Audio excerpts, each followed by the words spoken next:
The City at World's End by Edmond Hamilton. Chapter 1. Cataclysm. Keniston realized afterward that it was like death. You knew you were going to die someday, but you didn't believe it. He had known that there was a danger of the long-dreaded atomic war beginning with a sneak punch, but he hadn't really believed it. Not until that June morning when the missile came down on Middletown. And then there was no time for realization. You don't hear or see a thing that comes faster than sound.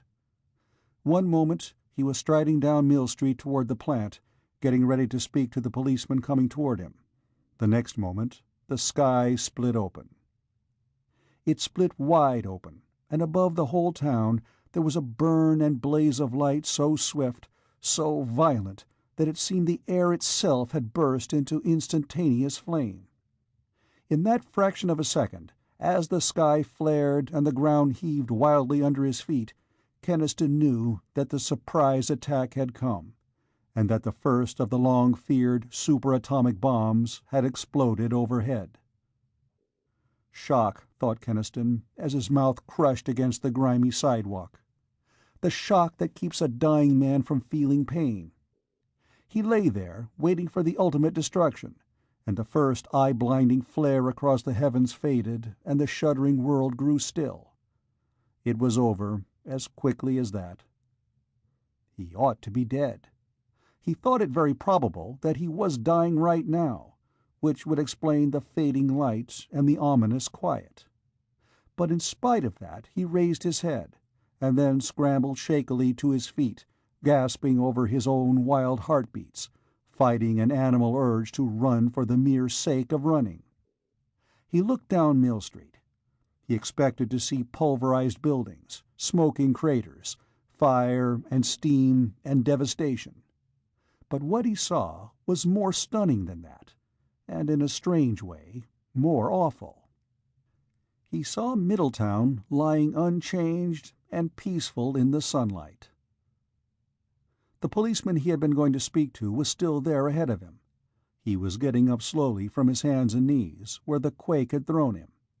His mouth hung open and his cap had fallen off. His eyes were very wide and dazed and frightened. Beyond him was an old woman with a shawl over her head. She, too, had been there before. She was clinging now to a wall, the sack of groceries she had carried split open around her feet, spilling onions and cans of soup across the walk. Cars and streetcars were still moving along the street in the distance, beginning erratically to jerk to a halt. Apart from these small things, nothing was different. Nothing at all. The policeman came up to Keniston. He looked like a young, efficient officer. Or he would have, if his face had not gone so slack and his eyes so stunned. He asked hoarsely, "What happened?" Keniston answered, and the words sounded queer and improbable as he said them. "We've been hit by a bomb. A superatomic." The policeman stared at him. "Are you crazy?" "Yes," said Keniston. "I think maybe I am. I think that's the only explanation." His brain had begun to pound. The air felt suddenly cold and strange. The sunshine was duskier and redder, and did not warm him now. The woman in the shawl was crying. Presently, still weeping, she got painfully down upon her thick old knees, and Keniston thought she was going to pray. But instead she began to gather up her onions, fumbling with them as a child does, trying to fit them into the broken paper bag. "Look," said the policeman, "I've read stuff about those superatomic bombs in the papers. It said they were thousands of times more powerful than the atom bombs they used to have. If one of them hit any place, there wouldn't be anything left of it." His voice was getting stronger. He was convincing himself. "So, no superatomic bomb could have hit us. It couldn't have been that." "You saw that terrific flash in the sky, didn't you?" said Keniston. "Sure I did, but—" And then the policeman's face cleared. "Say, it was a fizzle. That's what it was. This superatomic bomb they've been scaring the world with. It turned out to be just a fizzle." He laughed noisily in vast relief. "Isn't that rich? They tell for years what terrible things it's going to do, and then it just makes a big fizz and flash like a bad 4th of July firecracker." It could be true, Keniston thought, with a wild surge of hope. It could be true. And then he looked up and saw the sun. "It was maybe a bluff all the time," the policeman's voice rattled on. "They maybe didn't really have any superatomic bomb at all." Keniston, without lowering his gaze, spoke in a dry whisper. "They had them all right, and they used one on us. And I think we're dead and don't know it yet. We don't know yet that we're only ghosts and not living on Earth anymore." "Not on Earth," said the policeman angrily. "Now listen." And then his voice trailed away to silence as he followed Keniston's staring gaze and looked up at the sun. It wasn't the sun. Not the sun they and all the generations of men had known as a golden, dazzling orb. They could look right at this sun without blinking. They could stare at it steadily, for it was no more than a very big, dull glowing red ball with tiny flames writhing around its edges. It was higher in the sky now than it had been before, and the air was cold. "It's in the wrong place," said the policeman, "and it looks different." He groped in half-forgotten high school science for an explanation. "Refraction. Dust that the fizzle bomb stirred up." Keniston didn't tell him. What was the use? What was the good of telling him what he, as a scientist, knew? That no conceivable refraction can make the sun look like that. But he said, "Maybe you're right." "Sure I'm right," said the policeman loudly. He didn't look up at the sky and sun anymore. He seemed to avoid looking at them. Keniston started on down Mill Street. He had been on his way to the lab when this happened. He kept on going now. He wanted to hear what Hubble and the others would say about this. He laughed a little. "I am a ghost, going to talk with other ghosts about our sudden deaths." Then he told himself fiercely, "Stop that. You're a scientist. What good is your science if it cracks up in the face of an unexplained phenomenon?" That certainly was an understatement. A superatomic bomb went off over a quiet little Midwestern town of 50,000 people, and it didn't change a thing except to put a new sun into the sky. And you called that an unexplained phenomenon. Keniston walked on down the street. He walked fast, for the air was unseasonably cold. He didn't stop to talk to the bewildered-looking people he met. They were mostly men who had been on their way to work in Middletown's mills when it had happened. They stood now, discussing the sudden flash and shock. The word Keniston heard most often was earthquake. They didn't look too upset, these men. They looked excited and a little bit glad that something had happened to interrupt their drab daily routine.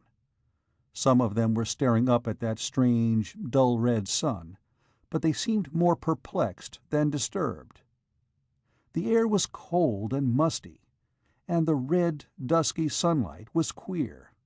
But that hadn't disturbed these men too much. It was, after all, not much stranger than the chill and the lurid light that often foreshadow a Midwestern thunderstorm. Keniston turned in at the gate of the smoke-grimed brick structure that bore the sign, Industrial Research Laboratories. The watchman at the gate nodded to him imperturbably as he let him through. Neither the watchman nor any of Middletown's 50,000 people, except a few city officials, knew that this supposed industrial laboratory actually housed one of the key nerve centers of America's atomic defense setup. Clever, thought Keniston.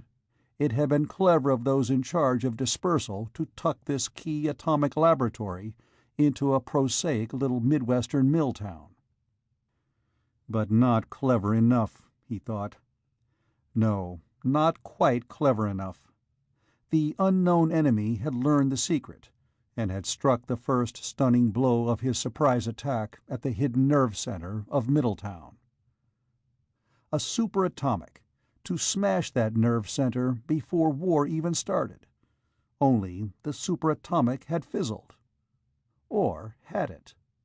The sun was a different sun, and the air was strange and cold.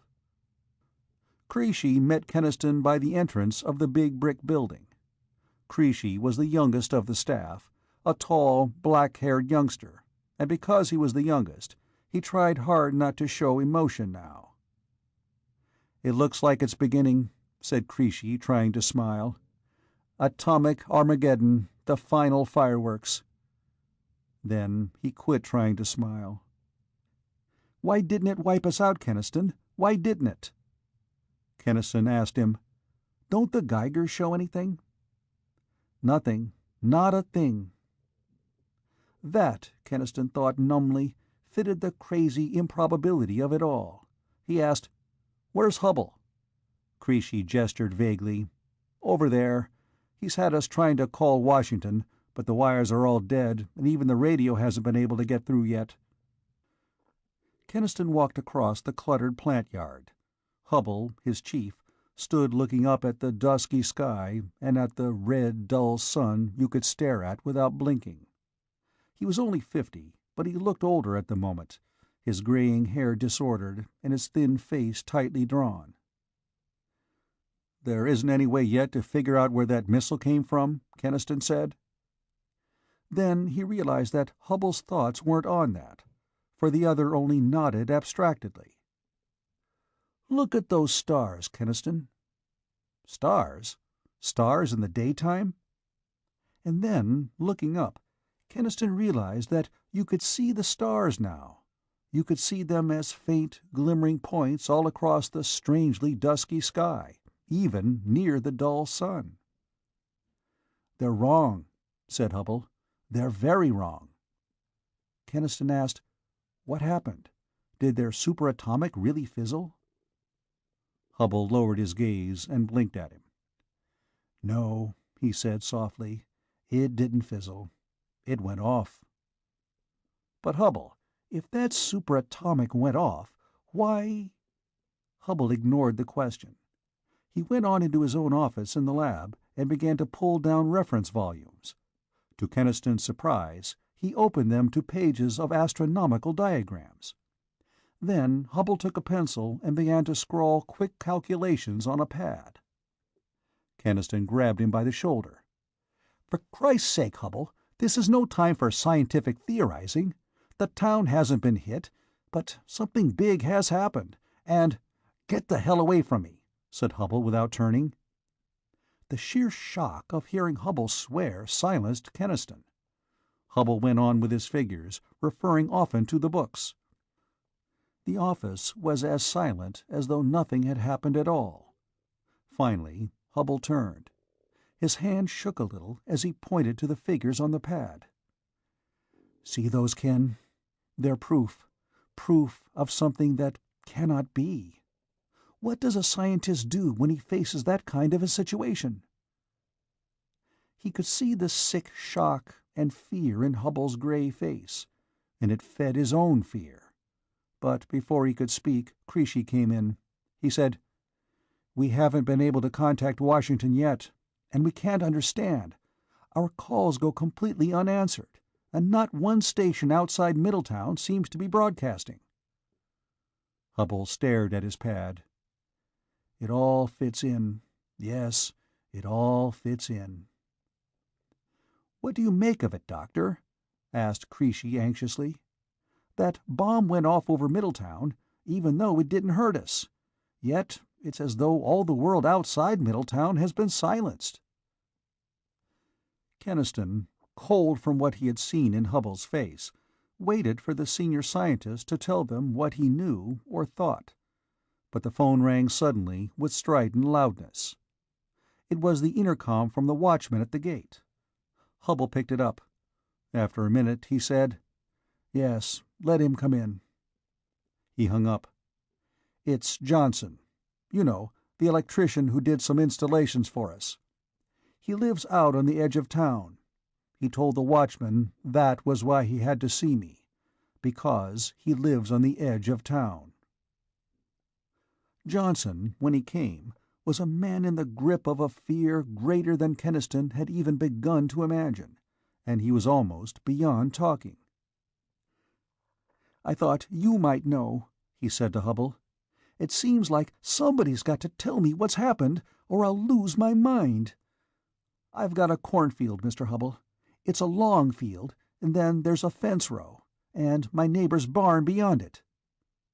He began to tremble, and Hubble said, "What about your cornfield?"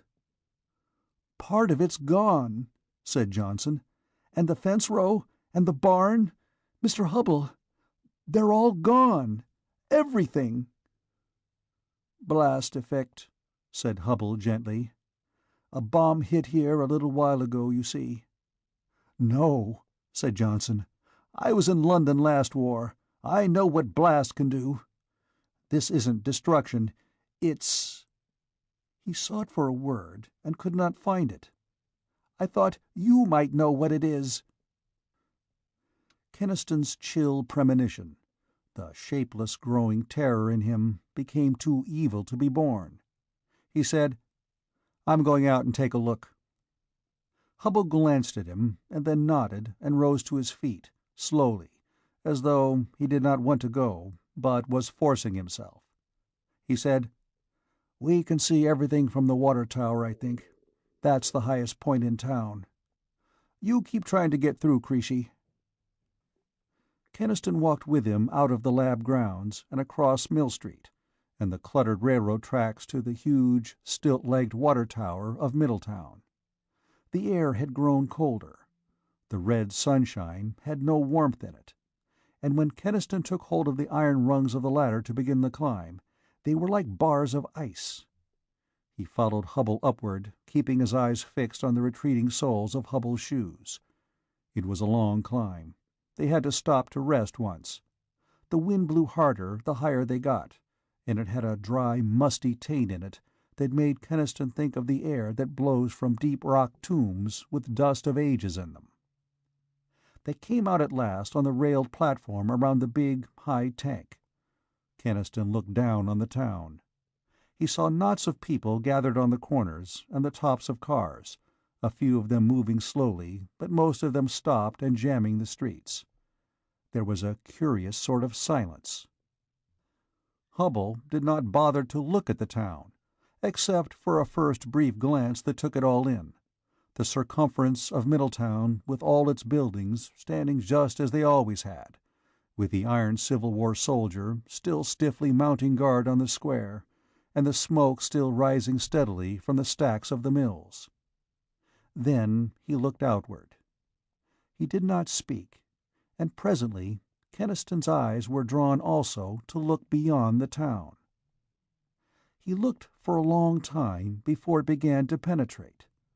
His retinas relayed the image again and again, but the brain recoiled from its task of making sense out of that image, that unbelievable, impossible— No, it must be dust, or refraction, or an illusion created by the dusky red sunlight, anything but truth.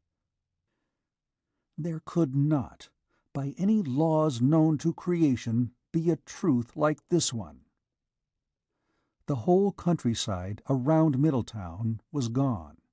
The fields, the green flat fields of the Middle West, and the river and the streams, and the old scattered farms, they were all gone, and it was a completely different and utterly alien landscape that now stretched outside the town. Rolling, ochre-yellow plains, sad and empty, lifted toward a ridge of broken hills that had never been there before. The wind blew over that barren, lifeless world, stirring the ochre weeds, lifting heavy little clouds of dust and dropping them back again to the earth. The sun peered down, like a great dull eye with lashes of writhing fire, and the glimmering stars swung solemn in the sky, and all of them, the earth, the stars, the sun, had a look of death about them, a stillness and a waiting, a remoteness that had nothing to do with men or with anything that lived. Keniston gripped the rail tightly, feeling all reality crumbling away beneath him, searching frantically for an explanation, for any rational explanation of that impossible scene. The bomb. Did it somehow blast the countryside out there instead of Middletown? Would it take away a river and bring instead those hills and that yellow scrub? Said Hubble. Would any bomb blast do that? But for God's sake, then what? It hit us, Keniston. It went off right over Middletown. And it did something. He faltered, and then said, Nobody really knew what a superatomic bomb would do. There were logical theories and assumptions about it, but nobody really knew anything except that the most violent concentrated force in history would be suddenly released. Well, it was released over Middletown, and it was violent. So violent that... He stopped again, as though he could not quite muster up the courage to voice the certainty that was in him. He gestured at the dusky sky. That's our sun, our own sun. But it's old now, very old. And that Earth we see out there is old too, barren and eroded and dying. And the stars. You looked at the stars, Ken, but you didn't see them. They're different. The constellations distorted by the motions of the stars, as only millions of years could distort them. Keniston whispered, Millions of years? Then you think that the bomb— He stopped, and he knew now how Hubble had felt. How did you say a thing that had never been said before? Yes, the bomb, said Hubble. A force, a violence, greater than any ever known before, too great to be confined by the ordinary boundaries of matter, too great to waste its strength on petty physical destruction. Instead of shattering buildings, it shattered space and time. Keniston's denial was a hoarse cry. Hubble, no! That's madness! Time is absolute! Hubble said, You know it isn't. You know from Einstein's work that there's no such thing as time by itself, that instead there is a space-time continuum. And that continuum is curved, and a great enough force could hurl matter from one part of the curve to another. He raised a shaking hand toward the deathly, alien landscape outside the town. And the released force of the first superatomic bomb did it. It blew this town into another part of the space-time curve, into another age, millions of years in the future, into this dying future Earth. End of Chapter 1. The City at World's End. Chapter 2. The Incredible. The rest of the staff was waiting for them when they came back into the lab grounds.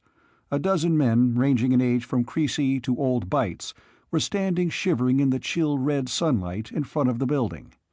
Johnson was with them, waiting for his answer. Hubble looked at him and at the others. He said, "I think we'd better go inside." They did not ask the questions that were clamoring inside them. Silently, with the jerky, awkward movements of men strung so taut that their reflex centers no longer functioned smoothly, they followed Hubble through the doorway. Keniston went with them, but not all the way. He turned aside, toward his own office, and said, "I've got to find out if Carol is all right." Hubble said sharply, "Don't tell her yet, Ken. Not yet." "No," said Keniston. "No, I won't." He went into the small room and closed the door. The telephone was on his desk, and he reached for it, and then he drew his hand away. The fear had altered now into a kind of numbness, as though it were too large to be contained within a human body, and had ebbed away. carrying with it all the substances of strength and will as water carries sand. He looked at the black, familiar instrument and thought how improbable it was that there should still be telephones, and fat books beside them with quantities of names and numbers belonging to people who had lived once in villages and nearby towns, but who were not there any more, not since— how long?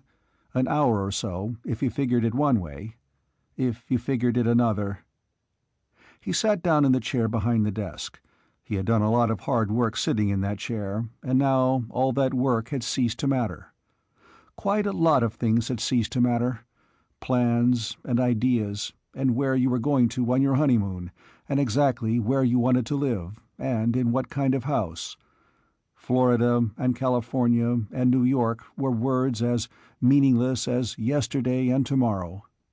They were gone, the times and the places, and there wasn't anything left of them but Carol herself, and maybe even Carol wasn't left.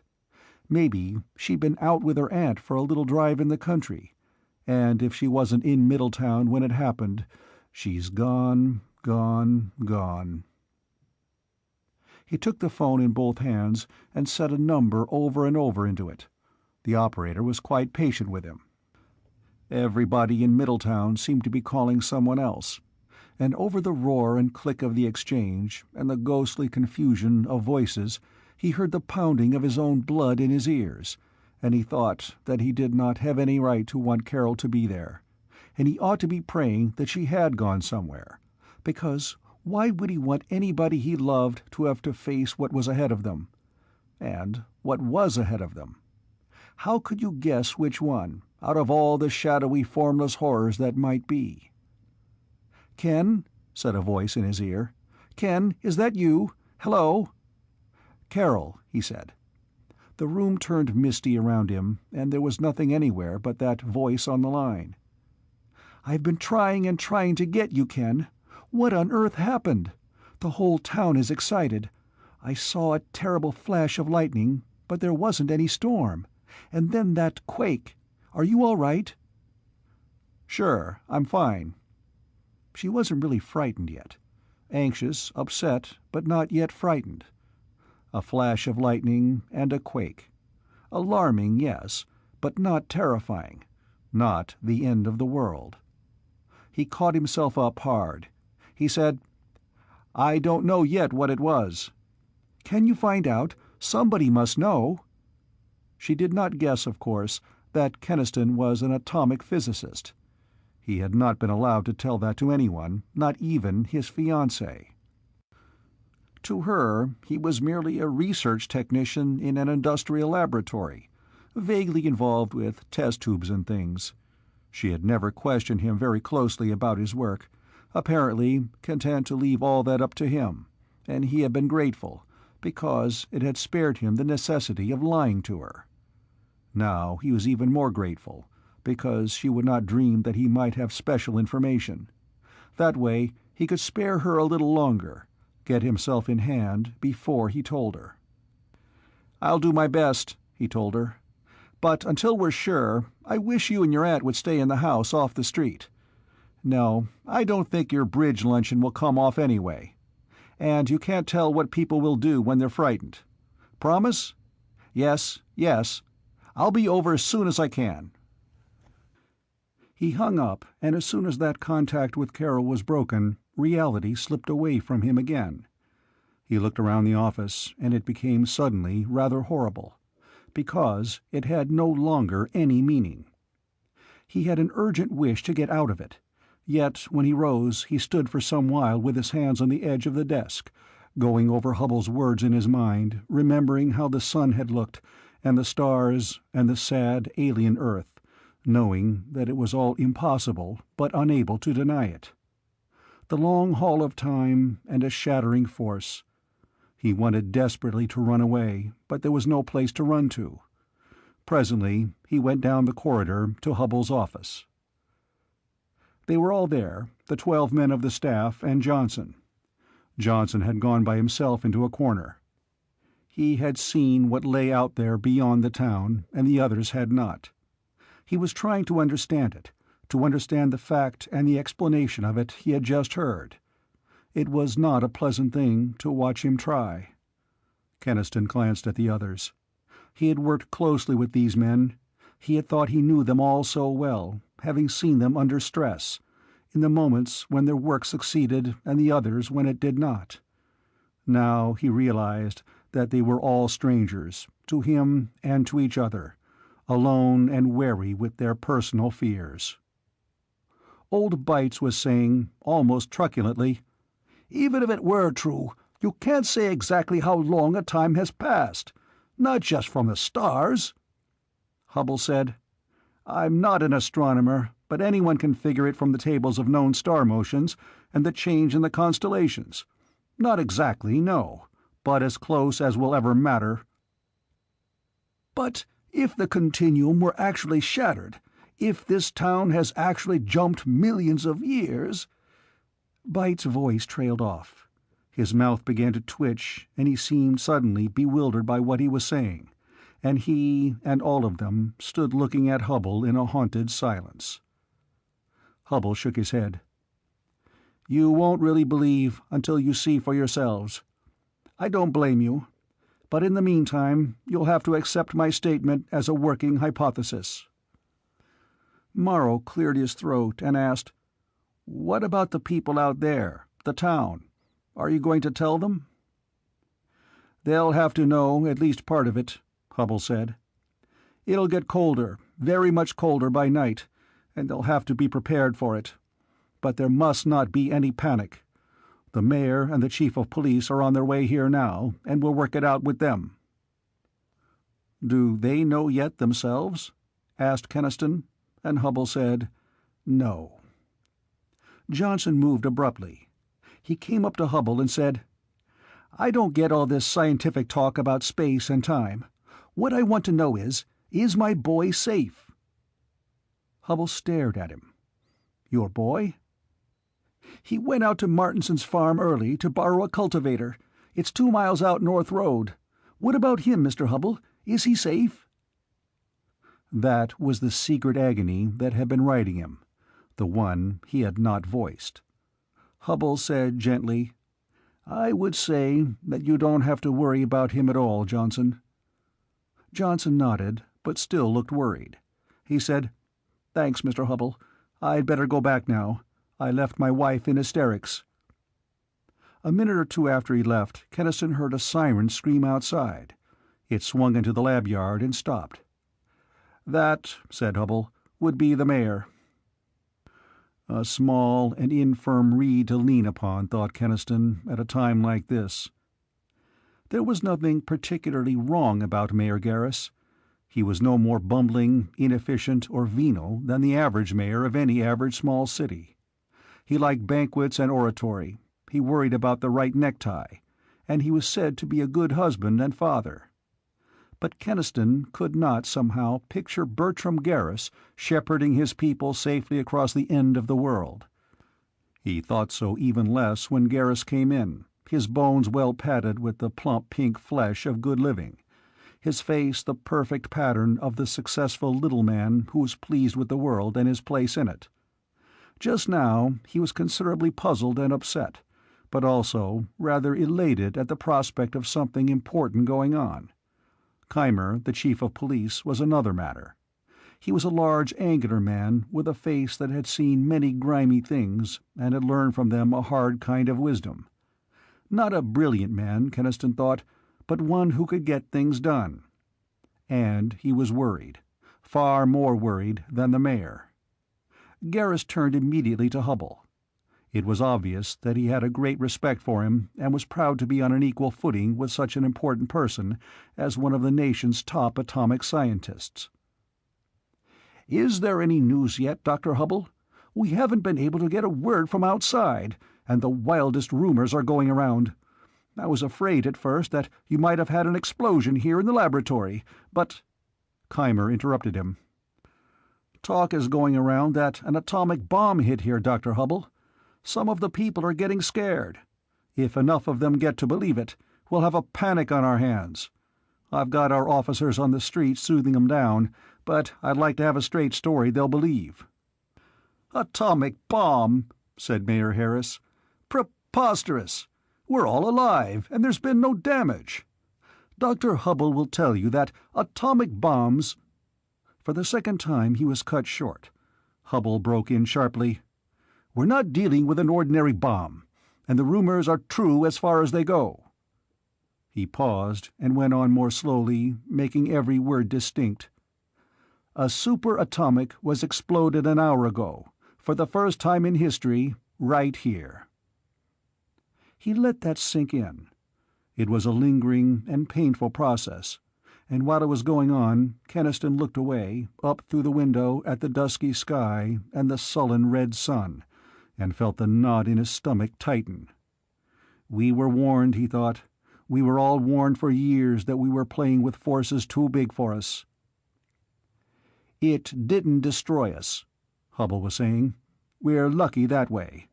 But it did have certain effects." "I don't understand," said the mayor piteously. "I simply don't. Certain effects? What?" Hubble told him with quiet bluntness. The mayor and the chief of police of Middletown, normal men of a normal city, adjusted to life in a normal world, listening to the incredible. Listening, trying to comprehend, trying and failing, and rejecting it utterly. "That's insane," said Garrus angrily. "Middletown thrown into the future? Why, the very sound of it! What are you trying to do, Dr. Hubble?" He said a great deal more than that. So did Keimer. But Hubble wore them down. Quietly, implacably, he pointed to the alien landscape around the town, the deepening cold, the red, aged sun, the ceasing of all wire and radio communication from the outside. He explained, sketchily, the nature of time and space, and how they might be shattered. His scientific points they could not understand, but those they took on faith, the faith which the people of the 20th century had come to have in the interpreters of the complex sciences they themselves were unable to comprehend. The physical facts they understood well enough, too well, once they were forced to it. It got home at last. Mayor Garrus sank down into a chair, and his face was no longer pink, and the flesh sagged on it. His voice was no more than a whimper when finally he asked, "What are we going to do?" Hubble had an answer ready, to a part of that question at least. "We can't afford a panic. The people of Middletown will have to learn the truth slowly. That means that none of them must go outside the town yet, or they'd learn at once. I'd suggest you announce the area outside town is possibly radioactive contaminated and forbid anyone to leave." Police Chief Keimer grasped with pathetic eagerness at the necessity of coping with a problem he could comprehend. "I can put men and barricades at all the street ends to see to that. And our local National Guard company is assembling now at the armory," put in Mayor Garrus. His voice was shaky, his eyes still stunned. Hubble asked, "What about the city's utilities?" "Everything seems to be working, power, gas, and water," the mayor answered. They would, Keniston thought. Middletown's coal-steam electric generation plant, and its big water tower, and its artificial gas plant had all come through time with them. "They, and all food and fuel, must be rationed," Hubble was saying. "Proclaim it as an emergency measure." Mayor Garrus seemed to feel a little better at being told what to do. "Yes, we'll do that at once." Then he asked timidly, "Isn't there any way of getting in touch with the rest of the country?" "The rest of the country," Hubble reminded him, "is some millions of years in the dead past. You'll have to keep remembering that." "Yes, of course. I keep forgetting," said the mayor. He shivered, and then took refuge in the task set him. "We'll get busy at once." When the car had borne the two away, Hubble looked haggardly at his silent colleagues. "They'll talk, of course.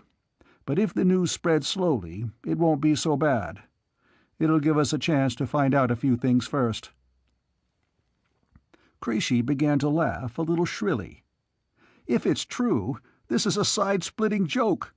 The whole town flung into the end of the world, and not even knowing it yet. All these 50,000 people, not guessing yet that their cousin Agnes in Indianapolis has been dead and dust for 1,000,000 years." "And they mustn't guess," Hubble said. "Not yet. Not until we know what we face in this future Earth." He went on, thinking aloud. "We need to see what's out there outside the town before we can plan anything. Keniston, will you get a jeep and bring it back here? Bring spare gasoline and some warm clothing, too. We'll need it out there. And Ken, bring 2 guns." End of Chapter 2. The City at World's End. Chapter 3. Dying Planet. Keniston walked back down Mill Street toward the garage where he had left his car 1,000,000,000 years ago, when such things were still important. He knew that they kept a jeep there for road service, and he knew also that they would not have any need for it now because there were no longer any roads. He wished he had a topcoat. At the rate the air was chilling off, it would be below 0 by nightfall. Quite literally, he began to feel as though he were walking in a nightmare. Above him was an alien sky, and the red light of it lay strangely on the familiar walls of brick. But the walls themselves were not altered. That, he decided, was the really shocking thing, the drab everyday appearance of the town. When time and space gape open for the first time in history, and you go through into the end of the world, you expect everything to be different. Middletown did not look different, except for that eerie light. There were a lot of people on Mill Street, but then there always were a good many. It was the street of dingy factories and small plants that connected Middletown with the shabby South Side, and there were always buses, cars, pedestrians on it. Perhaps the bumbling traffic was a bit more disorganized than usual, and the groups of pedestrians tended to clot together and chatter more excitedly, but that was all. Keniston knew a number of these people by now, but he did not stop to talk to them. He was somehow unwilling to meet their eyes. He felt guilty, to know the truth where they did not. What if he should tell them? What would they do? It was a terrible temptation to rid himself of his secret. His tongue ached to cry it out. There were people like old Mike Witter, the fat, red-faced watchman who sat all day in his little shack at the railroad crossing, with his small rat terrier curled up by his feet. The terrier was crouching now, shivering, her eyes bright and moist with fear, as though she guessed what the humans did not, but old Mike was as placid as ever. "Cold for June," he hailed Keniston. "Coldest I ever saw. I'm going to build a fire. Never saw such a freaking storm." There was the knot of tube mill workers at the next corner, in front of Joe's lunch. They were arguing, and 2 or 3 of them that Keniston knew turned toward him. "Hey, there's Mr. Keniston, one of the guys at the industrial lab. Maybe he'd know." Their puzzled faces as they asked, "Has a war started? Have you guys heard anything?" Before he could answer, one asserted loudly, "Sure, it's a war. Didn't somebody say an atomic bomb went off overhead and missed fire? Didn't you see the flash?" "Hell, that was only a big lightning flash." "Are you nuts? It nearly blinded me." Keniston evaded them. "Sorry, boys, I don't know much more than you. There'll be some announcement soon." As he went on, a bewildered voice inquired, "But if a war started, who's the enemy?" The enemy, Keniston thought bitterly, is a country that perished and was dust, how many millions of years ago? There were loafers on the Mill Street Bridge, staring down at the muddy bed of the river and trying to explain the sudden vanishing of its water. In the beer parlors that cheered the grimy street, there were more men than was normal for this hour. Keniston could hear them as he passed, their voices high, excited, a little quarrelsome, but with no edge of terror. A woman called across the street from an upstairs flat window to the other housewife who was sweeping the opposite front porch. "I'm missing every one of my radio stories. The radio won't get anything but the Middletown station today." Keniston was glad when he got to Bud's garage.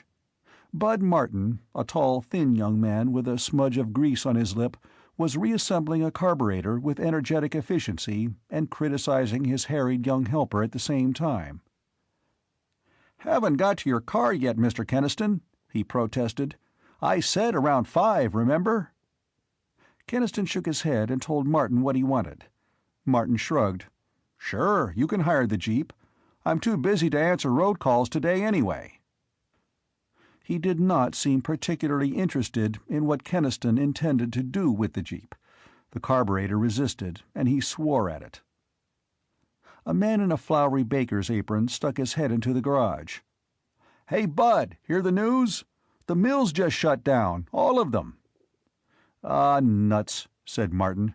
"I've been hearing news all morning. Guys running in and out with the damnedest stories. I'm too busy to listen to 'em."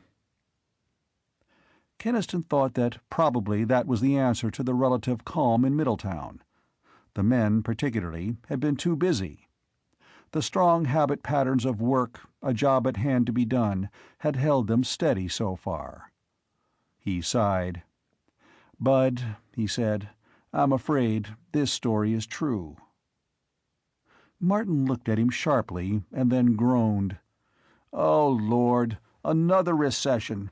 This'll ruin business, and me with the garage only half paid for."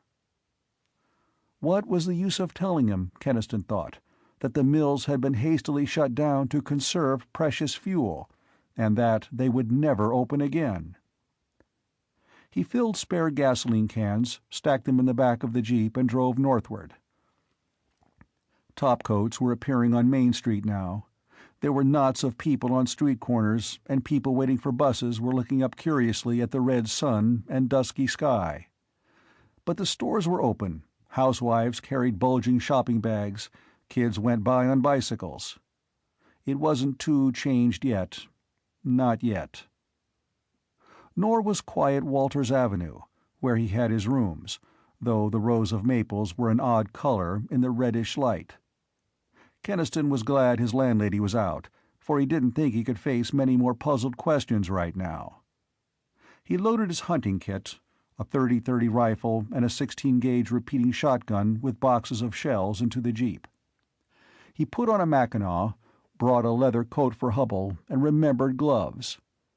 Then, before re-entering the Jeep, he ran down the street half a block to Carol Lane's house. Her aunt met him at the door. Mrs. Adams was stout, pink, and worried. "John, I'm so glad you came. Maybe you can tell me what to do. Should I cover my flowers?" She babbled on anxiously. "It seems so silly on a June day, but it's so much colder. And the petunias and bleeding heart are so easily frostbitten. And the roses." "I'd cover them, Mrs. Adams," he told her. "The prediction is that it will be even colder." She threw up her hands. "The weather these days! It never used to be like this." And she hurried away to secure covering for the flowers that had but hours to live. It hit Keniston with another of those sickening little shocks of realization. No more roses on Earth after today. No more roses ever again. "Ken, did you find out what happened?" It was Carol's voice behind him, and he knew, even before he turned to face her, that he could not evade with her as he had with the others. She didn't know about science, and such things as time warps and shattered continuums had never entered her head. But she knew him, and she gave him no chance to temporize. "Are they true, the stories about an atom bomb going off over Middletown?" She had had time, since he called her, to become really alarmed. She had dark hair and dark eyes. She was slim in a sturdy fashion, and her ankles were nice, and her mouth was firm and sweet. She liked Tennyson and children and small dogs, and her ways were the ways of pleasant houses and fragrant kitchens, of quiet talk and laughter. It seemed a dreadful thing to Keniston that she should be standing in a dying garden asking questions about atomic bombs. "Yes," he said, "they're true." He watched the color drain out of her face, and he went on hastily, "Nobody was killed. There are no radiation effects in the city. Nothing at all to be afraid of." "There is something. I can see it in your face." "Well, there are things we're not sure of yet. Hubble and I are going to investigate them now." He caught her hands. "I haven't time to talk, but—" "Ken," she said, "why you? What would you know about such terrible things?" He saw it coming now, the necessity he had always a little dreaded, and had hoped might be forever postponed, the time when Carol had to learn about his work. With what eyes would she look on him when she knew? He was not sure at all. He was glad he could evade a little longer. He smiled. "I'll tell you all about it when I get back. Stay in the house, Carol, promise me. Then I won't worry." "All right," she said slowly.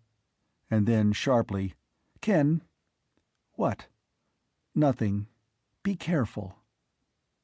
He kissed her and ran back toward the jeep. Thank God she wasn't the hysterical type. That would have been the last straw right now. He climbed in and drove to the lab, wondering all the way what this was going to do to Carol and himself, whether they would both be alive tomorrow or the next day, and if so, what kind of a life it would be. Grim, cold thoughts, and bitter with regret. He had had it all so nicely planned before this nightmare happened. The loneliness would all be over, and the rootless drifting from place to place. He would have a home again, which he had not had since his parents died, and as much peace as a man was allowed in the modern world. He would have the normal things a man needed to keep him steady and give meaning to his years. And now— Hubble was waiting for him outside the lab, holding a Geiger counter and a clutter of other instruments. He placed them carefully in the jeep, then put on the leather coat and climbed into the seat beside Keniston. "All right, Ken, let's go out the south end of town. From the hills we glimpse that way, we can see more of the lay of the land." They found a barricade and police on guard at the southern edge of town. They were delayed until the mayor phoned through a hasty authorization for Hubble and Keniston to go out for inspection of the contaminated region. The jeep rolled down a concrete road between green little suburban farms for less than a mile. Then the road and the green farmland suddenly ended. From this sharp demarcation, rolling ochre plains ran away endlessly to east and west. Not a tree, not a speck of green broke the monotony. Only the ochre-yellow scrub and the dust and the wind. Hubble, studying his instrument, said, "Nothing. Not a thing. Keep going." Ahead of them, the low hills rose gaunt and naked, and above was the vast bowl of the sky. A cold darkness clamped down upon the horizons. Dim sun, dim stars, and under them no sound but the cheerless whimper of the wind. Its motor rattling and roaring, its body lurching over the unevenness of the ochre plain, the jeep bore them out into the silence of the dead earth. End of Chapter 3. The City at World's End. Chapter 4. Dead City. Keniston concentrated on the wheel, gripping it until his hands ached. He stared fixedly at the ground ahead, noting every rock, guiding the jeep carefully across shallow gullies, driving as though there were nothing in the universe but the mechanical act. He envied the jeep its ability to chug unemotionally over the end of the world. It struck him as so amusing that he laughed a little. Hubble's fingers clamped his shoulder, hard enough to hurt even through the heavy coat. "Don't, Ken." Keniston turned his head. He saw that Hubbell's face was drawn and gray, and that his eyes were almost pleading. "I'm sorry," he said. Hubbell nodded. "I know. I'm having a hard enough time hanging on myself." They went on across the empty plain toward the low skeletal hills that were like bony knees thrust up from the ochre dust. Soon the jeep was climbing an easy slope, its motor clattering and roaring. Somehow, the familiar motor sound only served to emphasize the fact that around them lay the silence and red dusk of World's End. Keniston wished that Hubbell would say something, anything, but the older man did not, and Keniston's own tongue was frozen. He was lost in a nightmare, and there was nothing to do but drive. A sudden whistling scream came piping down the slope at them. Both men started violently. With hands slippery with cold sweat, Keniston swung the jeep a little and saw a brown furry shape about the size of a small horse bolting over the ridge, going with long, awkward bounds. Keniston slowed down until he had stopped shaking. Hubbell said in a low whisper, "Then there is still animal life on Earth, of a sort. And look there." He pointed to a deep little pit in the dusty ground with a ridge of freshly dark new soil around it. The thing was digging there, probably for water. The surface is arid, so it must dig to drink. They stopped the jeep and examined the pit and the scrub around it. There were marks of teeth on the bark of the low shrubs. "Rodential teeth," said Hubbell. "Enormously larger than anything like them occurring in our time, but still recognizable." They looked at each other, standing in the chill red light. Then Hubbell turned back to the jeep. "We'll go on." They went on up the ridge. They saw two more of the pits made by the diggers, but these were old and crumbling. The blind red eye of the sun watched them coldly. Keniston thought of a frightened, furry thing loping on and on over the ochre desolation that once, long ago, had been the home of men. They came up onto the low ridge, and he stopped the jeep so they could look out across the red-lit plain beyond. Hubbell stared southwest, and then his hands began to tremble a little. "Ken, do you see it?" Keniston looked that way, and saw. The stunning shock of relief and joy. The wild gladness at finding that you and your people are not alone on a lifeless Earth. Out there, on the barren plain, stood a city of white buildings, completely enclosed and roofed and bounded by the great shimmering bubble of a transparent dome. They looked and looked, savoring the exquisite delight of relief. They could see no movement in that domed city at this distance, but just to see it was enough. Then slowly, Hubbell said, "There are no roads. No roads across the plain." Perhaps they don't need roads. Perhaps they fly. Instinctively, both men craned their necks to examine the bleak heavens, but there was nothing there but the wind and the stars and the dim sun with its Medusa crown of flames. "There aren't any lights either," said Hubbell. "It's daytime," said Keniston. "They wouldn't need lights. They'd be used to this dusk. They've had it a long time." A sudden nervousness possessed him. He could barely perform the accustomed motions of starting the jeep again, grating the gears horribly, letting in the clutch with a lurching jerk. "Take it easy," said Hubbell. "If they're there, there's no hurry. If they're not—" His voice was not quite steady. After a moment, he finished, "There's no hurry then either." Words, nothing but words. It seemed to Keniston that he could not bear the waiting. The plain stretched endlessly before him. The jeep seemed to crawl. Rocks and pits and gullies moved themselves maliciously into its path. The city mocked and came no nearer. Then, all at once, the domed city was full before them. It loomed in the sky like a glassy mountain out of a fairy tale, for from this angle its curved surface reflected the sunlight. Here at last they struck a smooth, broad road.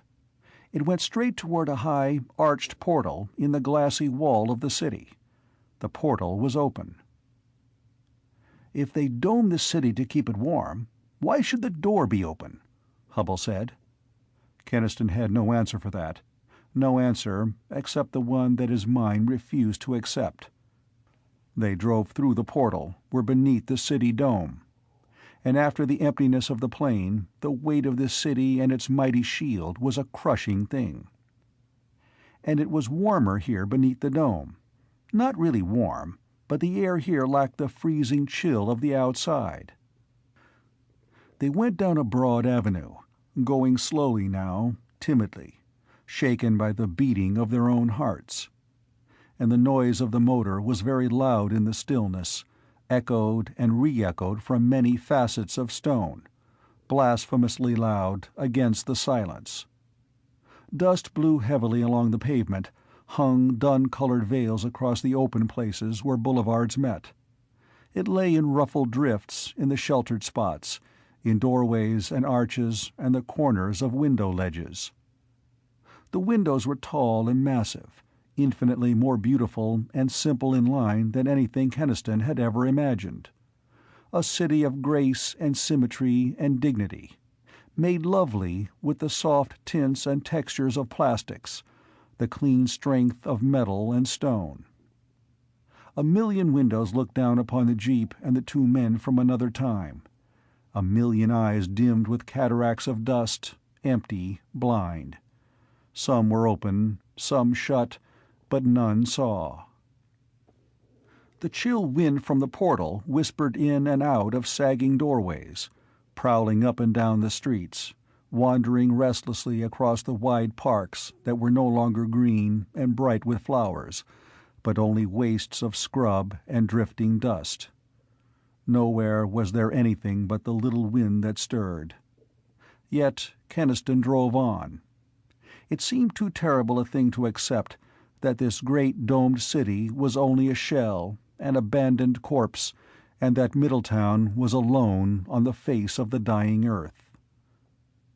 He drove on shouting, crying out, sounding the horn in a sort of frenzy, both of them straining their eyes into the shadowy streets. Surely, somewhere in this place that men had built, there must be a human face, a human voice. Surely, in all these countless empty rooms and halls, there was space enough for life. But there was no life. Keniston drove more and more slowly. He ceased to sound the horn and call out. Presently, he ceased even to look. He allowed the jeep to roll to a halt in a great central plaza. He cut the motor, and the silence descended upon him and Hubble like an avalanche. He bowed his head in his hands and sat that way for a long time. He heard Hubble's voice saying, "They're all dead and gone." Keniston raised his head. "Yes, dead and gone, all of them, long ago." He looked around at the beautiful buildings. "You know what that means, Hubble. It means that Earth won't support human life anymore. For even in this domed city they couldn't live." "But why couldn't they?" Hubble said. He pointed to a wide space of low, flat, open tanks that covered acres of the city nearby. "Those were hydroponic tanks, I think. They could raise food in them." "If they had water. Perhaps that's what ran out on them." Hubble shook his head. "Those rat-like digging animals we saw could find water. Men could find it too. I'm going to see." He got out of the jeep and walked toward the dusty tanks nearby. Keniston dully watched him. But presently he too climbed out and began looking into the buildings around the plaza. He could see little but lofty, shadowy rooms illuminated only by the sad light that filtered through dusty windows. In some of the rooms was heavy furniture of metal, massive yet graceful. In others, nothing but the quiet dust. A great sadness and futility came upon Keniston as he went slowly around the silent streets. What did it matter, after all, that a town lost out of its time was facing death? Here a race had died, and the face of the earth was barren wilderness. Keniston was roused from his numbness by Hubbell's voice. "There's still water there, Ken. Big reservoirs of it under those tanks. So that isn't what ended them. It was something else." "What difference does it make now what it was?" Keniston said heavily. "It makes a difference," Hubbell said. "I've been thinking. But there isn't time to talk now. The night and cold are coming." With a start, Keniston realized that the sun was sinking in the west, and that the shadow of the mighty buildings lay black upon the streets of the city. He shivered a little and led the way back to the jeep. Again its clattering roar profaned the deathly silence as they drove back to and through the portal. "We have to get back," Hubbell was saying. "They don't know yet in Middletown what they're facing." "If we tell them of this place," Keniston said, "if they learn that there are no more people, that they're maybe all alone on Earth, they'll go mad with panic." The sun was very low, a splotch of crimson that bulked huge in the western sky as the jeep whined and lurched toward the ridge. The stars were brighter, the unfamiliar stars that had done with man. The cold became more piercing by the minute as the dusk deepened. A horror of the dying planet's gathering night gripped both men. They uttered exclamations of shaken relief when the jeep finally topped the ridge. For there ahead, incongruous on this nighted elder Earth, gleamed the familiar street lights of Middletown. The bright axes of Main Street and Mill Street, the fainter gridiron of the residential sections, the red neon beer signs of South Street, all shining out on the icy night of a dead world. "I forgot about antifreeze in the jeep's radiator," Keniston said inconsequentially. It was that cold now. The wind had the edge of a razor of ice, and even in their heavy coats they couldn't stop shivering. Hubbell nodded. "People have to be warned about things like that. They don't know yet how cold it will be tonight." Keniston said hopelessly, "But after tonight, when the fuel and food are gone, what then? Is there any use struggling?" "Why, no. If you look at it that way, there's no use," Hubbell said. "Stop the jeep and we'll lie down beside it and freeze to death quickly and comfortably." Keniston drove in silence for a moment. Then he said, "You're right." "It isn't completely hopeless," Hubbell said. "There may be other domed cities on Earth that aren't dead. People, help, companionship. But we have to hang on until we find them. That's what I've been thinking about, how to hang on." He added, as they neared the town, "Drive to City Hall first." The barricade at the end of Jefferson Street had a leaping bonfire beside it now. The police guards, and a little knot of uniformed National Guardsmen, had been staring out into the gathering darkness. They greeted the jeep excitedly, asking eager questions, their breath steaming on the frosty air. Hubbell steadily refused answers. There would be announcements soon. But the terrier-like little police captain who cleared the way through the group for them had his own questions before they left him. "They're talking stuff around City Hall about the whole Earth being dead. What's there to this story about falling through time?" Hubbell evaded. "We're not sure of anything yet. It'll take time to find out." The police captain asked shrewdly, "What did you find out there? Any sign of life?" "Why, yes, there's life out there," Hubbell said. "We didn't meet any people yet, but there's life." Furred and furtive life, timidly searching for its scant food, Keniston thought. The last life, the poor last creatures who were the inheritors of Earth. Swept by an icy wind, South Street was as empty-looking as on a February night, but the red beer signs beckoned clamorously and the bars seemed crowded. Bundled-up children were hanging about the pond in Mill Street Park. Keniston realized the reason for their whooping excitement when he saw the thin ice that already sheeted the pond. The cold was already driving the crowd off Main Street. Yet puzzled-looking people still clotted at corners, gesturing, arguing. Hubble said suddenly, "They have to be told, Ken. Now. Unless they know the truth, we'll never get them to do the things that must be done." "They won't believe," Keniston said. "Or if they do, it'll likely start a panic." "Perhaps we'll have to risk that. I'll get the mayor to make the announcement over the radio station." When Keniston started to follow Hubble out of the jeep at City Hall, the other stopped him. "I won't need you right now, Ken, and I know you're worried about Carol. Go on and see she's all right." Keniston drove north through streets already almost deserted. The cold was deepening, and the green leaves of trees and shrubs hung strangely limp and lifeless. He stopped at his lodgings. His landlady's torrent of questions he answered with a reference to a forthcoming announcement that sent her hurrying to her radio. He went up to his rooms and dug out a bottle of scotch and drank off half a tumbler straight. Then he went to Carol's house. From its chimney, as from all the chimneys along the street, smoke was curling up. He found Carol and her aunt beside a fireplace blaze. "It won't be enough," Keniston told them. "We'll need the furnace going, and the storm windows up." "In June?"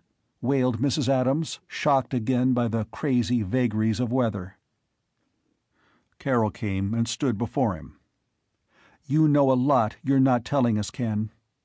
Maybe you think you're being kind to spare us, but I want to know." "As soon as I get the house fixed up," said Keniston heavily. "I'll tell you what I can. Turn the radio on, Mrs. Adams, and keep it going." It seemed strange to him that the end of the world meant fussing with furnace shakers and ashes in a cold basement, hauling out storm windows and swearing at catches that wouldn't catch. He worked outside in almost total darkness, his hands stiff with the frigid chill. As though she could no longer endure the waiting, Carol came out as Keniston finished with the windows. He heard her low, startled cry, and turned, alert for any danger. But she was standing still, looking at the eastern sky. An enormous dull copper shield was rising there. The moon. But a moon many times magnified, swollen to monstrous size, its glaring craters and plains and mountain chains frighteningly clear to the unaided eye. Keniston had a moment of vertigo, a feeling that that unnatural bulk was about to topple forward and crush them. And then Carol had him by the arms in such a painful grip that he forgot about the moon. "What is it? What's happening?" she cried, and for the first time her voice had a shrill edge of hysteria. Mrs. Adams called from the doorway to come quickly. "It's the mayor. He's going to make an important announcement." Keniston followed them inside. Yes, an important announcement, he thought. The most important ever. World's End should be announced by a voice of thunder speaking from the sky, by the trumpets of the archangels, not by the scared, hesitating voice of Mayor Bertram Garris. Even now, politician-like, Mayor Garris tried to shift responsibility a little. He told what he had to tell, but he prefixed it by, "Dr. Hubble and his associates are of the opinion that," and "it would appear from scientific evidence that—" But he told it. And the silence that followed in the living room of Mrs. Adams' comfortable house was, Keniston knew, only a part of the stunned silence that whelmed all Middletown. Later, he knew, would come the outburst. But now they could not speak. They could only look at him with terrified faces, pleading for a reassurance that he could not give. End of Chapter 4. The City at World's End. Chapter 5. In the Red Dawn. Keniston was aroused next morning by the sharp summons of the telephone. He awoke with chill, stiff limbs on the sofa where he had dozed fitfully during the night. He had fired the coal furnace half a dozen times, but the house was cold and white frost was thick on the storm windows. He stood up, heavy with sleep, oppressed with a sense of evil things but still mercifully vague, and stumbled mechanically toward the phone. It was not until he heard Hubbell's voice on the wire that his mind cleared and he remembered yesterday. Hubbell's message was brief. "Will you get over here, Ken? The Keystone Coal Yard. I'm afraid there's going to be trouble." Keniston said, "Right away." He hung up and stood where he was for a moment, painfully adjusting himself to the realization of how different today was from all the other days of his life. His hands and feet were numb, and his breath steamed faintly in the room. Presently he stirred himself, going hastily to the cellar, where he dug into the dwindling dregs of last winter's coal. Carol was there when he went back up. She wore her fur coat over her night things, and her eyes were heavy and shadowed, as though she had not slept much. "The phone woke me," she said. "Is it—" She did not finish. It was ridiculous to inquire whether the call had brought bad news. They were all existing in a horror dream in which everything was bad. He only told her that Hubbell wanted him for a while. Then, a little hesitantly, he put his arms around her. "You're all right now?" he asked. "Yes, Ken, I'm all right." But her voice was remote and tired, and had no life in it. Keniston did not refer to the night before, to the time after the mayor's apocalyptic announcement. Of all the bad moments he had had that day, that one had been the worst. Mrs. Adams did the expected things, which he could cope with by means of brandy and ammonia capsules, but Carol did not. She sat quite still, looking at him in a way that he had never seen before.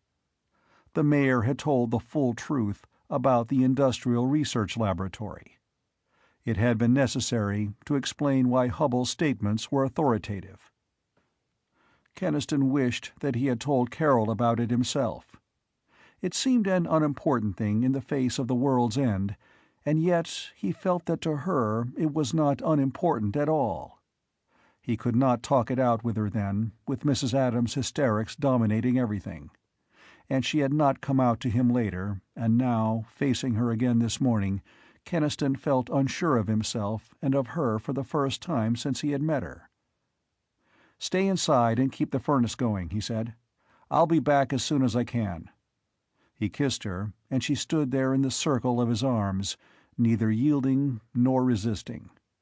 He said, almost desperately, "Don't give up, Carol. We'll find an answer to it all somehow."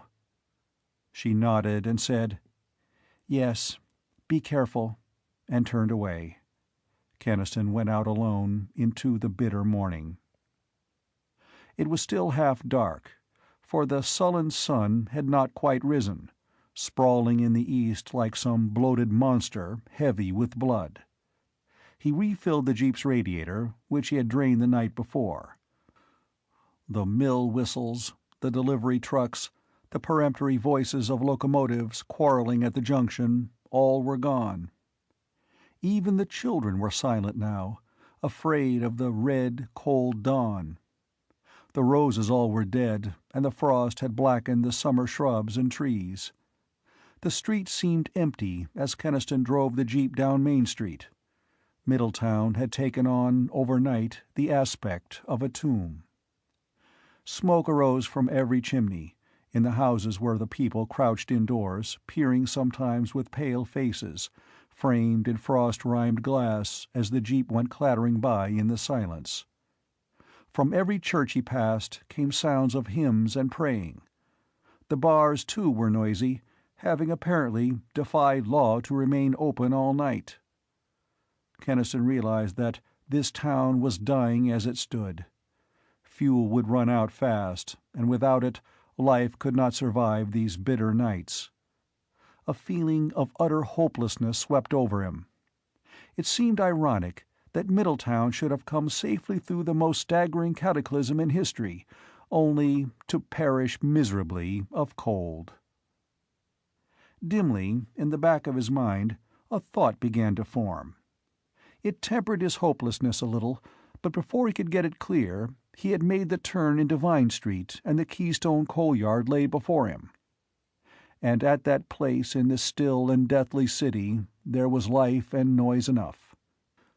Policemen and National Guardsmen formed a cordon around the yard and its great black heaps of coal. They faced a crowd, an ugly crowd, still only muttering, but bound for trouble. Keniston saw people he knew in that crowd, people who sat on their front porches in the warm summer nights and talked with neighbors and laughed. Mill hands, merchants, housewives, solid, decent folk, but turned wolfish now with the cold and the fear of dying. Hubbell met him inside the yard. A worried police sergeant was with him, and Borchard, who owned the yard. "They were starting to loot the coal piles," Hubbell said. "Poor devils, it was summer, and they didn't have much fuel. Some of them burned their furniture last night to keep alive."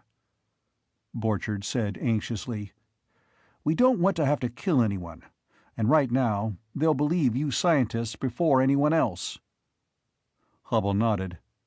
"You talk to them, Ken. You've gotten to know them better than I have, and they'll trust you more."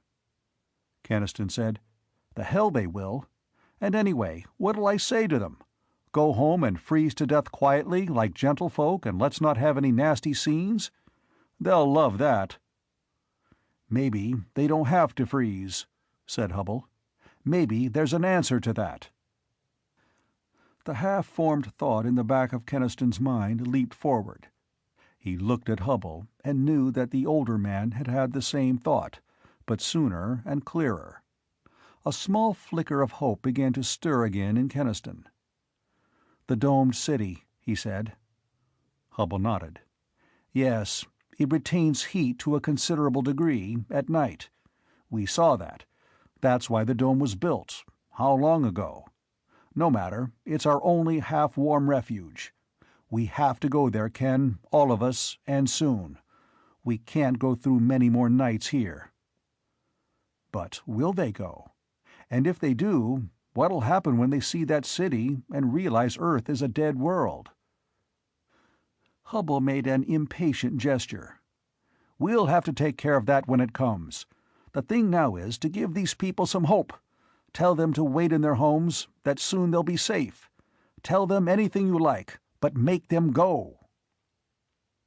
Keniston scrambled up a black ridge of coal to stand above the crowd. From outside the cordon they snarled at him when he began. But he shouted them down, calling out the names of the ones he knew, ordering them to listen, being masterful while his heart pounded with the same dread that drove the men and women in the street. "Don't talk to us about law when it's the end of the world," yelled a hard-faced woman. "It's the end of nothing unless you lose your heads," Keniston hammered. "The mayor is arranging now to give you what you want, an answer to how you're going to live and be safe. Your lives and the lives of your families depend on how you cooperate. Go home to your radios and wait for the orders." "Will they give us coal?" shouted a burly mill hand. "Coal, food, everything you need. Nobody's going to cheat anyone. We're all in the same boat. We'll stay in or get out together. Now go home and keep your families together and wait." He called suddenly to the men on guard. "You too! Get out of here and report back to your headquarters. The orders coming up are more important than this coal." He climbed back down from the black heap, wondering whether his feeble attempt at psychology would work. Borchard started angry remonstrance about dismissal of the guards, but Hubble shut him up. "It worked," he said. "Look, they're going." As the crowd dispersed, Chief of Police Keimer arrived. His unshaven face was gray from lack of sleep, his eyes red-rimmed. He did not seem to be much excited by the trouble at the coal yard. "We've had a lot more than this on our hands during the night," he said. Keniston learned then what had gone on in Middletown since the mayor had finished speaking. The deaths from shock, the scattering of suicides, the outbreaks of looting in the downtown streets, quickly checked.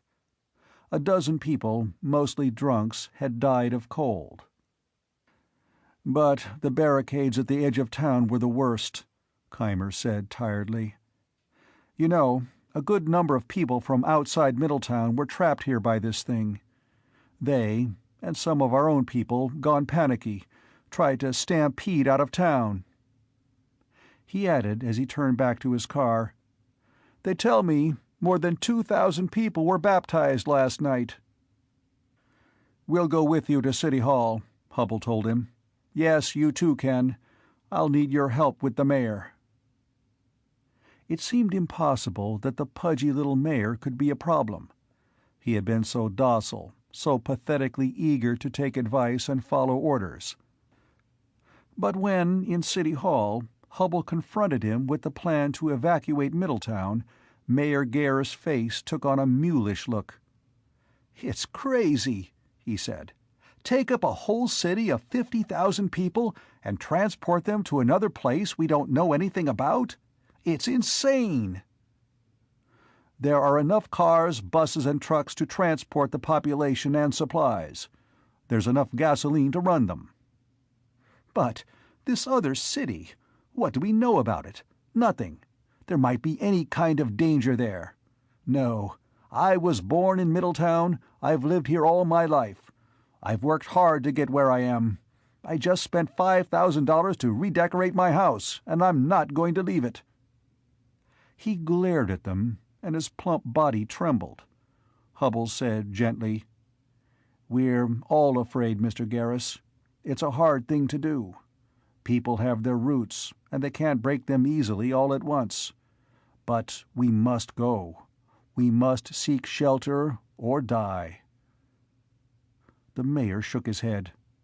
"My wife and daughter, they've been hysterical all night, pleading with me to do something, to make things go as they always have.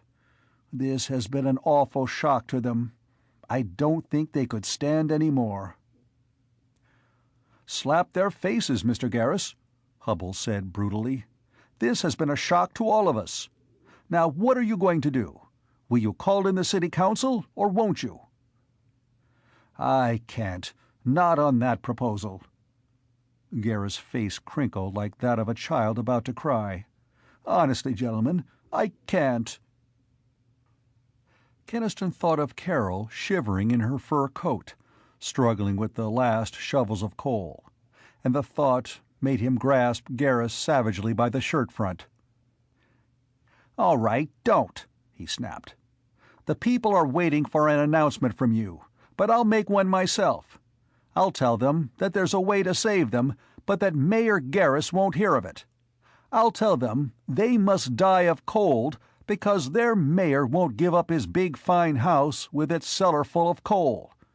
Would you like me to tell them that, Mr. Garris?" Keniston thought he had never seen a man turn so white. "They'd tear me to pieces," whispered Garris. "No, no, don't." He looked piteously from one to the other, and then he said, "I'll call in the council." The men of the council reacted, at first, very much as the mayor had done. Keniston did not entirely blame them. The difficulties of uprooting a population of 50,000 and moving it bodily in a short space of time to a place it had never seen nor heard of were enough to daunt anybody.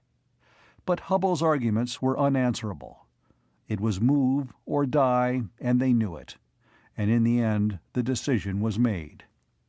A crushed, frightened little man, Mayor Garris went to make his announcement.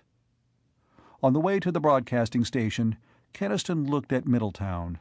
The big houses, standing lordly on the north side, the little houses in close-set rows with their tiny gardens.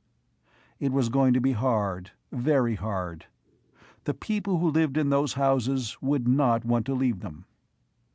In a low, tired voice, bereft now of pomposity and guile, the mayor spoke to the people of Middletown. "So, we must leave Middletown temporarily," he concluded. And he repeated the word, temporarily. The domed city out there will be a little cold, too, but not so cold as unprotected Middletown. We can live there until things clear up. Stay by your radios. You will be given instructions. Please cooperate to save all our lives. Please. End of Chapter 5. The City at World's End. Chapter 6. Caravan into Tomorrow. Keniston lost track of his own emotions very quickly in the rush of urgent tasks. City Hall became the nerve center of the evacuation. The police and National Guard officers were already there, and other men were called in: the wholesale grocers, the warehouse men, the heads of trucking and bus and van lines. McLean, the big raw-boned manager of the largest trucking company, proved a tower of strength. He had been a transport officer in the last war, and knew something about moving men and supplies.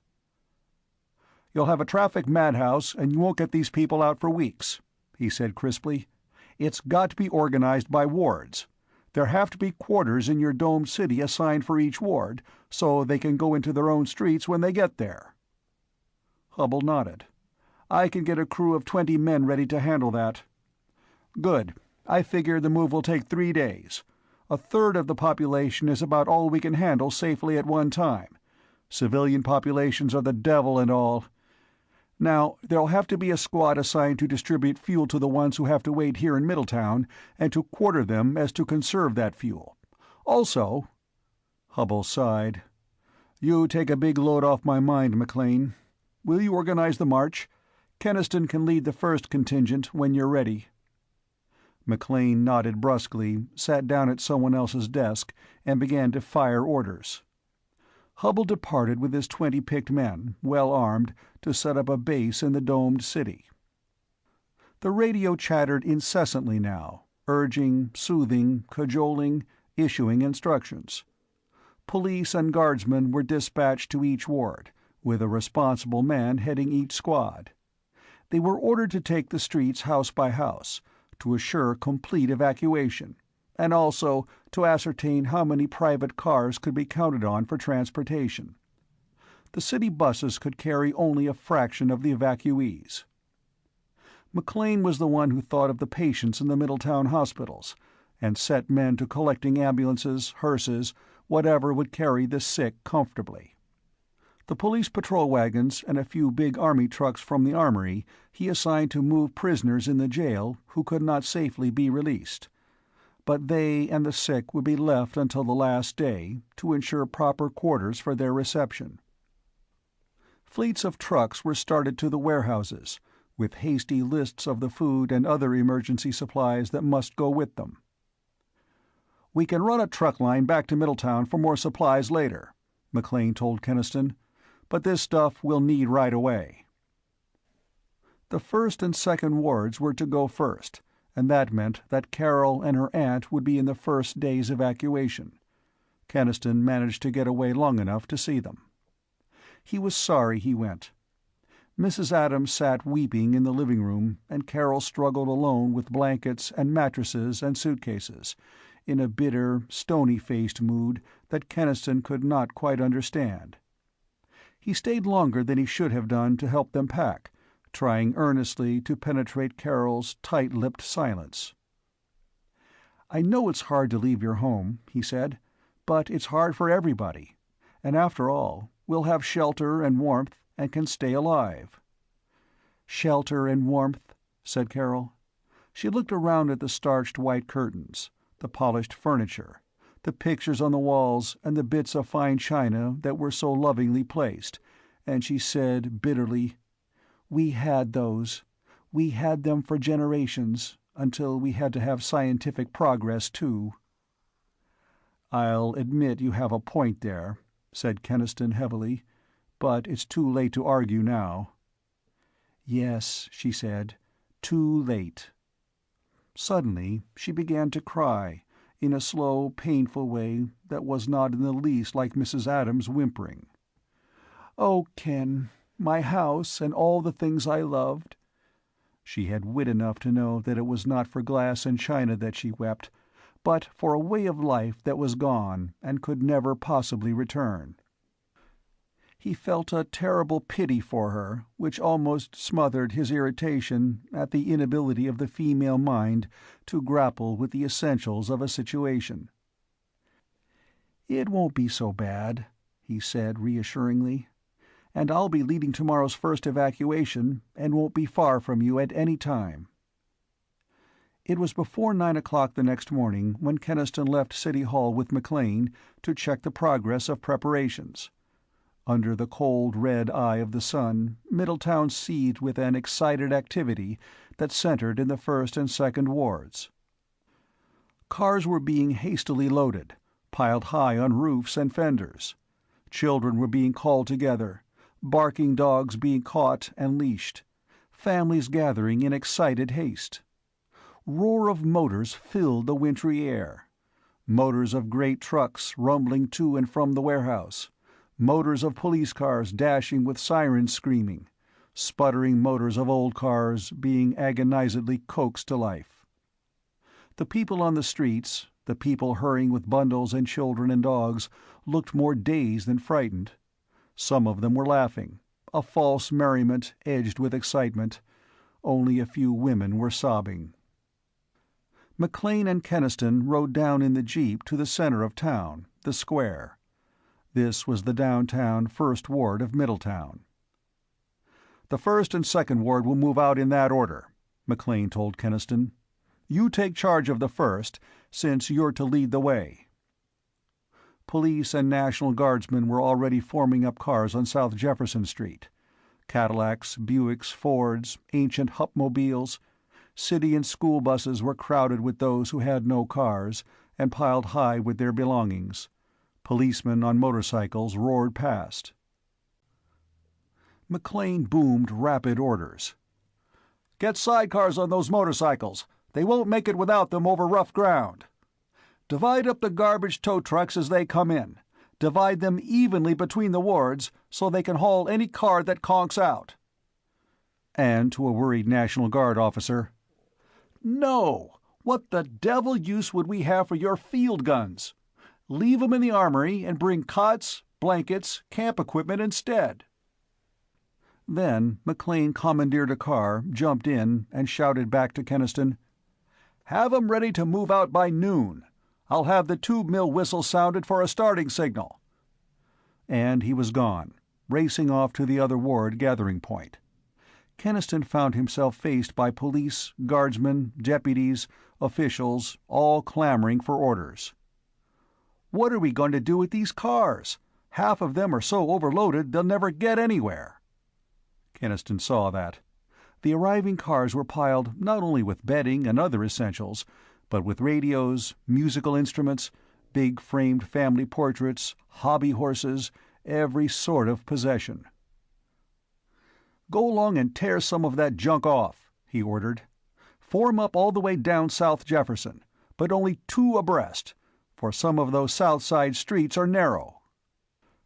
As he sweated to marshal the gathering cars, he watched for Carol's blue coupe.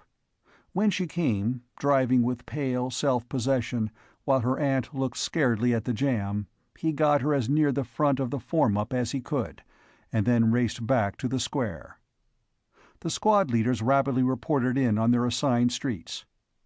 "Everybody's out of Adams Street. Everybody's out of Perry Street. Lincoln Avenue. But we haven't got 'em all out of North Street, Mr. Keniston. Some of those old people just won't go." Keniston swore, and then jumped back into the jeep and drove around to North Street. It was the street of shabby, ancient brick houses only 2 blocks off Main Street. And the first person he saw there was a grim-looking, shawled old woman standing with folded arms on her front porch. "I'm not leaving my home," she snapped to Keniston before he could speak. "I've lived in this house all my life, and my mother before me. I'll not leave it now." She sniffed scornfully. "The idea of the whole town taking up and running away just because it's got a little cold." Keniston, baffled, saw a little girl of 6 peering at him from inside the window of the house. "That your granddaughter?" he asked. "Listen, she'll be dead in a few days. Stone frozen dead. Unless you bring her and your warm clothes and blankets along now." The shawled old woman stared at him. Then, her voice suddenly dull, she asked, "Where do I go?" He hastened on along the street. A peppery old man was being carried out in a wheelchair by 2 squad-men, and was viciously striking at them with his cane. "God-damn foolishness!" he was swearing. They got them into the waiting buses and hastily loaded on their belongings. Then Keniston raced back to the square. His watch said 11:10, and he knew how far they were from ready. On the square, under the big sycamore tree, a gaunt, tall man with burning eyes was brandishing a Bible and shouting to no one, "End of the world! Punishment for sin!" Lauber, the truck dispatcher whom McLean had left in charge of the First Ward caravan under Keniston, came running up to him when he reached South Jefferson. "These people are crazy," he panted. "The ones already here want to start right now, and they don't even know the way." Keniston saw that the police had drawn a barricade of big trucks across the street some blocks southward.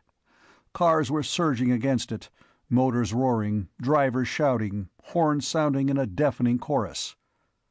Panic. He knew it was in the air. He, all of them, had known there was danger of it when the mayor had made his broadcast. They had had to risk it, for only real fear could make people leave their lifelong homes. But if it got out of hand— He rode along the line shouting, "Form up! Form in line! If you jam the street, you'll be left behind!" He couldn't even be heard. Limousines, trucks, jalopies, they crowded each other, banged fenders, bumped and recoiled and pressed forward again, and the horns never stopped their shrieking cacophony. Keniston, sweating now despite the frozen chill of the air, prayed that the gathering panic would not burst into violence. At the front of the surging, roaring mass he found Mayor Garris, and the mayor's pallid face showed that panic had infected him too. "Shouldn't we go?" he shouted to Keniston over the uproar of horns and motors. "Everyone seems ready here." "McLean's running the traffic movement, and we've got to stick to his orders," he shouted back. "But if these people break loose—" the mayor began. He stopped. Over the shrieking horns and thundering motors, a new sound was rising. A distant, banshee wail. A faraway scream that swelled into a hoarse, giant howl.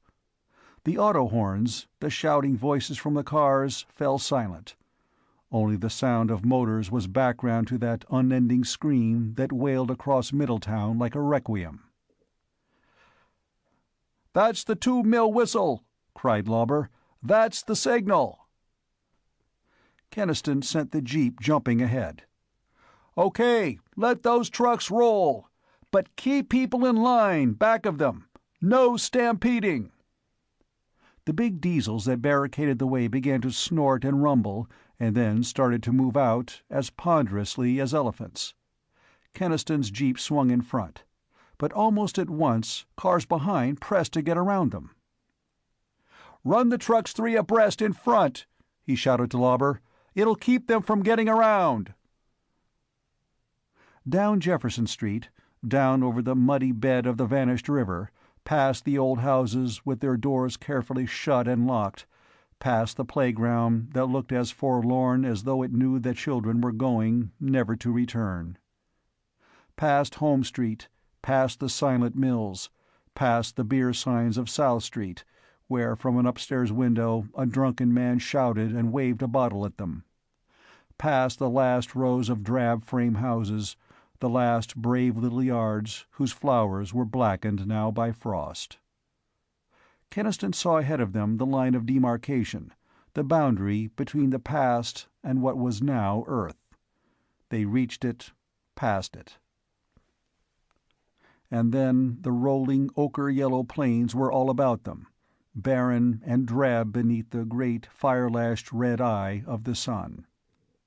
The cold wind whooped around them as they started to climb the easy slope toward the bridge. Behind his jeep, diesels, jalopies, buses, shiny station wagons rolled with roaring, sputtering, purring motors. Keniston looked back down the slope at them. Already the other ward was moving out, and he rode at the head of a huge caravan of vehicles crawling endlessly out of Middletown, a caravan out of the Earth that was gone forever into this unguessable tomorrow. End of Chapter 6. The City at World's End. Chapter 7. Under the Dome. When they came up over the bridge, and for the first time had view of the distant domed city that shimmered in the wan light far out on the desolate plain, Keniston could sense the shock of doubt and fear that ran through all of his host who were seeing it for the first time.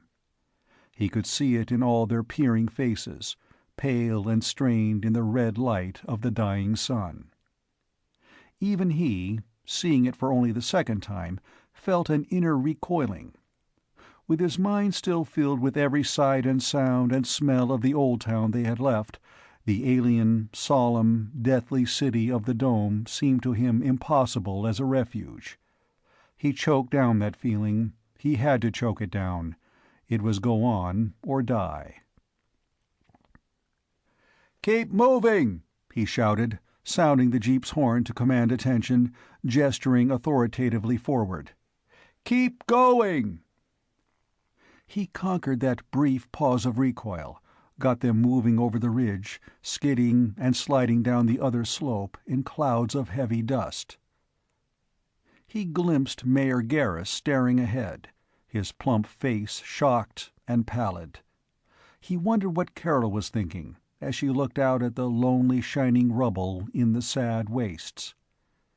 The endless caravan, shrouded in dust, was halfway down the long slope when Keniston heard a raging of horns and looked back. An old sedan had stopped squarely in the middle of the narrow track the trucks had beaten down across a shallow gully. Cars were pulling out around it, wallowing in soft earth, jamming their low-hung frames against the banks, getting inextricably tangled. Behind them, the line was damming up. Keniston yelled to Lauber to keep the head of the caravan moving on toward the distant dome, and then sent his jeep snorting back along the line. A knot of people had collected now around the offending sedan. Keniston hastily shouldered his way through them. "What the hell's going on here?" he demanded. "Whose car is this?" A weather-beaten middle-aged man turned to him, half scared, half apologetic. "Mine. My car. I'm John Borzak." He gestured to the back seat of the old sedan. "My wife. She's having a baby in there." He added as an afterthought, "My fifth." "Oh, Christ, that's all we needed," Keniston cried. Borzak looked instantly guilty. He looked so sad that Keniston began to laugh. Suddenly, all of them were laughing, in sheer relief from nervous tension. He set men scurrying to get a doctor and ambulance out of the procession, and meanwhile willing hands carefully rolled the old sedan a little aside.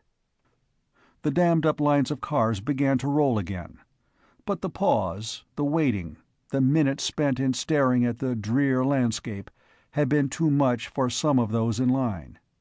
Keniston saw cars, only a few of them as yet, curving out of line and scrambling on the slope to swing back toward Middletown. He'd feared that above all things. People of a 20th century Middle Western town could take only so much of the unknown. But he had to stop them, or panic would spread like fire that nobody could stop. He bucketed the jeep after them, got ahead of them by the advantage of his four-wheel drive, and then blocked their way back and stood up in the jeep and shouted at them and pointed ahead. A man who looked like an aging carpenter, with a knobby face, sheet pale now, cursed Keniston out of the depths of his fear. "We're not going out to die in this damned desert! We're going back home!" "You'll never even get near it," Keniston warned. "There are special guards who won't let anyone back into Middletown. Get it into your heads that the place is a death trap, will you?" "Oh, Hugh, maybe we'd better go on," whimpered the shapeless woman beside the man. "Like hell we will! I'm a free American, and this isn't any dictatorship." Keniston found the only argument that could sway these people who were recoiling from the deathliness of the desert. "If you go back, if you do get into Middletown and stay there, you'll soon be all alone there. You and the few like you. All alone, here at the end of the world, with the night and the cold."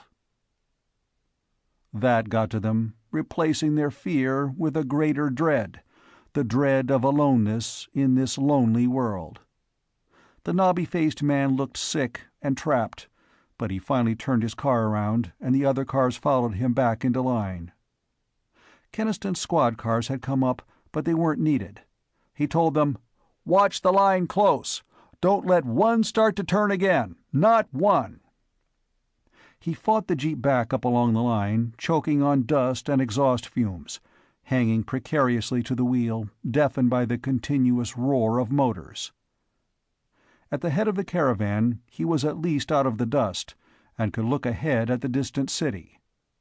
It was still only a shimmering, tiny bubble on the horizon, only a glittering point lost and drowned in the vast indifference of the ochre-colored wastes that stretched—how far?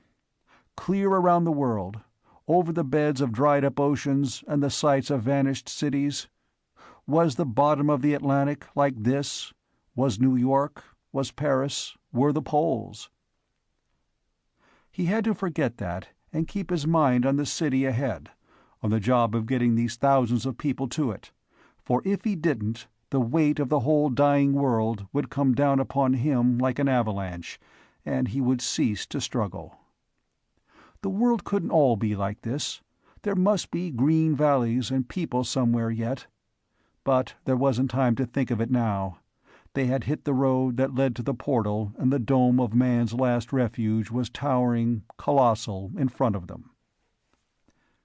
He saw that Hubbell's men had closed the portal. That would be the first step, of course, to conserve what warmth there was and keep out the frigid wind. It opened now to receive them, and an armed man waved and smiled, and then clung on to the side of the jeep. "Straight up this boulevard and then turn. I'll show you. Yeah, we got the section ready. No sign of anything. I don't think even a mouse lives here anymore." A pause. "I'm sure glad you people have got here. This place is so damn quiet, it would scare you." The tall, white, silent towers watched them, the long line of dusty cars and trucks and buses that crept along the empty boulevards. The noise of motors greatly magnified echoed and rebounded from the walls and was repeated faintly from the dome, and the very shocking loudness of the sound made Keniston shiver. Apart from that mechanical racket, a curious hush had come over the Middletowners. All down the lines, heads were thrust forth out of car windows, looking, peering, savoring the height of the buildings whose tops they could not see, staring at the lines and colors that were alien to all they knew, listening to the emptiness. Keniston knew how they felt. It was too big and too strange. Even a native New Yorker would have found awe among these mighty towers, and to the folk of Middletown, used to the little slate-roofed houses and the squat buildings of dingy brick, they were overpowering, crushing, with something in them of dread because they were all deserted. The head of the caravan reached a section that was barred off with ropes. The ropes were laid aside, and the cars went in. Hubbell's advance squad was ready. Without them, the assignment of nearly 17,000 people to improvised quarters would have been impossible. With them, it was a scrambling chaos, carried out strangely without much noise. Men and women moved with a sort of stunned docility, glancing sidelong into the dust and the shadows, peering at the blank windows and the tall, strange rooms, afraid to raise their voices. Gradually, the sound of motors died and the streets were ghastly in their silence, and it was a silence so great that the scuffling of many feet and the murmur of many voices and the labor of unpacking trucks and cars did not disturb it, but were merely lost. Even the dogs were cowed. Keniston made his report to Hubbell and then went in search of Carol. Here and there, people still sat in their cars, refusing to move from their one last familiar reality, and he passed a woman who crouched in the dust of the street and wept, with her arms full of blankets. Something of the same feeling of despair infected Keniston. It was not going to work. It was not going to work at all, and he dreaded to talk to Carol. But he plodded on until he found her. There was a great vaulted room on the street level, smelling dismally of the dust and desertion of ages. Very tall windows let in what light they could, but still it was dusky. There were 20 women in the room, of all sorts and ages, milling about with suitcases and loads of bedding, uttering vague wails and words of complaint, struggling with rolled-up mattresses. Carol and her aunt were 2 of the 20. Characteristically, they had managed to get off in a corner as much by themselves as possible. Mrs. Adams had collapsed onto her improvised bed, and Carol was making what order she could of their scanty belongings. "Are you all right?" he asked her anxiously, and she nodded. From the nested blankets on the floor, Mrs. Adams whimpered, "Why did they bring us here, to this dreadful place? Why couldn't they have let us stay at home?" Carol hushed her as she would a fretful child. 2 sniffling, mouse-faced girls had crept up to ask Keniston questions. Behind them, a short, thick, middle-aged woman was stamping up and down along the walls, banging open the doors that pierced them. "Where's the bathrooms?" she was demanding belligerently. Keniston took Carol to the doorway and a little beyond it, where, if there was no more privacy, they were at least not besieged. He said, "I know it's rough as hell now, but it's only for a little while. This bunking together, I mean. There's room enough for everybody here, and you can pick out a place you like, all to yourselves. I can fetch you anything you want from your house, your books and things, even furniture." She cut him short. "No, I don't want anything touched there. I want to know it's all just as I left it, so I can at least think about it, and maybe—" She shook her head, and then went on. "Ken, old Mr. Peters from our street had another stroke when we got here. They took him away on a stretcher. He was dying, and I saw his face. He was looking up at these awful buildings, so puzzled and afraid. He was trying to understand, and he couldn't." She shivered. "Dying isn't good anywhere you do it," he said. "But we're young and strong, and we aren't going to die." He added, before he left her, "There was a baby born on the march. Think of the baby, Carol, instead of the old man." He went away, depressed and worried. Carol seemed different, and he didn't think it was just her tiredness. Perhaps she had roots too deep, not just in Middletown, but in the pattern, the state of mind. Well, the pattern was smashed forever now, and she and all of them had to adjust. Keniston had gone 2 of the long squares, sunk in his disturbed thoughts, before he realized that a change had come into the streets. He tried to think what it was. People were more in the buildings now, and less in the cars, but that was not all of it. There was something. The streets had suddenly come alive. The children had done it. Overawed at first by the strangeness and the silence and the behavior of their elders, it had slowly dawned upon them that here was a whole great city lying ready to their hands, fabulous empty buildings full of mysteries and treasures, new streets, new narrow ways behind them, all virgin territory to be explored. By twos and threes, the venturesome spirits had started out and taken others with them. And now the lofty hallways rang with shouts and running feet. Small figures scudded to and fro across the pavement. The shadows teemed with motion, with screams and squeals and the voices of parental anger. One bull-lunged urchin had discovered that he could make echoes. Another, intoxicated by blank expanses of white, unsullied wall, stood with a stub of pencil in his hand writing in ever-enlarging letters. Keniston thought, "The irreverent little bastards." But his step quickened, and quite suddenly he felt that it was going to work out after all. The human race was tough. He had further evidence of that in the next 2 days. The great waves of the migration poured down across the dusty ridge and in through the portal, the clamorous thousands of wheels and motors, the countless faces and peering eyes. And for those who came on the second day and on the third, it was not so bad as it had been for those who came first. The 17,000 pioneers had lifted the curse of the empty stillness. Community kitchens, working on oil and gasoline ranges, filled the air with the homely, cheering smell of coffee. There was hot food, and the excitement of searching out friends and comparing notes. Indefatigable housewives busied themselves with brooms and drove their husbands to cleaning windows and whacked their unruly children. And the cars piled up in lines along the streets and boulevards, the Plymouths and Nashes and Chevrolets and Fords, incongruous in this dreamlike city of an elder Earth. On the third day, they brought the sick and put them in the hospital. They brought the prisoners from the jail and locked them away in another building. A great structure on the central plaza became the city hall. And by that third night, not a soul was left in Middletown. All were here under the great dome of the alien city. "We'll call this place New Middletown," Mayor Garris had proclaimed. "Makes it seem more like home." Keniston walked with Carol that night down one of the dark main avenues of the domed city. There was candlelight and lamplight from doorways and tall windows. A baby wailed from inside a dark doorway and was hastily soothed.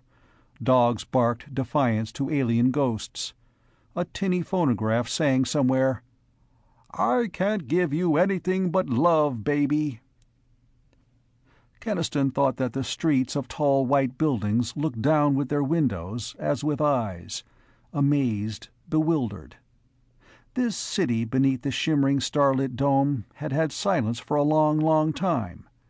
Silence and the slow swing of the cold red sun and the farther stars. Could a city remember, Keniston wondered? Did this one remember the old days of its builders, the lovers who had walked its ways and the children who had known its nooks and corners? Was it glad that men had come again, or did it regret the age-long silence and peace? Carol shivered a little and buttoned her topcoat. "It's getting colder." Keniston nodded. "But not bitterly so. Only like an October night back in our own time. We can stand that." She looked up at him, her eyes dark in the white blur of her face. "But how will we live here, Ken? I mean, when the food from Middletown's warehouses run out?" He and Hubble had known the question would come up, and had the answer for it. Not a perfect answer, but the only one. "There are big hydroponic tanks farther over in the city, Carol. The people here raise their food in them. We can do the same. There are plenty of seeds in Middletown." "But water?" "Lots of it," he answered promptly. "Big underground reservoirs that must tap deep water-bearing strata. Hubble had it tested, and it's perfectly safe." They walked on to the edge of the plaza. Now the moon was rising, that copper-colored, unreally big moon that was so much nearer Earth than in the old times. Its coppery light poured through the dome upon the city. The white towers dreamed, the chill deepened. The whole mighty past of dead Earth seemed to crush down upon Keniston. Millions of years, trillions of lives full of pain and hope and struggle, and all for what? For this? Carol felt it too, for she pressed closer to him. "Are they all dead, Ken? All the human race, but ourselves?" He and Hubble had the answer for that too, the answer they would have to give to everyone. "There's no reason to assume that. There may be other cities that are still inhabited. If so, we'll soon contact them." She shook her head. "Words, Ken. You don't even believe them yourself." She drew away from him. "We're alone," she said. "Everything we had is gone. Our world, our whole life, and we're quite alone." He put his arms around her. He would have said something to comfort her, but she stood stiff and quivering, and suddenly she said, "Ken, there are times when I can't help hating you." Utterly shocked, and too bewildered to be angry yet, he let her go. He said, "Carol, you're wrought up, hysterical." Her voice was low and harsh. The words came fast, as though they could no longer be held back. "Am I? Maybe. But I can't help remembering that if you and men like you hadn't come to Middletown with that secret laboratory, 50,000 people wouldn't have had to suffer for it. You brought this on us." He began to understand now all that had been behind Carol's taut manner and unfriendly silences, all the blind resentment that had focused upon himself. He was, for the moment, furiously indignant, the more so because what she had said stung him on a sensitive nerve.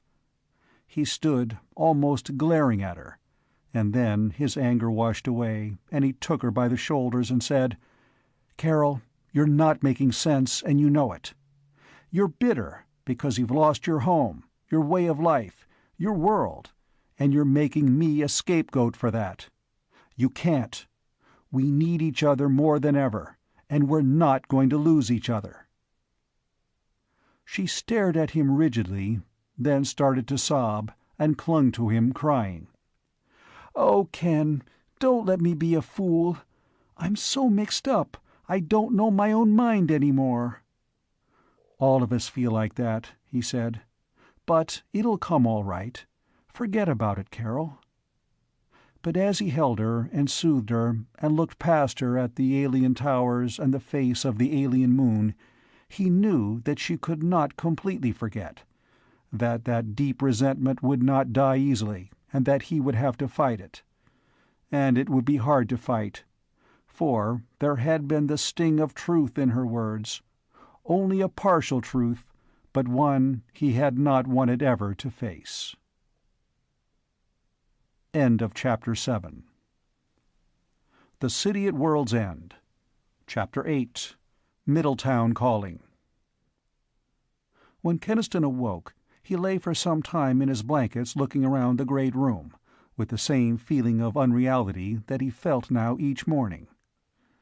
It was quite a large room, with graceful curving walls and ceiling of soft-textured ivory plastic. But it was not as large as it looked, for the builders of the city had known how to use daringly jutting mezzanines to give 2 floor levels the spaciousness and loftiness of one. He looked up at the tall, dusty windows and wondered what this room had once been. It was part of a big structure on the plaza, for Mayor Garris had insisted that the whole lab staff be quartered near City Hall. It had obviously been a public building, but except for a few massive tables, it had been quite empty, and there was no clue to its function. He looked around at the others on the row of mattresses. Hubble was still sleeping calmly.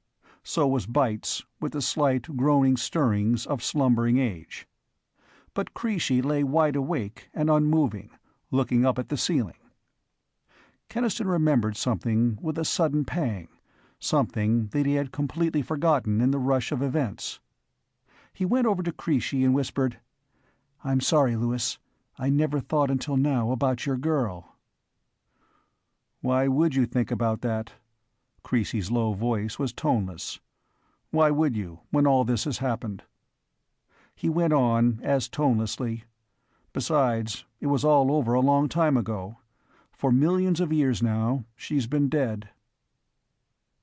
Keniston lingered a moment, seeking something to say, remembering now Creasy's eager talk of the girl he was soon to marry, the girl who lived 50 miles away from Middletown. He could find nothing to say.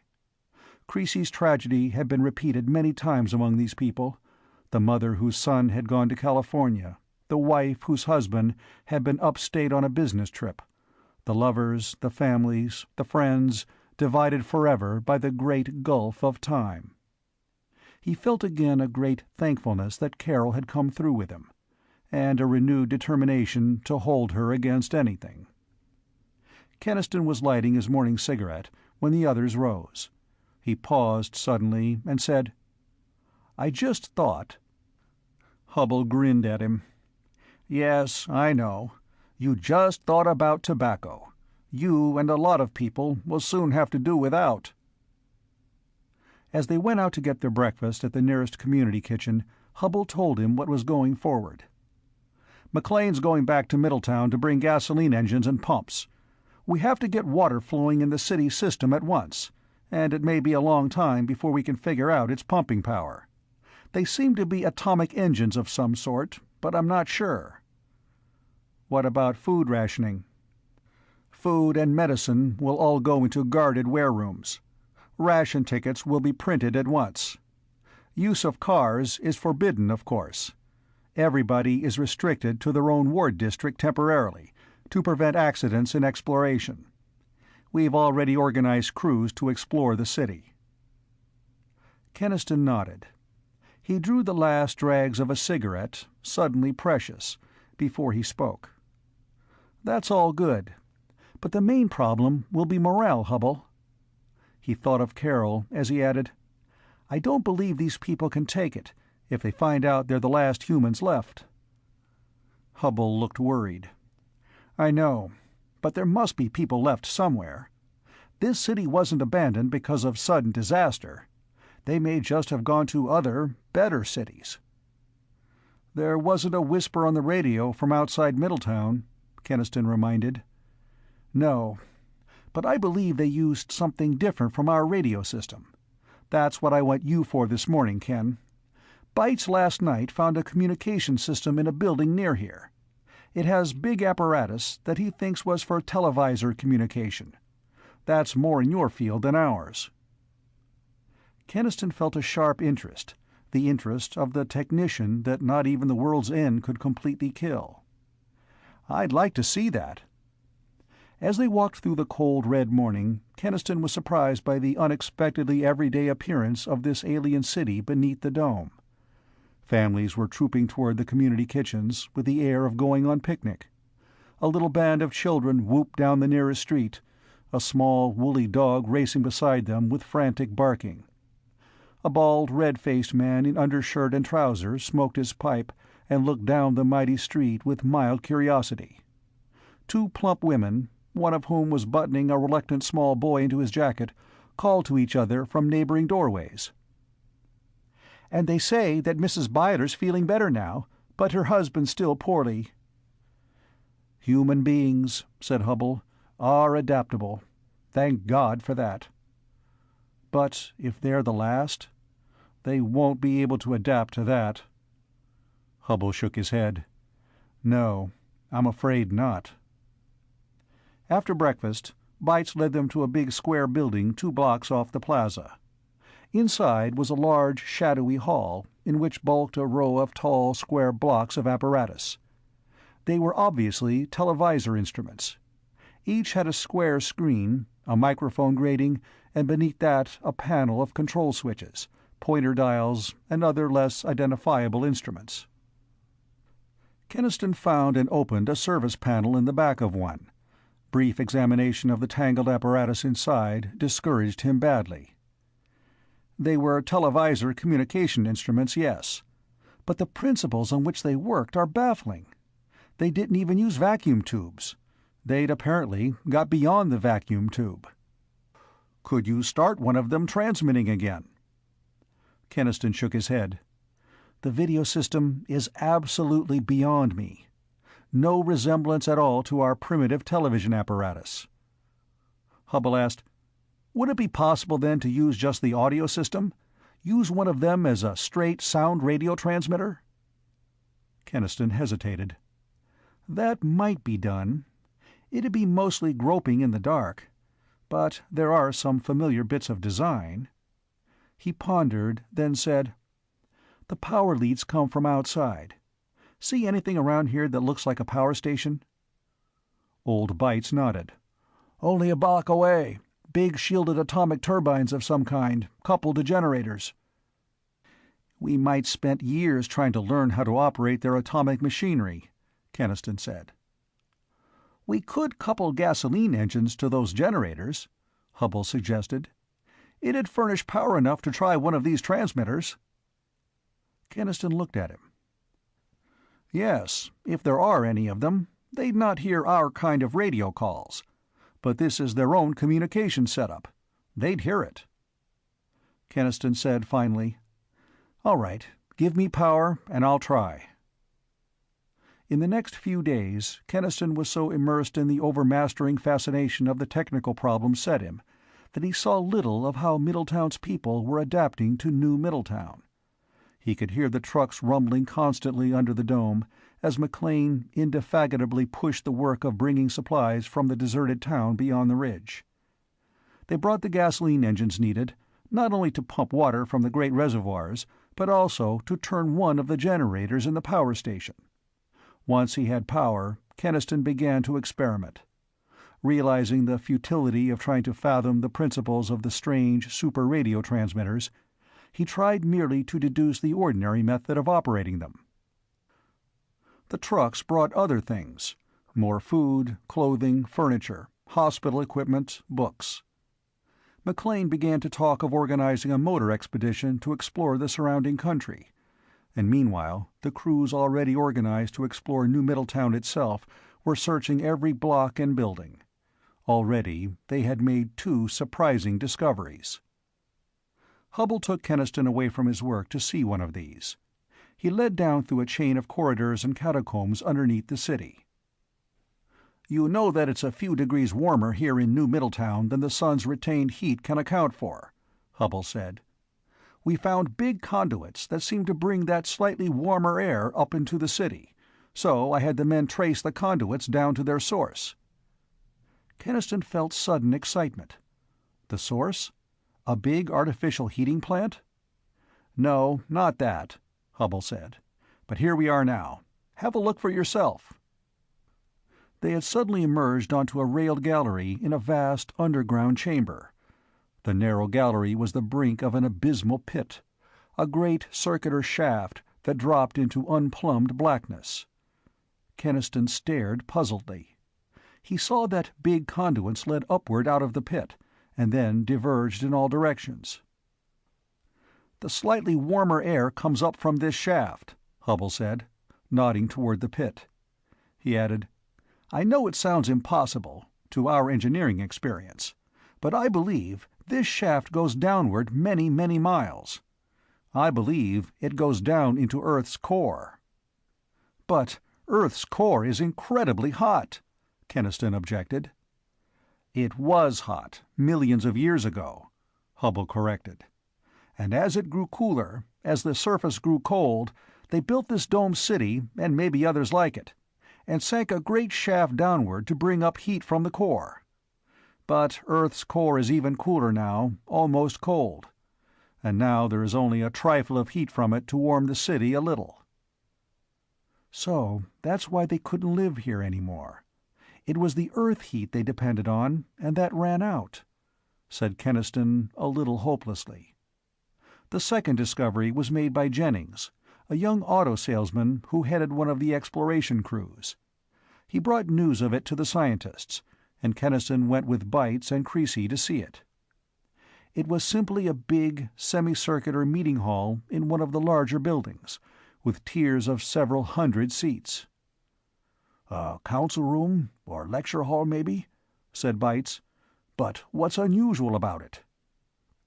"Look at those seats in the second tier," said Jennings.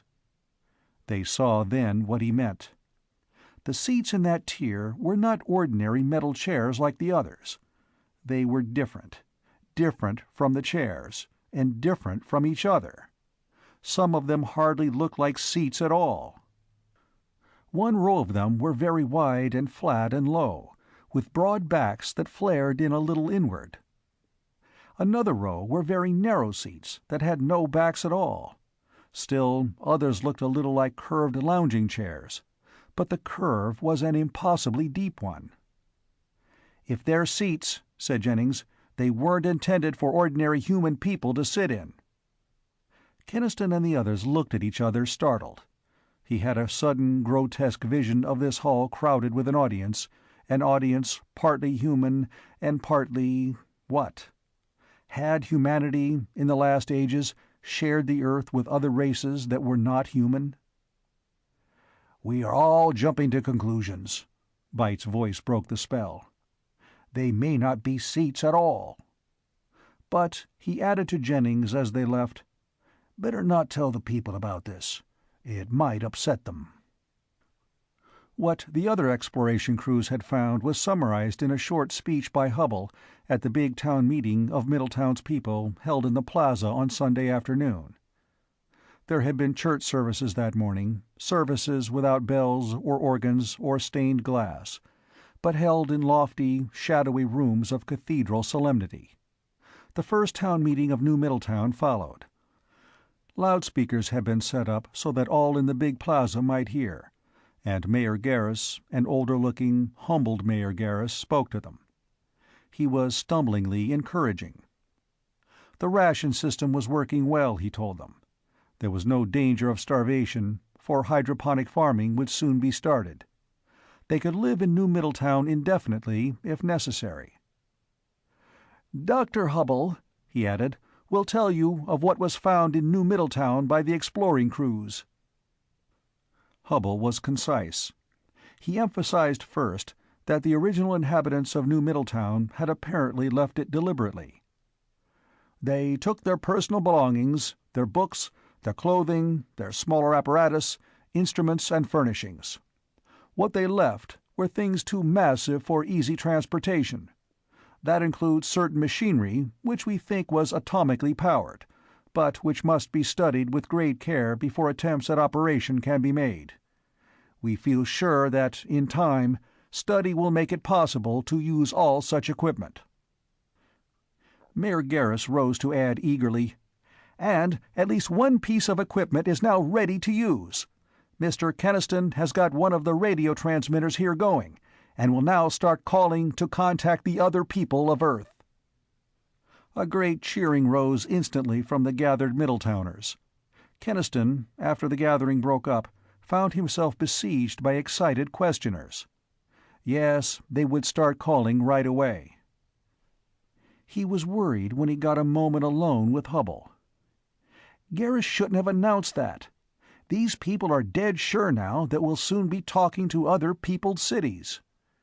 Hubble looked worried too. "They're so sure there are other people that it's only a matter of contacting them." Keniston looked at him. "Do you believe there are any others? I'm beginning to doubt it, Hubble. If they couldn't live in this city, they couldn't live anywhere." "Perhaps," Hubble admitted uneasily. "But we can't be sure of anything. We have to try, and keep trying." Keniston started the transmitter that night, using it for only 10 minutes each hour to conserve gasoline as much as possible.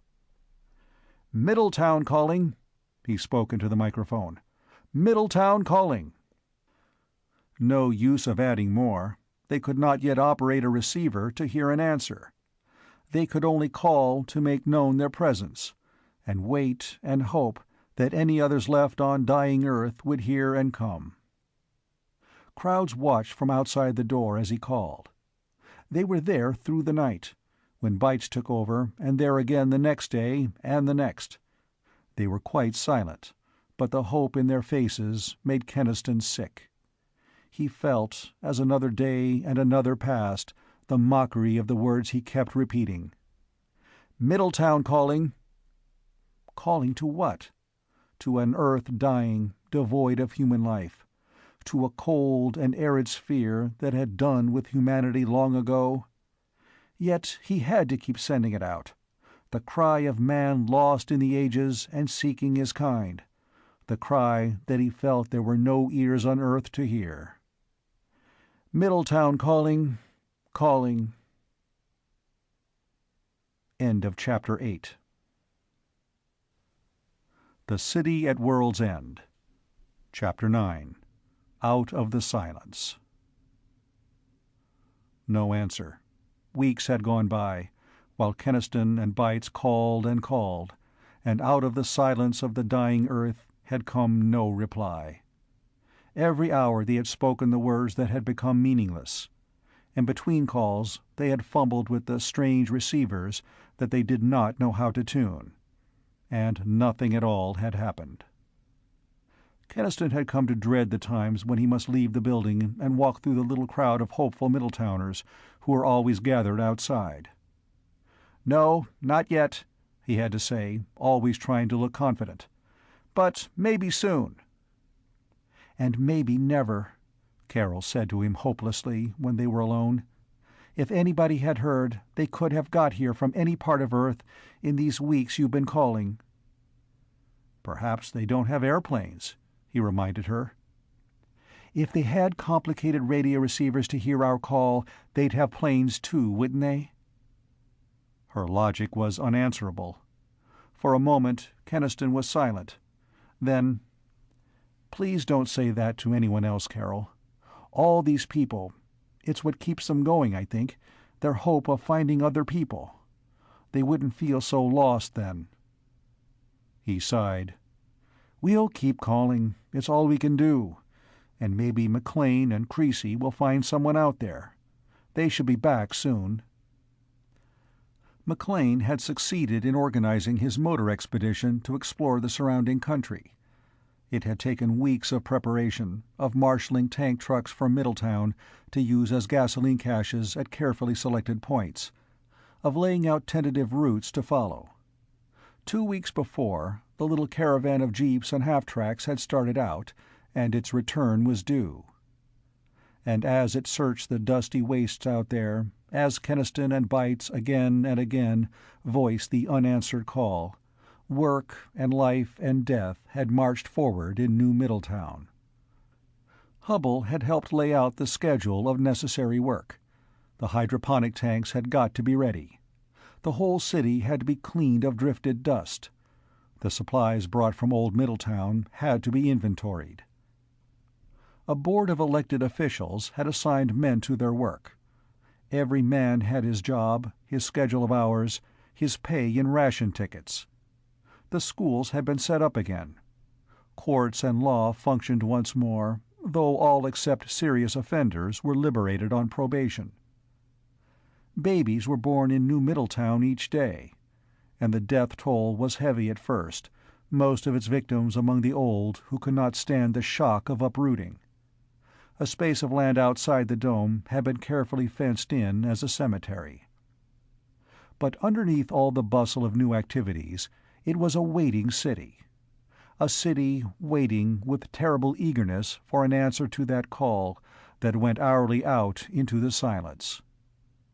Keniston felt his helplessness.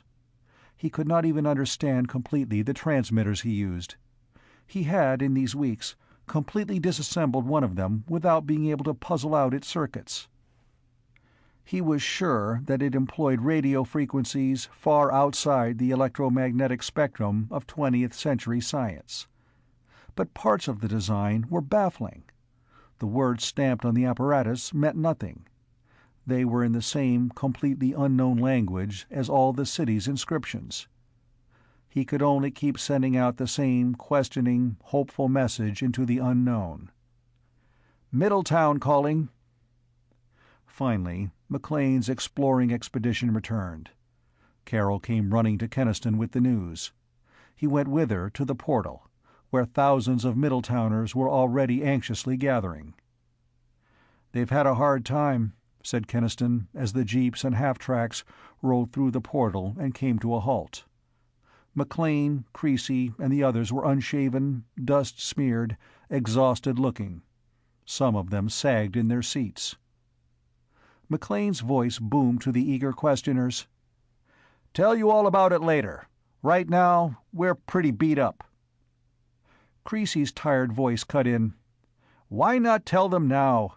They'll have to know." He faced the wondering crowd and said, "We found something, yes. We found a city 200 miles west of here. A domed city, just like New Middletown." Bertram Garris asked the question that was in everyone's mind.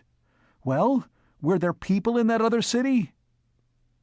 Creasy answered softly, "No, there was nobody there. Not a soul. It was dead, and it had been dead a long time." McLean added, "It's true. We saw no sign of life anywhere, except a few little animals on the plains." Carol turned a pale face toward Kenniston. "Then there's no one else? Then we are the last?" A sick silence had fallen on the crowd. They looked at each other numbly. And then Bertram Garris displayed unsuspected capacities of leadership. He got up on one of the half-tracks and spoke cheerfully. "Now, folks, no use to let this news get you down. McLean's party only covered a few 100 miles, and Earth is a mighty big place. Remember that Mr. Kenniston's radio calls are going out every hour." He rattled on with loud heartiness. "We've all been working hard, and we need some recreation. So tonight we're going to have a big get-together in the plaza, a town party. Tell everybody to come." The crowd of Middletowners brightened a little, but as they went away, Kenniston saw that most of them still looked back soberly. He told Garris, "That was a good idea, to take their minds off things." The mayor looked pleased. "Sure, they're just too impatient. They don't realize it may take the other people a good while to answer those calls of yours." Kenniston realized that Garris' confidence had not been assumed. Despite the shattering new revelation, the mayor still had faith that there were other people. But Hubbell was somber when he heard the news. "Another dead city? Then there's no further doubt in my mind. Earth must be lifeless."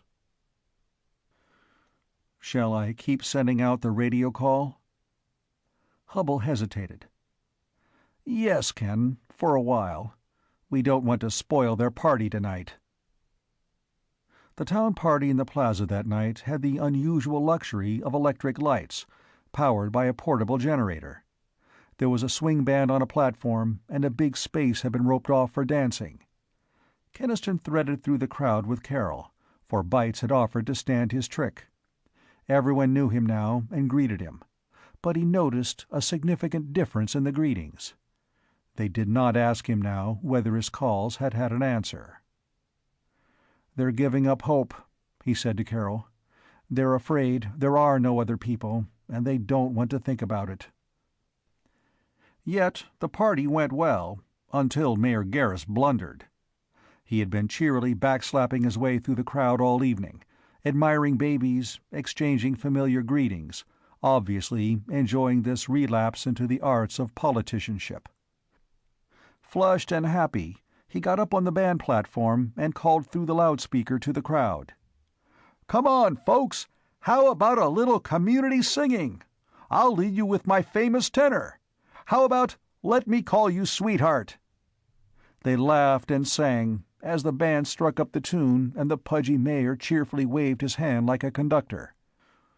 The old songs, not heard on Earth for millions of years, echoed off the tall white buildings and the great shimmering dome overhead. But as they sang Banks of the Wabash and Old Kentucky Home, voices and faces lost their brightness.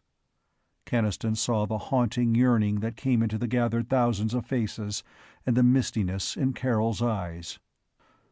The swell of voices dropped a little.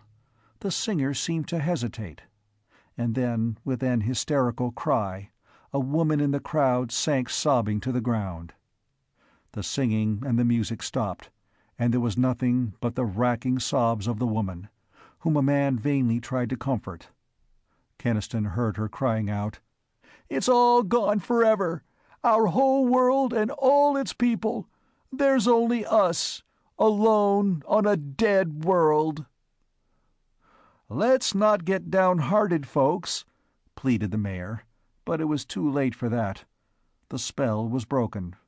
The people of Middletown were at last confronted with their awful aloneness.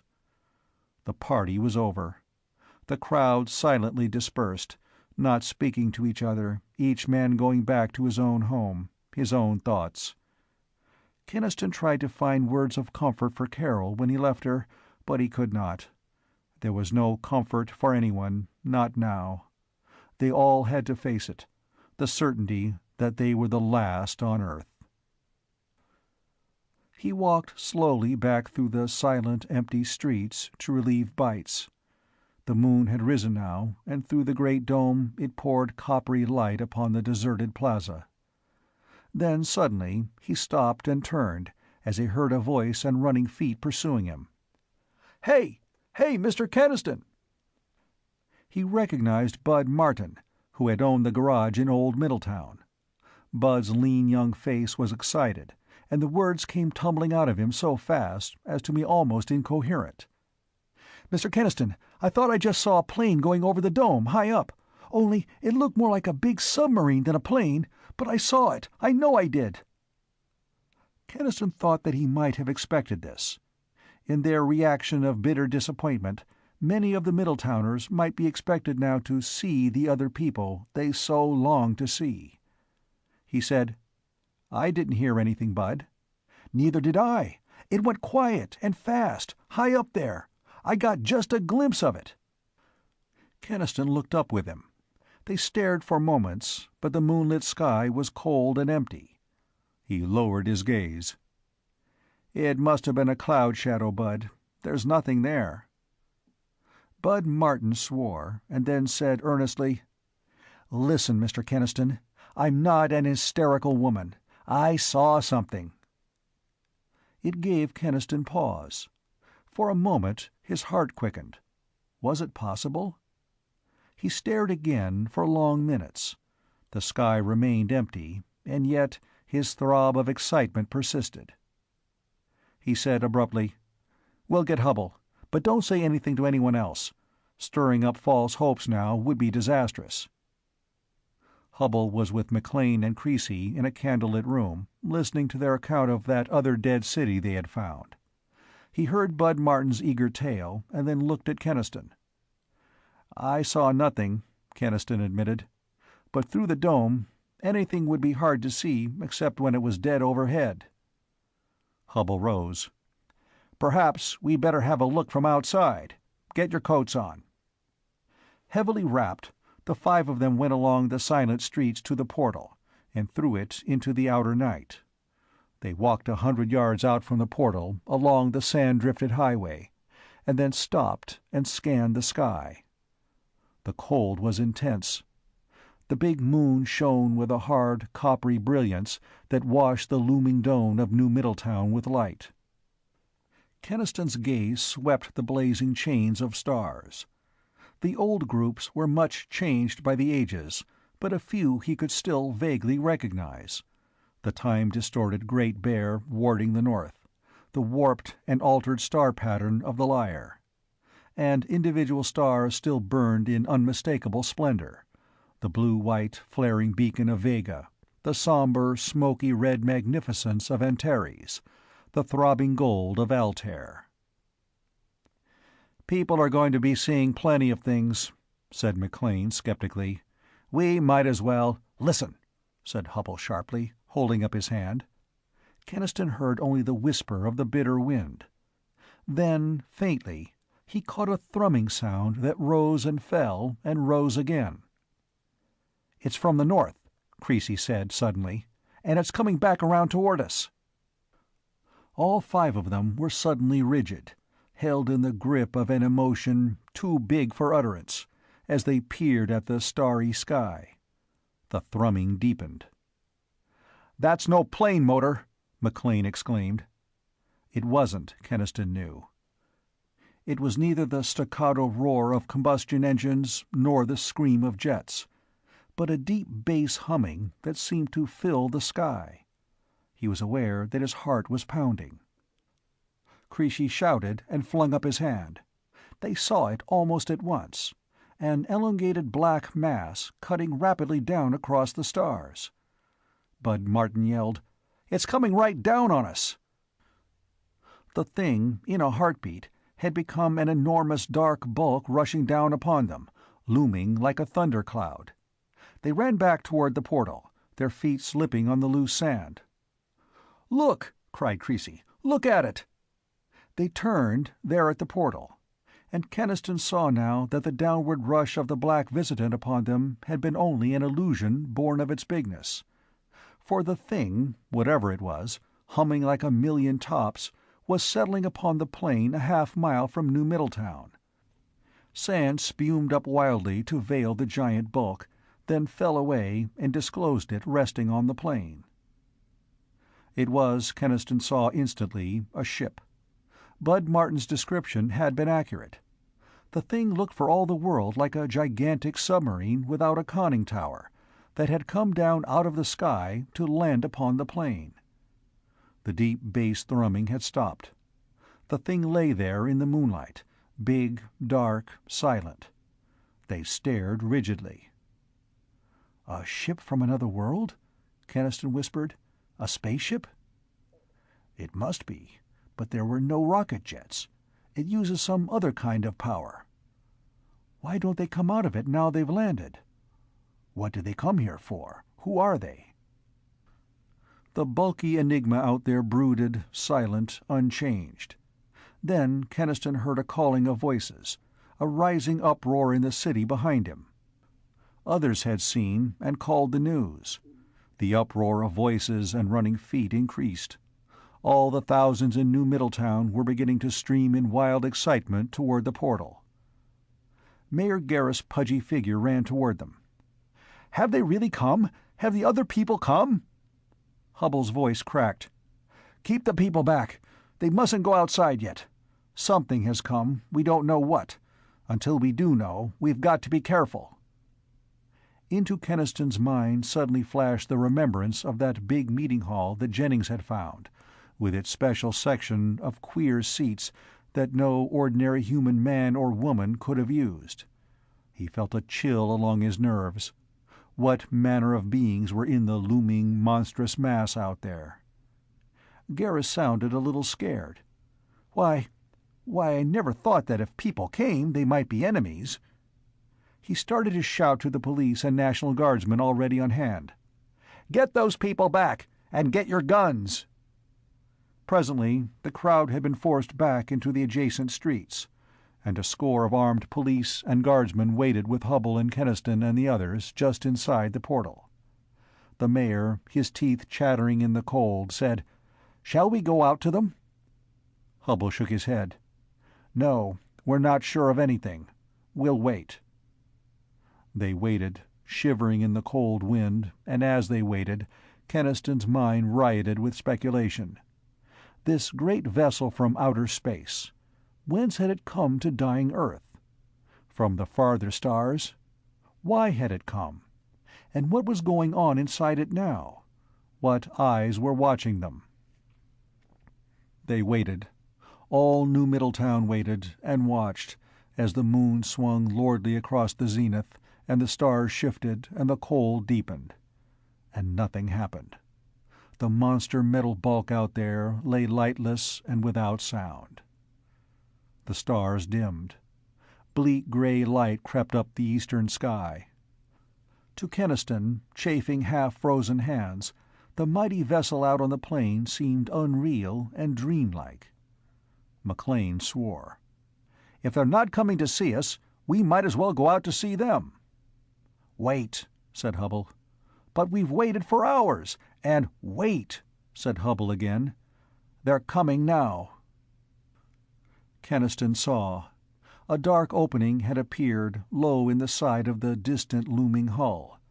Figures that were vaguely unreal in the dawn light were emerging from that opening and moving slowly toward New Middletown. End of Chapter 9. The City at World's End. Chapter 10. From the Stars. Keniston watched them come, the four vague figures walking slowly through the dawn toward New Middletown. His heart pounded and his mouth was dry, and he was strangely afraid. Perhaps it was the manner of their coming that made him so, the brooding, enigmatic bulk of that unknown ship, that long and cautious silence. It came to him that they too were doubtful.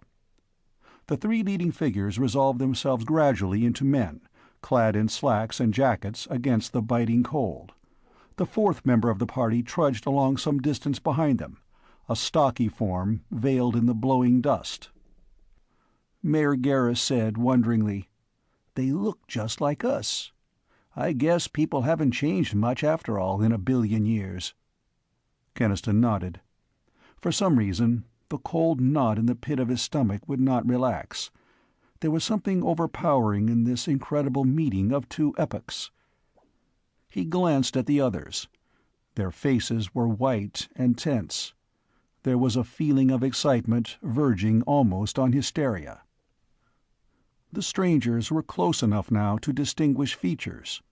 The stocky laggard remained indistinct, but of the three who came before, Keniston saw now that only two were men. The third was a blue-eyed woman, tall and lithe, with hair the color of pale gold, smooth coiled about her head. Keniston was struck by her.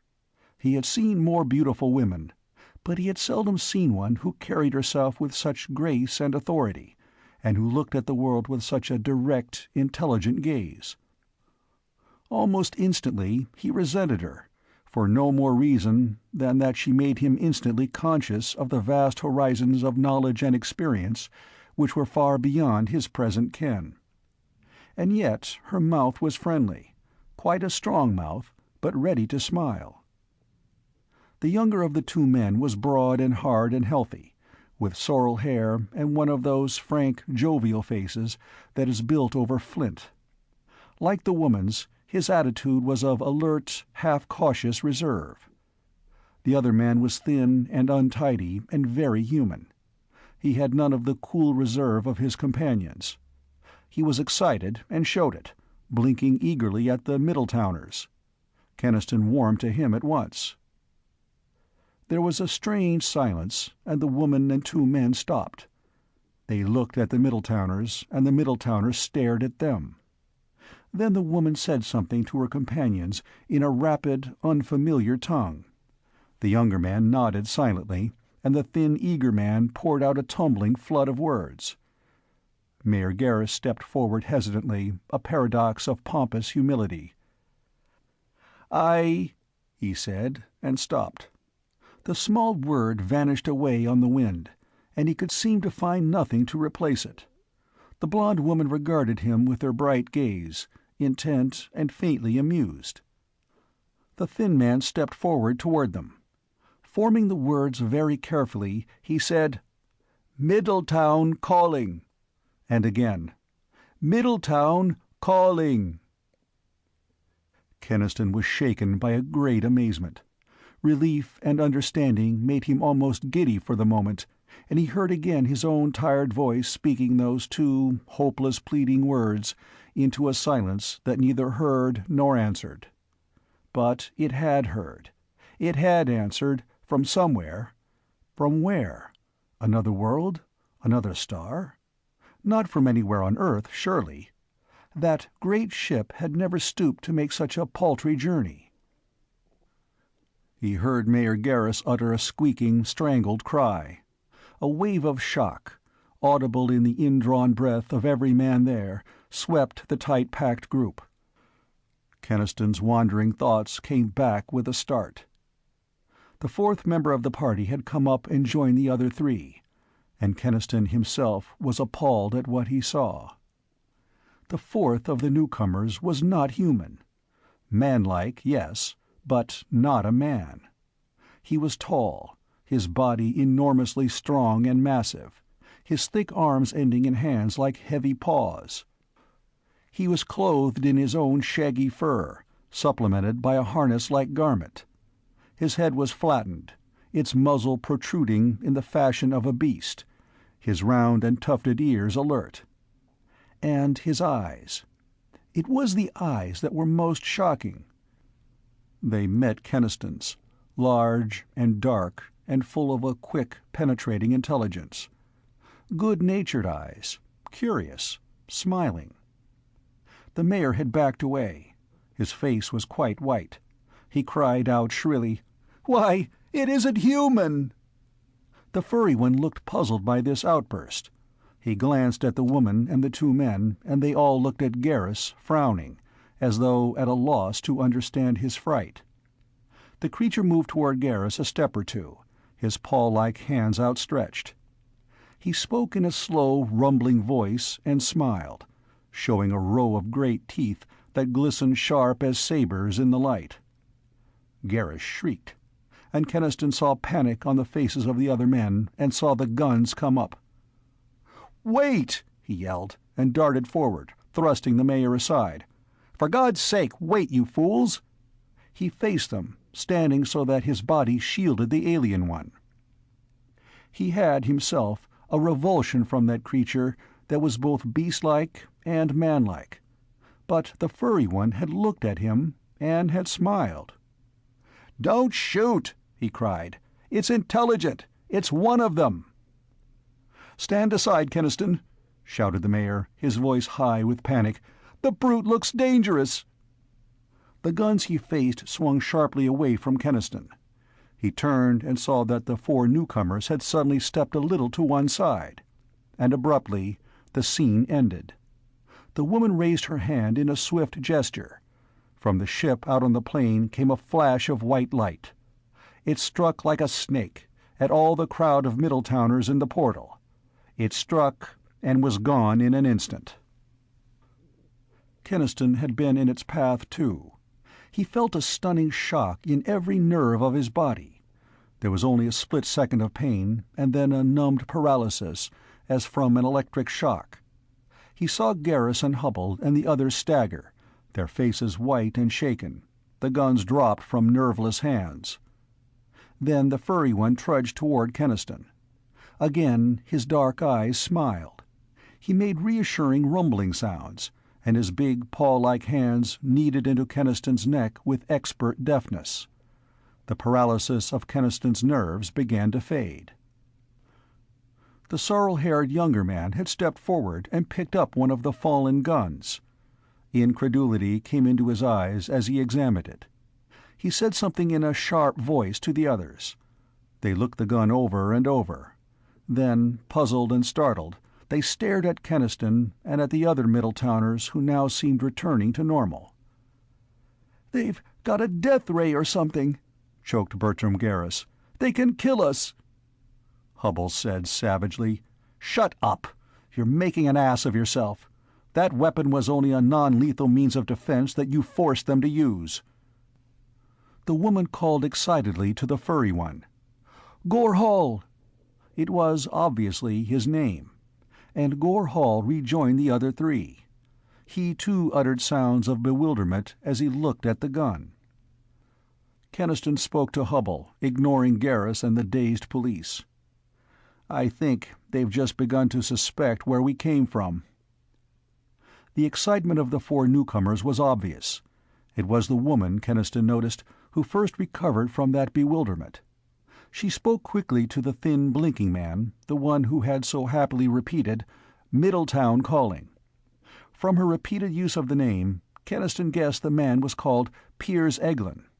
And Piers Eglin looked the most staggered of all the four, and the most joyful. He came back to Keniston. He almost devoured him with those blinking eyes. "Middletown," he said, and then, after a moment, "Friends." Keniston seized on that. "Friends? Then you speak English?" The word English set Piers Eglin off into a new paroxysm of excitement. He began to babble to the others, but the woman cut him short. He swung back to Keniston. "English language," he almost panted. "You speak English language." Keniston simply nodded. A look of awe crept into Piers Eglin's blinking eyes as he asked, "Who? No," he began again. "Where do you come from?" "From the past," Keniston answered, and felt the full unreality of it as he said it. "From far in the past." "How far?" Keniston realized that 20th century dates would mean little after all these epochs. He thought for a moment. Then he said, "Very far in the past. In our lifetime, atomic power was first released." "So far," whispered Piers Eglin numbly. "But how? How?" Keniston shrugged helplessly. "There was an atomic explosion over our city. We found our whole city in this age. That's all." The thin man feverishly translated for the others. The woman showed deep interest.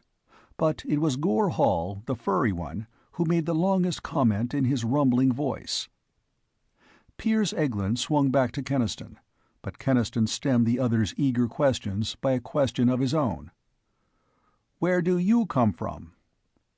The thin one pointed up at the dawn-lit sky.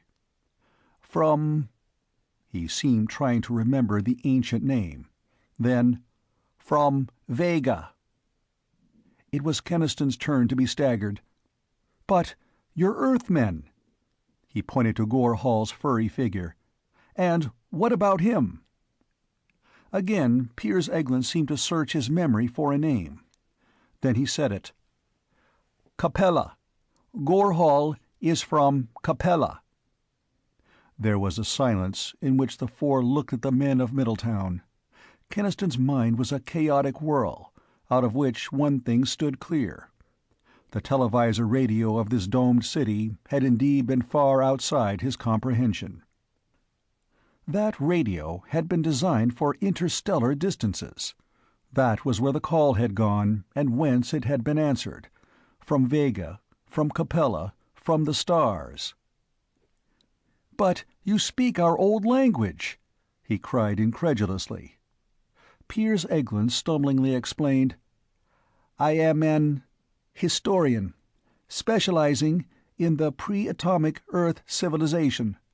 I learned its language from the old records. That is why I asked to leave to accompany this party to Earth." The woman interrupted. She was shivering a little, and she spoke now in a low, rapid voice. Piers Eglin told them, "She is Varn Allen, the administrator of this sector. Here," nodding to the sorrel-haired younger man, "is Norden Lund, the sub-administrator." The words were hard for him to remember, harder still to shape. He added, "Varn Allen asks that we talk inside the city, where it is not so cold." Keniston had guessed that the woman held authority in the group. He was not surprised. Her vibrant forcefulness was striking. Mayor Garris, who was half frozen himself, was only too happy to accede to that request. He turned toward the portal, behind which all the thousands of New Middletown were being held with difficulty. Their masked faces showed as a pale blur through the glass of the dome. "Make way there!" Garris ordered, in his most important tone. He gestured at the sweating guardsmen and police who held the line. "Clear away there now, we're coming in." He raised his voice, speaking to the people beyond. "Stand back, will you? Everything's fine. The other people have come at last, and they want to see our city. So let them through! Let them through!"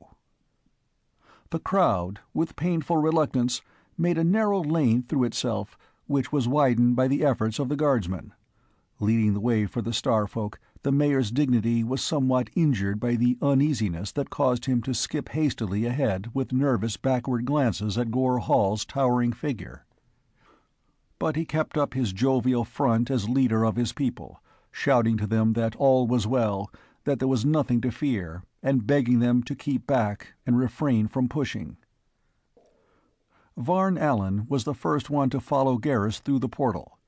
She hesitated just an instant, as she and the jostling eager crowd caught sight of one another, and the crowd sent up a wild-throated roar of cheering that shook the dome. Behind her, Norden Lund grinned and shook his head, as a man might at the bad manners of children. Then Varn Allen smiled at the people and went on, and the edges of the crowd swayed and buckled inward, and the guardsmen swore, and some irreverent soul whistled appreciatively at the tall, lithe woman with the golden hair. They shouted questions at her, 1,000 all at once, and the half-hysterical greetings of people who have waited so long that they have lost hope, and then find it suddenly fulfilled, and Keniston hoped that they would not do anything violent, like carrying her and Norden Lund on their shoulders. He went in right beside Gore Hall. The people had not seen him yet, except as a vague, dark figure beyond the wall of curving glass. When they did, their voice dropped dead still for a moment, and then took up again on a rising note of incredulity and alarm. Women who had shoved and clawed to get in the first row now tried to scramble back out of harm's way, and the edges of the crowd drew sharply apart. Keniston walked close to the big furry Capellan, his hand resting on one mighty shoulder, to show the crowd that they had nothing to fear. And the people stared and stared. "What the devil is it? A pet? Look, it's got clothes on. Don't tell me it's one of them." "Keep it away from me! It's showing its teeth!"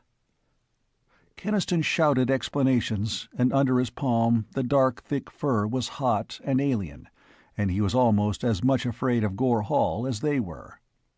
And then, from out of the crowd, a tiny girl came toddling directly into their path.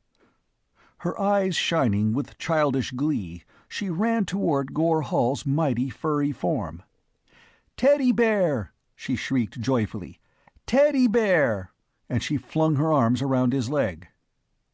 Gore Hall uttered a rumbling laugh. He reached down with his great paw to pat her head, and other children came running, breaking away from fearful mothers, clustering eagerly around the big Capellan as he trudged along. The little girl he hoisted to his shoulder, and she rode there clinging to his ears, and after that it was impossible for anyone to fear him. The tension of the crowd relaxed, and they grinned at each other and laughed. "Sure, it's a pet! Hey, how do you like that? Walking on his hind legs just like a man. Smart, ain't he? Why, you'd almost think he was trying to talk." Piers Eglin, who must have caught at least a part of this, peered sidelong at Gore Hall, but he did not offer to translate. The crowd became a fluid mass flowing along the boulevards, following the strangers. Help and hope and companionship had come at last to New Middletown, and the relief and joy in the faces of the people were wonderful to see.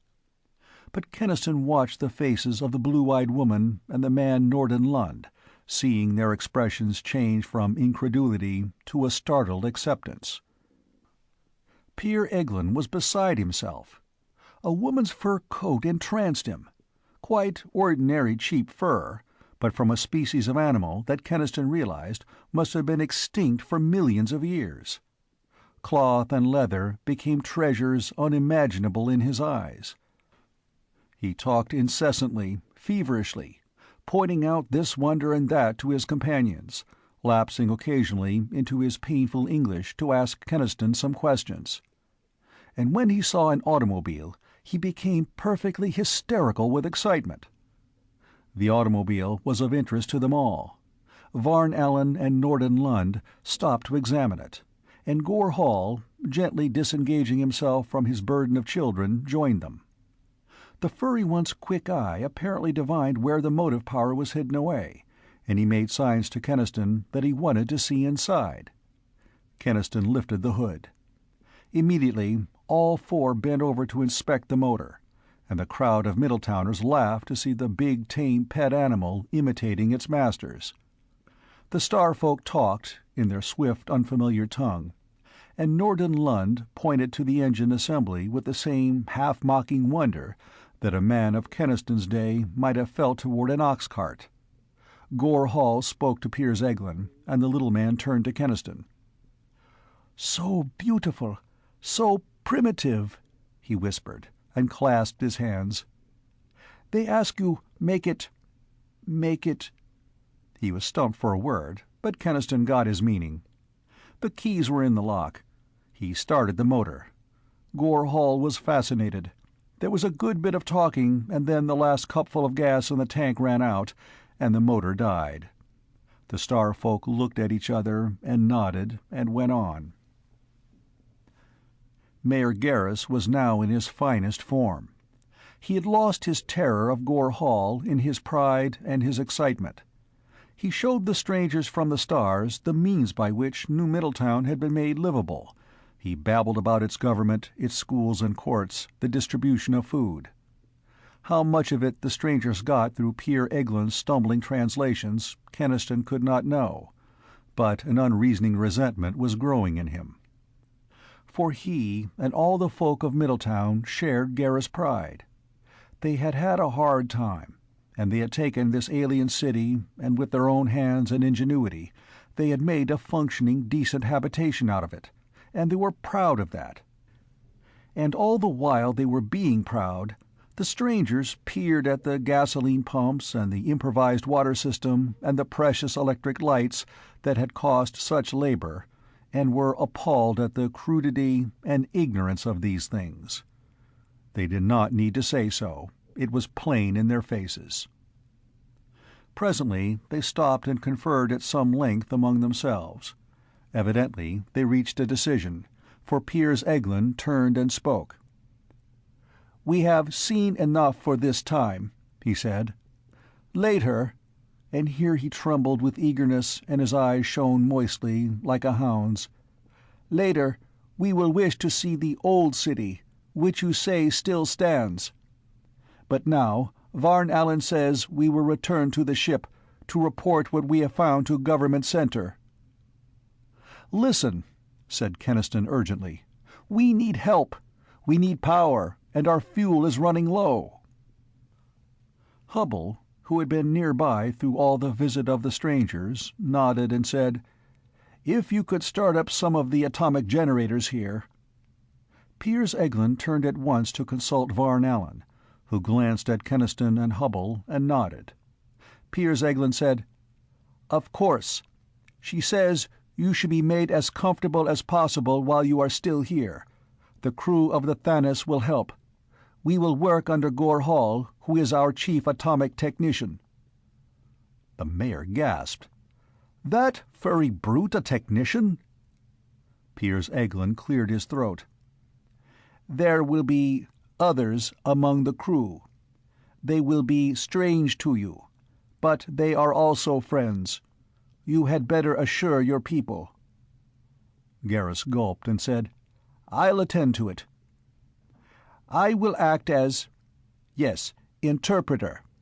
And now there is much to be done. I will return shortly, with the crew and the necessary, objects." The Starfolk left then, going back as they had come, through the portal and out across the dusty plain. And as they went, Mayor Garrus gave the news to the crowd. Power, more water, more lights, perhaps even heat. The wild, jubilant cheering startled the still heights of the towers, and the dome rang with it, and underneath that cry of joy, Hubble said to Keniston, "What did he mean, 'while we were still here'?" Keniston shook his head.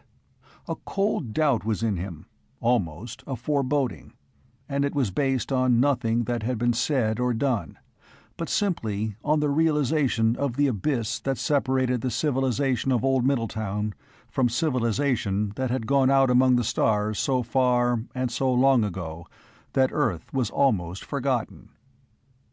He wondered how well those two incredibly disparate cultures were going to understand each other. He stood for a long while, wondering, watching the crowd disperse, and even the thought that soon the big generators would be humming again could not dispel his worry. End of Chapter 10. The City at World's End. Chapter 11. Revelation. The crew of the Thanos came into New Middletown that afternoon, and Keniston and Carol and all the rest of the city's thousands watched them come. There were 200 of them, a hard-handed, alert, capable breed, no different from all the sailors Keniston had ever seen, though their seas were the incalculable deeps of outer space and their faces were darkened by the rays of alien suns. Across the blowing dust of this world that had bred and lost them, they came, and with them were the others Piers Eglin had spoken of, the strange children of other stars. Keniston had explained about these aliens to Carol, who had seen no more than the tips of Gore Hall's furry ears, and had supposed, like the others, that he was only a peculiar kind of pet. He didn't think that she had really understood him, any more than the people of New Middletown had really understood the mayor's similar explanation. "From Vega," Carol had said, and shivered, looking toward the dim sky where the stars showed even in daylight. "They can't be like us, Ken. No human being could ever go out there and still be like us." Keniston was startled to hear his own thoughts repeated in her voice, but he said reassuringly, "They can't have changed too much. And the others, the humanoids, they may look queer, but they're our friends." It was what Mayor Garrus had told his people. "Whatever these newcomers are like, they've got to be treated right, and there's a jail cell waiting for anyone who makes trouble with them. Do you all get that? No matter what they look like, act as though they're people." Hearing is one thing, seeing another. And now Carol's fingers closed tight on Keniston's hand, and her body shrank against his, and the crowd who had gathered to watch this second entrance of the incredible into their midst stared and whispered and moved uneasily. One of these aliens was big and bulky, walking stodgily on massive legs. His wrinkled gray skin hung in heavy folds.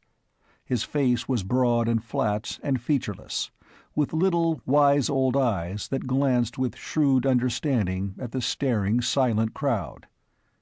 2 were lean and dark, moving like conspirators wrapped in black cloaks. Their narrow heads were hairless, and their glance was bright and full of madcap humor. Keniston realized with a shock that the cloaks they wore were wings, folded close around their bodies. There was another, who had peculiar gliding grace that hinted of unguessed strength and speed, and whose bearing was very cool and proud. He was handsome, with a mane of snow-white fur sweeping back from his brow, and there was only a faint touch of cruelty in his broad cheekbones and straight, smiling mouth. These 4, and Gore Hall, were manlike, but not men, children of far worlds walking with easy confidence on old Earth. "They're horrible," whispered Carol, drawing away. "Unholy. How can you stand to be near them?" Keniston was fighting down much the same reaction. The Middletowners gaped and muttered, and drew back, partly from a creeping fear of the unnatural, partly from sheer racial resentment. It was hard enough to accept the fact that such non-human people existed at all. It was harder still to accept them as equals. Beast was beast, and man was man, and there was no middle ground. But not to Middletown's children. They ignored the bronzed spacemen and clustered in droves around the humanoids. They had none of their elders' preconceptions. These were creatures out of fairy tales come alive, and the children loved them. Piers Eglin came up to Keniston. Keniston said, "Hubble has the main generator rooms opened up. He's waiting for us there. I'll take you." Eglin sighed. "Thank you," he said. He seemed desperately unhappy. Keniston said a hasty goodbye to Carol and fell in beside the little historian. "What's wrong?" he said. "My orders," said Piers Eglin. "I am to interpret, and to teach some of you our language." He shook his head dismally. "It will take days, and that old city of yours, I should be in it every moment." Keniston smiled. "I'll try to learn fast," he said. He led the way to where Hubble was waiting by the generators, and behind him he heard the eerie footfalls of the creatures who were not human, and it was incredible to him that he was going to have to work beside these weird beings who gave him a cold shiver every time he came near them. Surely they could not behave like men. They went into the building, into an enormous room filled with the towering, dusty shapes of armored mechanisms that he and Hubble had not been able to make head or tail of. The senior scientist joined them, looking askance at the humanoids. Keniston said, "We supposed that these were the main generators." He spoke to Piers Eglin, since Eglin must do the translating, but he was facing Gore Hall and the 4 others who stood beside him. "If they can really repair and start them, we—" His voice trailed off.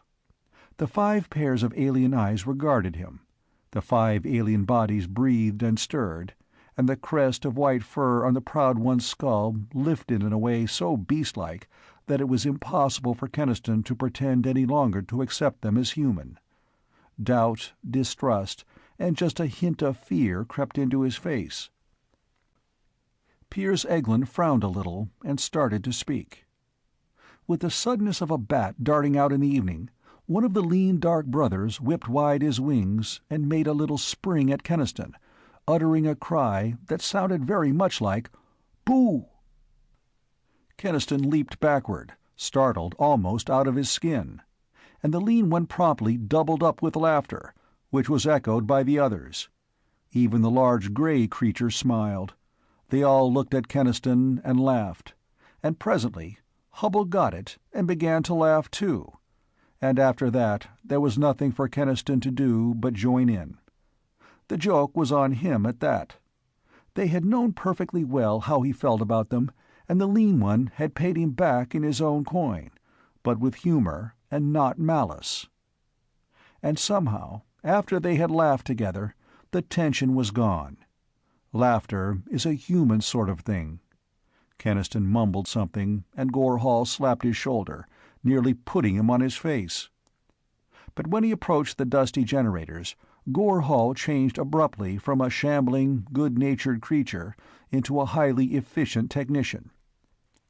He operated hidden catches, and had a shield panel off one of the big mechanisms before Keniston saw how he did it. He drew a flat pocket flash from a pouch on his harness, and used it for light as he poked his hairy, bullet-shaped head inside the machine. His low, rumbling comments came out of the bowels of the generator. Finally, Gore Hall withdrew his head from the machine and spoke disgustedly. Eglin translated. "He says this old installation is badly designed and in poor condition. He says he would like to get his hands on the technician who would do a job like this." Keniston laughed again. The big furry Capellan sounded like a blood brother to every repair technician on old Earth. While Gore Hall examined the other generators, Piers Eglin fastened onto Hubble and Keniston, deluging them with questions about their own remote time. They managed at last to ask a question of their own, one that was big in their minds, but that they'd had no chance to ask before. "Why is Earth lifeless now? What happened to all its people?" Piers Eglin said, "Long ago, Earth's people went out to other worlds. Not so much to the other planets of this system.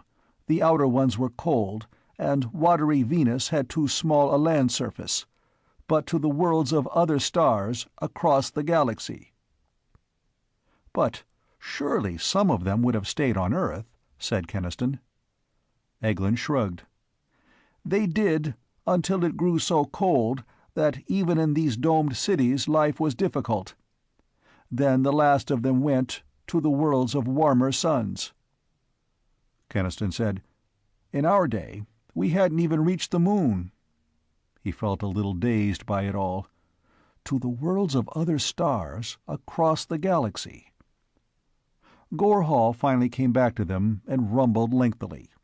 Eglin translated. "He thinks they can get the generators going, but it'll take time, and he'll need materials. Copper, magnesium, some platinum." They listened carefully, and Hubble nodded and said, "We can get all those for you in Old Middletown." "The old city?" cried Piers Eglin eagerly. "I will go with you. Let us start at once." The little historian was afire for a look at the old town. He fidgeted until he and Hubble and Keniston, in a jeep, were driving across the cold ochre wasteland. "I shall see with my own eyes a town of the pre-atomic age," he exulted. It was strange to come upon Old Middletown, standing so silent in the midst of desolation. The houses were as he had last seen them, the doors locked, the empty porch swings rocking in the cold wind. The streets were drifted thick with dust. The trees were bare, and the last small blade of grass had died. Keniston saw that Hubble's eyes were misted, and his own heart contracted with a terrible pang of longing. He wished that he had not come. But in that other city, absorbed in the effort to survive, one could almost forget that there had been a life before. He drove the jeep through these deathly streets, and memory spoke to him strongly of lost summers, girls in bright frocks, catalpa trees heavy with blossom, the quarreling of wrens, and the lights and sounds of human voices in the drowsy evening. Piers Eglin was speechless with joy, lost in a historian's dream as he walked the streets and looked into shops and houses. "It must be preserved," Eglin whispered. "It's too precious. I will have them build a dome and seal it all, the signs, the artifacts, the beautiful scraps of paper." Hubble said abruptly, "There's someone here ahead of us." Keniston saw the small bullet-shaped car that stood outside the old lab. Out of the building came Norden Lund and Varn Allen. She spoke to Eglin, and he translated. "They have been gathering data for her report to Government Center." Keniston saw the distaste in the woman's clear-cut face as her blue eyes rested on the panorama of grimy mills, the towering stacks black with forgotten smokes, the rustling rails of the sidings, the drab little houses huddled along the narrow streets. He resented it, and said defiantly, "Ask her what she thinks of our little city." Eglin did, and Varn Allen answered incisively. The little historian looked uneasy when Keniston asked him to interpret. "Varn Allen says that it is unbelievable people could live in a place so pitiful and sordid." Lund laughed. Keniston flushed hot, and for a moment he detested this woman for her cool, imperious superiority. She looked at Old Middletown as one might look at an unclean ape's den. Hubble saw his face and laid a hand on his arm. "Come on, Ken. We have work to do." He followed the older man into the lab, Piers Eglin trailing along. He said, "Why the hell would they put a haughty blonde in authority?" Hubble said, "Presumably because she's competent to fill the job.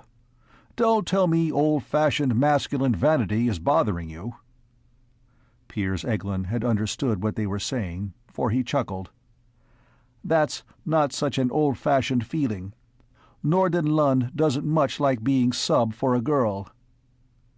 When they came out of the building with the materials Gore Hall had requested, Varn Allen and Lund were gone. They found, upon their return to New Middletown, that Gore Hall and his crew were already at work disassembling the generators. Bellowing orders, thundering deep-chested Capellan profanity, attacking each generator as though it were a personal enemy, Gore Hall drove his hard-handed spacemen into performing miracles of effort.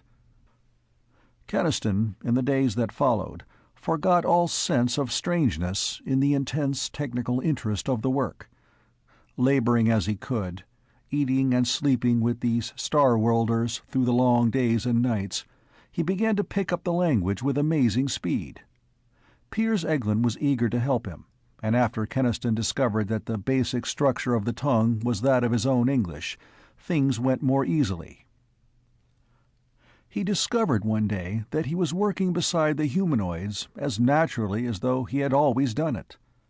It no longer seemed strange that Magro, the handsome, white-furred Spican, was an electronics expert whose easy, unerring work left Keniston staring.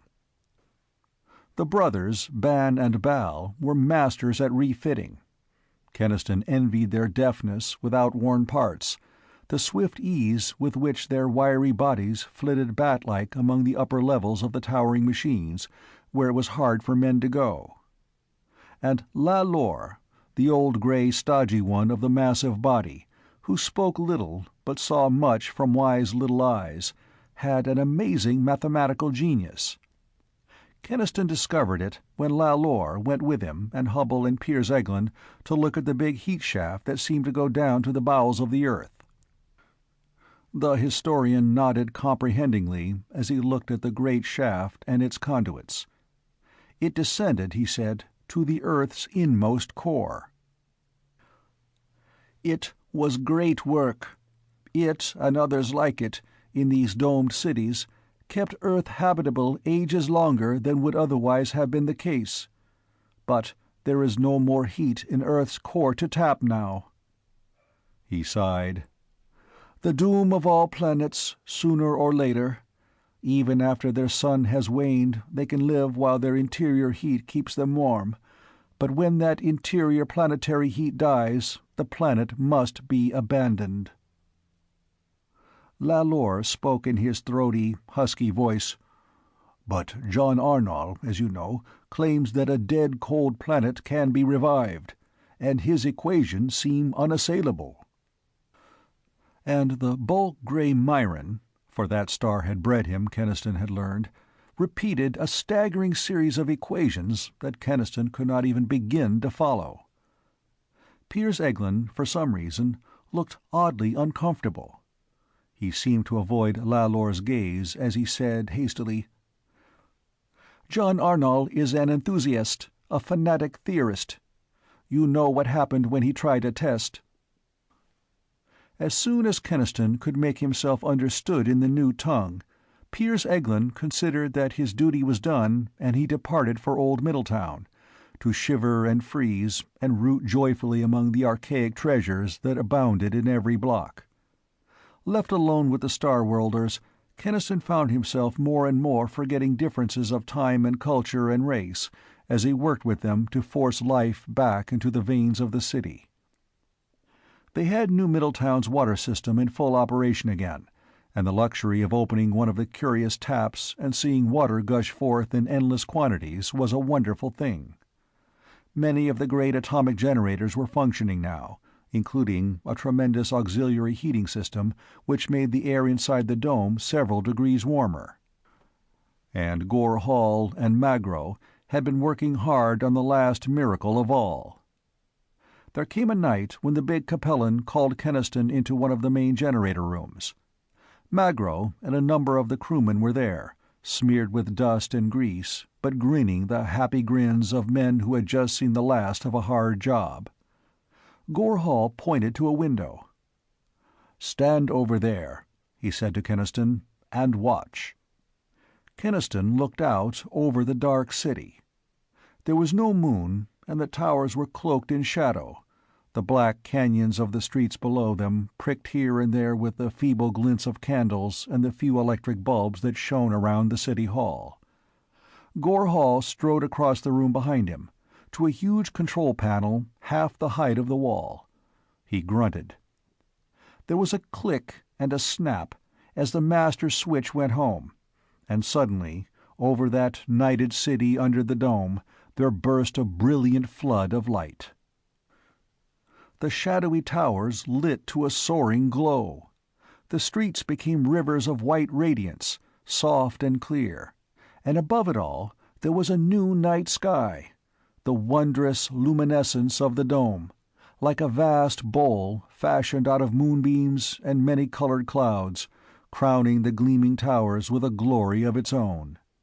It was so strange and beautiful, after the long darkness and the shadows, that Keniston stood without moving, looking at the miracle of light, and was aware only later that there were tears in his eyes. The sleeping city woke. The people poured out into the shining streets, and the sound of their voices rose and became one long shout of joy. Keniston turned to Gore Hall and Magro and the others. He wanted to say something, but he could not find any words. Finally he laughed, and they laughed with him, and they went out together into the streets. Mayor Garrus met them almost at once, having run all the way from City Hall. Hubble was with him, and most of the men from the old lab, and a crowd of Middletowners. There was no making any sense out of anything that was said, but the people hoisted Gore Hall and Magro and the crewmen to their shoulders and rode them in a triumphal procession around the plaza, and the shouts and cheers were deafening. More than water, more than heat, the people treasured this gift of light, and on that night they accepted the humanoids as brothers. A little later, a breathless and jubilant group gathered in City Hall, Gore Hall and Magro, Keniston, Hubble, and the mayor. Bertram Garrus wrung the big Capellan's mighty paw and beamed at Magro, trying to express his thanks for all that they and the others had done, and Gore Hall listened, grinning. "What's he saying?" he asked Keniston, who now occupied the position of interpreter. Keniston laughed. "He wants to know what he can do to show his appreciation, like giving you the city, or his daughter in marriage, or a few pints of his blood. Seriously, Gore, we are all mighty grateful. You people have made the city live again. And, well, is there anything we can do to show you we mean it?" Gore Hall considered. He looked at Magro, and Magro nodded solemnly. Gore Hall said, "Well, being primitives, we could use a drink." Hubble, who had picked up a smattering of the language, began to laugh. Keniston translated for the mayor, who immediately proclaimed a medical emergency and hastened to produce bottles from the hoard. It was a cheerful celebration, and Keniston found himself actively missing Bal and Ban and the Grey Lalore, who had returned to the ship with part of the crew a day or so before. An unhappy thought occurred to him, and he said, "I suppose you people will be going away pretty soon, now that the work's done." Magro shrugged his supple shoulders. "That will depend on a number of things." He glanced lazily at Gore Hall. Gore Hall was a little drunk by now, not much, but loud and cheerful. The mayor was feeling good too, and was affectionately patting the Capellan's great furry shoulder. "I want you to understand," Garrus was saying earnestly, "that I'm sorry about that stupid bull of mine when I first saw you. We're all sorry, seeing how much you've done for us." "Listen, we haven't done much," said Gore Hall, when Keniston had translated. "But the lights and all will make you more comfortable here while you're waiting." Keniston stared at him. "What do you mean, while we're waiting?" "Why, while you're waiting to be evacuated, of course," said Gore. There was a little silence. Keniston felt a queer tension seize him, and he knew suddenly that this was something he'd been unconsciously expecting, something that he'd felt wasn't quite right all along. He said carefully, "Gore, we don't understand this. What is this talk of evacuation?" The big Capellan stared at him, with surprise in his large dark eyes and bear-like face. But of a sudden, Keniston felt that that surprise was completely assumed, that in this off-hand, casual way, Gore Hall was springing something on them and watching for their reaction. "Didn't Piers tell you?" said Gore Hall. "No, I suppose he'd have instructions not to. They'd figure you people were emotional primitives like Magro and me, and that the less time you have to think about it, the better." Keniston said tightly again, "What do you mean by evacuation?" The Capellan looked at him levelly now. "I simply mean that, by order of the governors, all you people are to be evacuated from Earth to some other star world." End of Chapter 11. The City at World's End. Chapter 12. Crisis. 3 men of Earth stared at the big Capellan, and for a long, long moment no one spoke. Gore Hall became absorbed in the glass he held between his hands. Magro watched them with his bright cat eyes. The beautiful streaming light poured over them, and the men were like 3 images of stone. Bertram Garris found his tongue at last, but it was only to repeat Gore Hall's words, as Keniston had translated them. "Evacuation?" he said, and again, "Evacuation?" "To the world of another star," said Keniston slowly. His mouth twitched, and he leaned close to Gore Hall and cried, "What do you think we're made of?" Gore Hall looked around their faces, and then said ruefully, "I guess I've talked too much." His ruefulness was no more convincing than his earlier surprise. Mayor Garris had begun to tremble. A fury was building up in him, a genuine fury that had nothing to do with display. He glared at Magro and Gore Hall. "They knew this all along, that woman and the others," he said. "They came in here, pretending to be our friends, and all the time, behind our backs—" He stopped. His wrath and fear were all but choking him, coming so swiftly after joy. His voice went up an octave. "You tell them, Keniston, tell them from me, if they think we're going to move clear off the Earth to some... He stammered over the sheer impossibility of what he was saying. "Some damn fool place out in the sky, well, they're crazy." Hubble said to Keniston, "Ask him if this is a thing they do, these governors. I mean, this moving of whole populations from one world to another." Gore Hall nodded to that. "Oh yes. Whenever life on some planet becomes economically unsound, or the margin of survival is too small, the governors evacuate the people to a better world. There are lots of them, good, warm, fertile planets that are uninhabited or nearly so. They did it to some of my own people, moved them from Capella 5 to Aldebaran." Keniston cried out of his anger, "And people let that be done to them? They didn't even resist it?"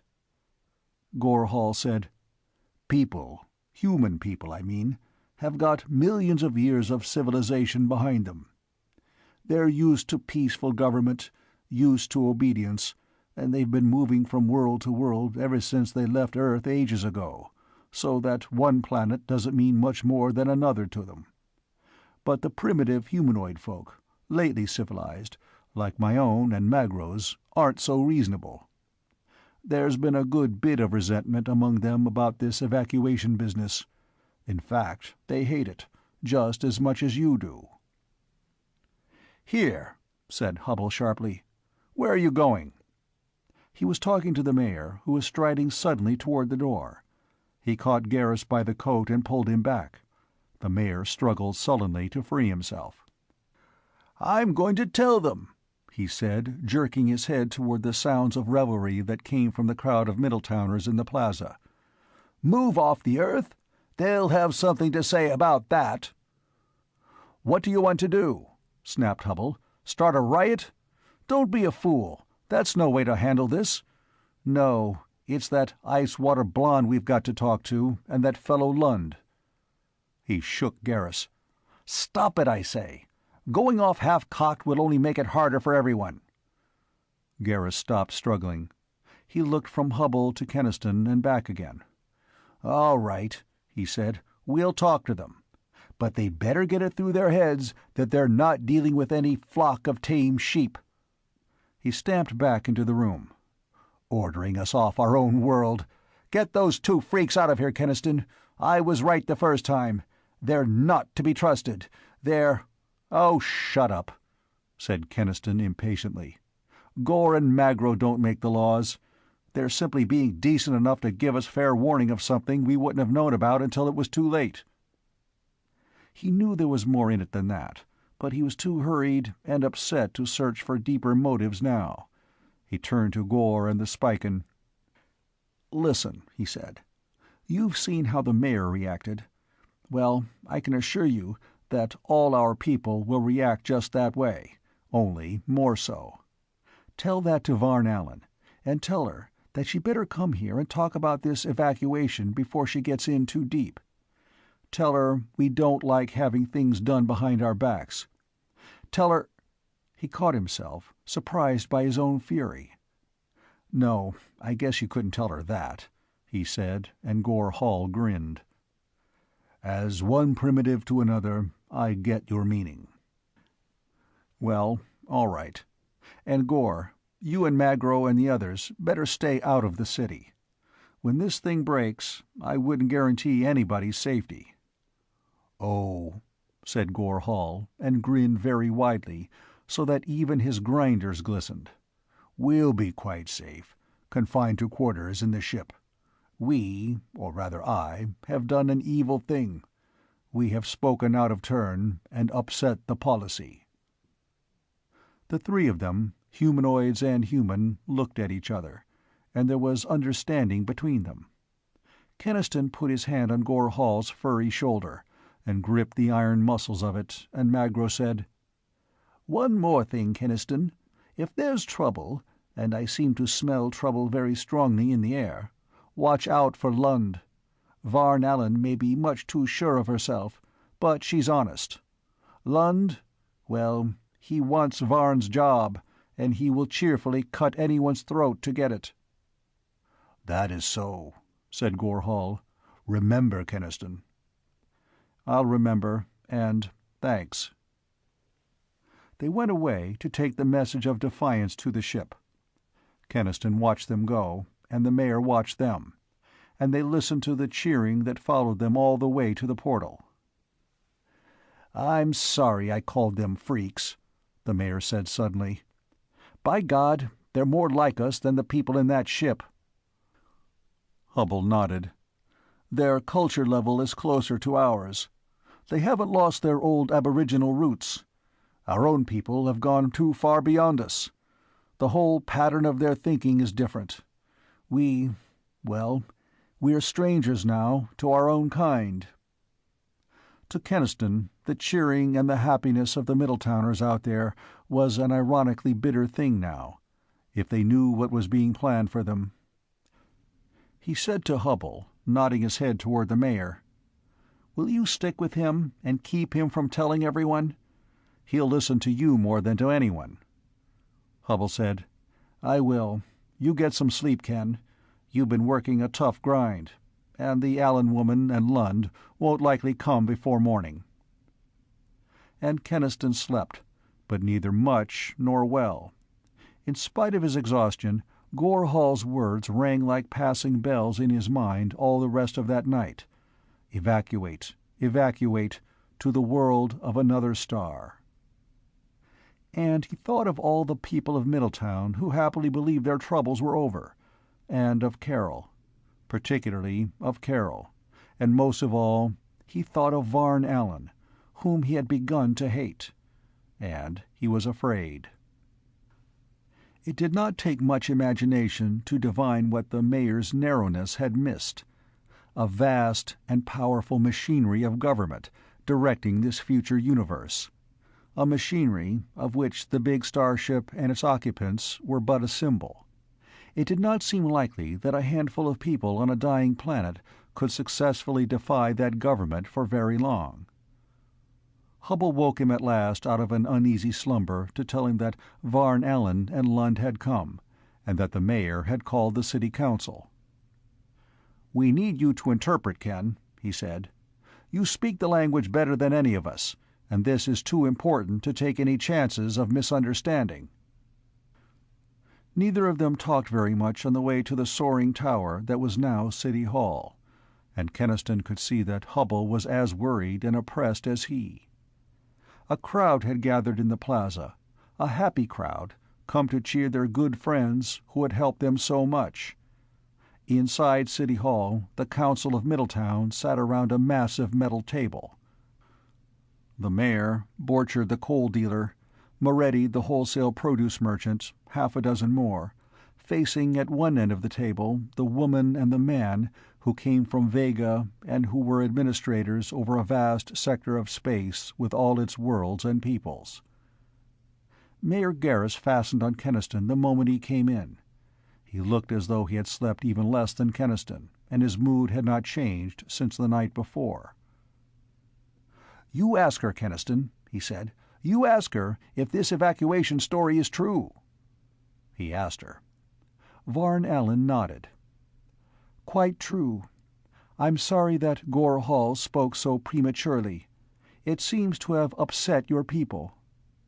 She glanced at the ominous faces of the city council and the tense countenance of the mayor. It struck Keniston that she had been all through this situation before with other populations, and was attacking the problem with a kind of weary patience. "I am sure," she said, "that when they understand, they will realize that we are only serving their best interests." "Best interests?" cried Garrus, when he had heard that. "Then why didn't you tell us at first? Why plan this behind our backs?" Norden Lund, a smug look on his face, said to the woman, "I told you it would have been better." "We'll discuss that later," she flashed. Keniston could see the effort she made to keep her imperious temper in check as she went on, speaking directly to him.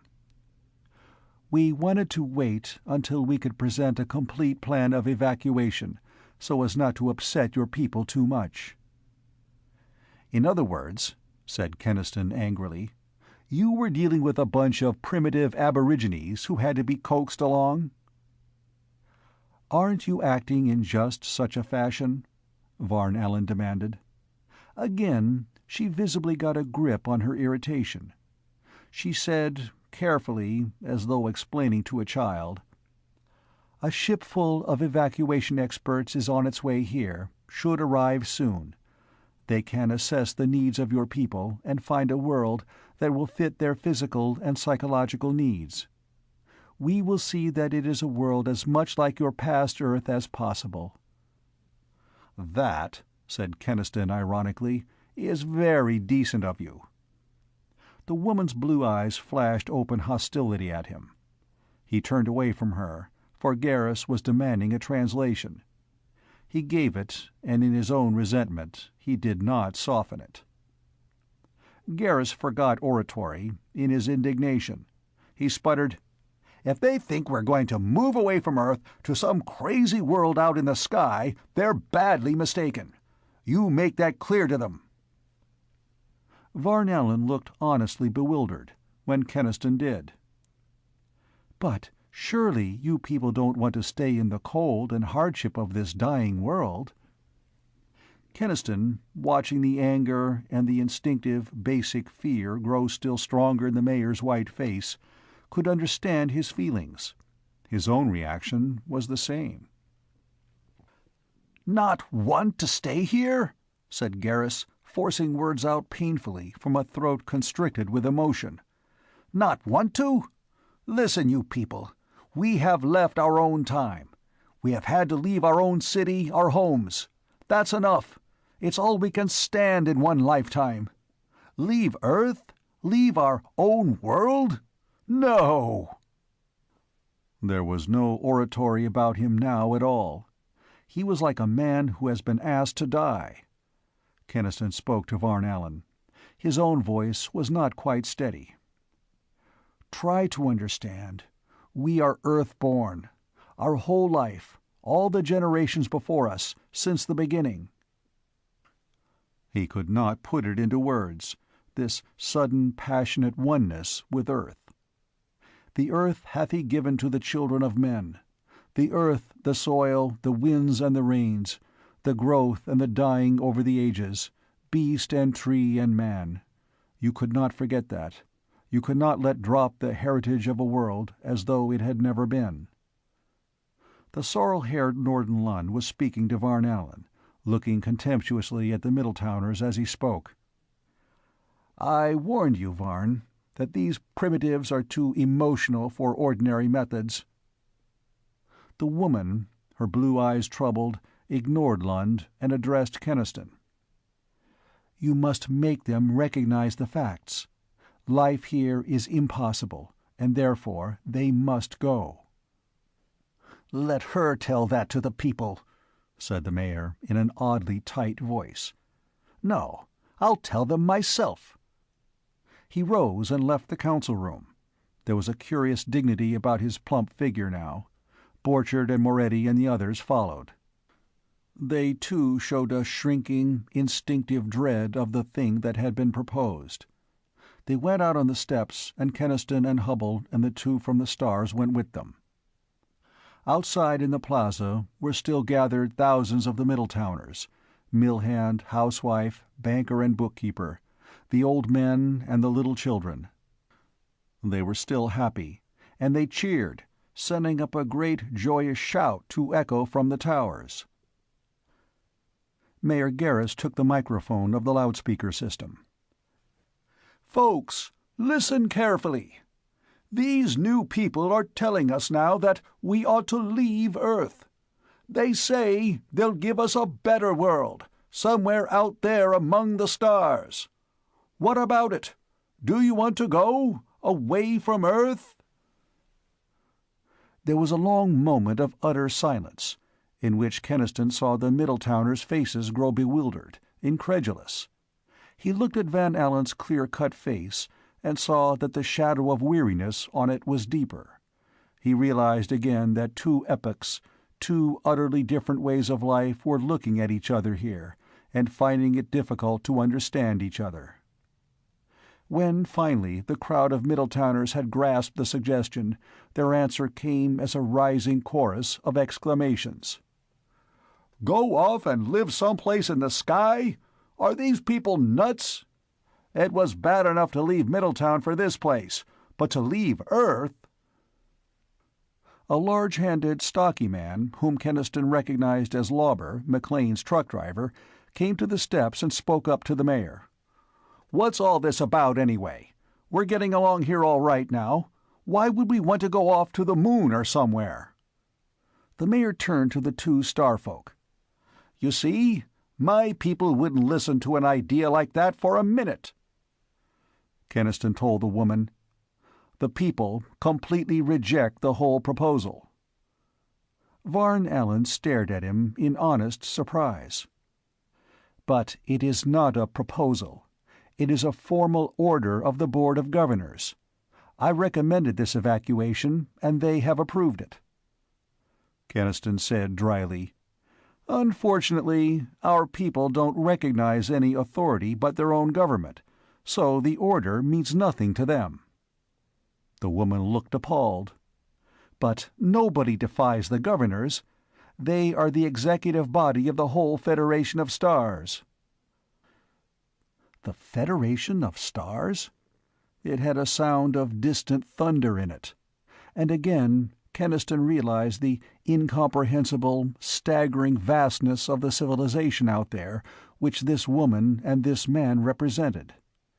He said, exasperated, "Can't you understand that to these people the stars are just points of light in the sky? That your suns and worlds and governors mean nothing to them?" Norden Lund chose that moment to intervene. He said smoothly to Varn Allen, "Perhaps in an impasse of this nature we should consult Government Center?" She gave him a hot look. "You would like me to admit my incapacity by doing that? No. I'll carry this matter through, and when it's done, I'll have words to say to Gore Hall for precipitating things prematurely." She turned to Keniston and said, "Your people must comprehend that this is not a cruel thing we're doing. Explain to them what life would be like on this dead planet, isolated, precarious, increasingly difficult, with nothing to look forward to but an ultimate dying out of attrition and sheer hopelessness. Perhaps they'll realize then that what they're asking me to do is to abandon them to a very ugly fate." "Perhaps," said Keniston, "but I wouldn't count on it. You don't know us yet. As a people, we're neither soft nor easily frightened." He spoke with hostility, because of the truth that he had recognized in Varn Allen's words, and did not want to recognize. She gave him a level glance, as though she were taking his measure, and through him the measure of all Middletown. Then she said quietly, "Bear in mind that a formal decree passed by the Board of Governors is a law which must be respected and complied with. The evacuation has been ordered and will be carried out." She nodded to Lund, who shrugged and fell in beside her. They went down the steps and across the plaza, and the muttering crowd, alarmed and confused but not yet hostile, moved apart to let them through. Keniston turned to Hubble. "What are we going to do?" he said, and the older man shook his head. "I don't know. But I know one thing we must not do, and that is to let any violence occur. That would be fatal. We've got to calm people down before that evacuation staff arrives and brings things to a head." Keniston did his best during the rest of that day. He repeated Varn Allen's plea for understanding, but it fell on unreceptive ears. The city was functioning. They had light and water. They were not alone in the universe, and life today seemed pretty good. With the irrepressible optimism of the human race, they were convinced that they could make tomorrow even better. And they were not going to leave Earth. That was like asking them to leave their bodies. The shock of losing their own time and the pattern of life that went with it had been terrible enough. It might have overwhelmed them completely, Keniston knew, except that in a measure the shock had been softened. For a while they had kept their own old city, and it was still there beyond the ridge, an anchor in their memories. To a certain extent they had brought their own time with them, for life in the alien city had been adapted as much as possible to the pattern of life in old Middletown. They had oriented themselves again. They had built a facsimile of their familiar existence. It had been hard, but they had done it.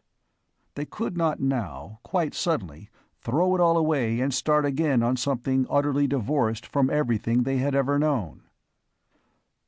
Keniston realized perfectly that it was not only an atavistic clinging to the earth that had bred them which made them reject the idea of leaving it so fiercely.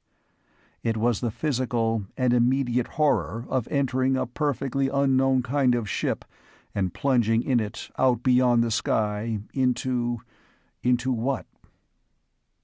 Night and nothingness and sickening abysses that ran on forever, with only the cold stars for beacons, and the earth, the solid, understandable, protecting earth, lost forever.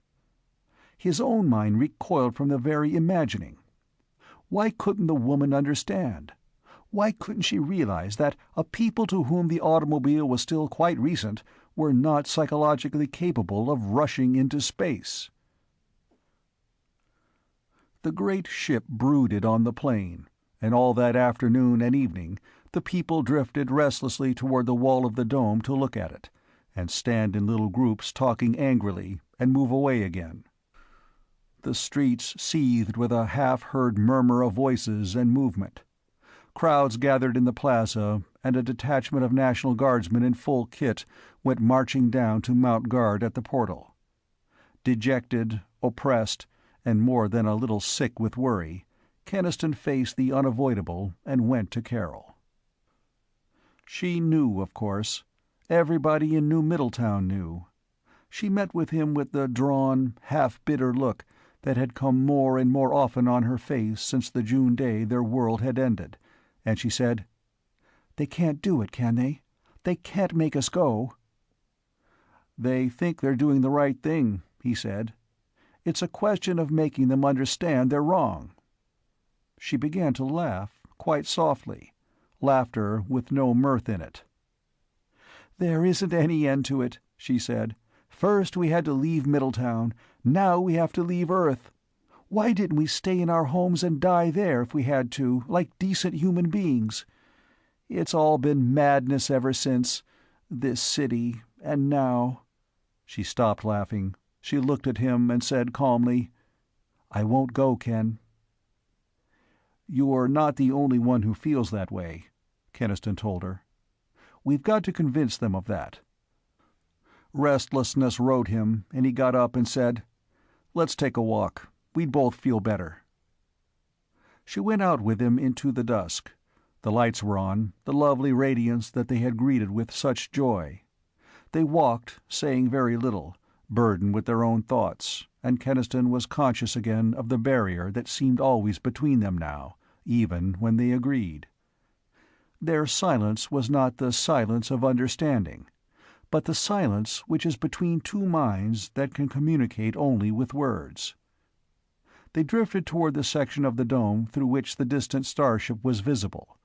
The unease in the city had grown until the air quivered with it. There was a mob around the portal. They did not go close to it.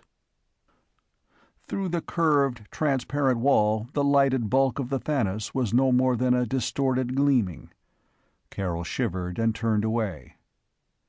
"I don't want to look at it," she said. "Let's go back." "Wait," said Keniston.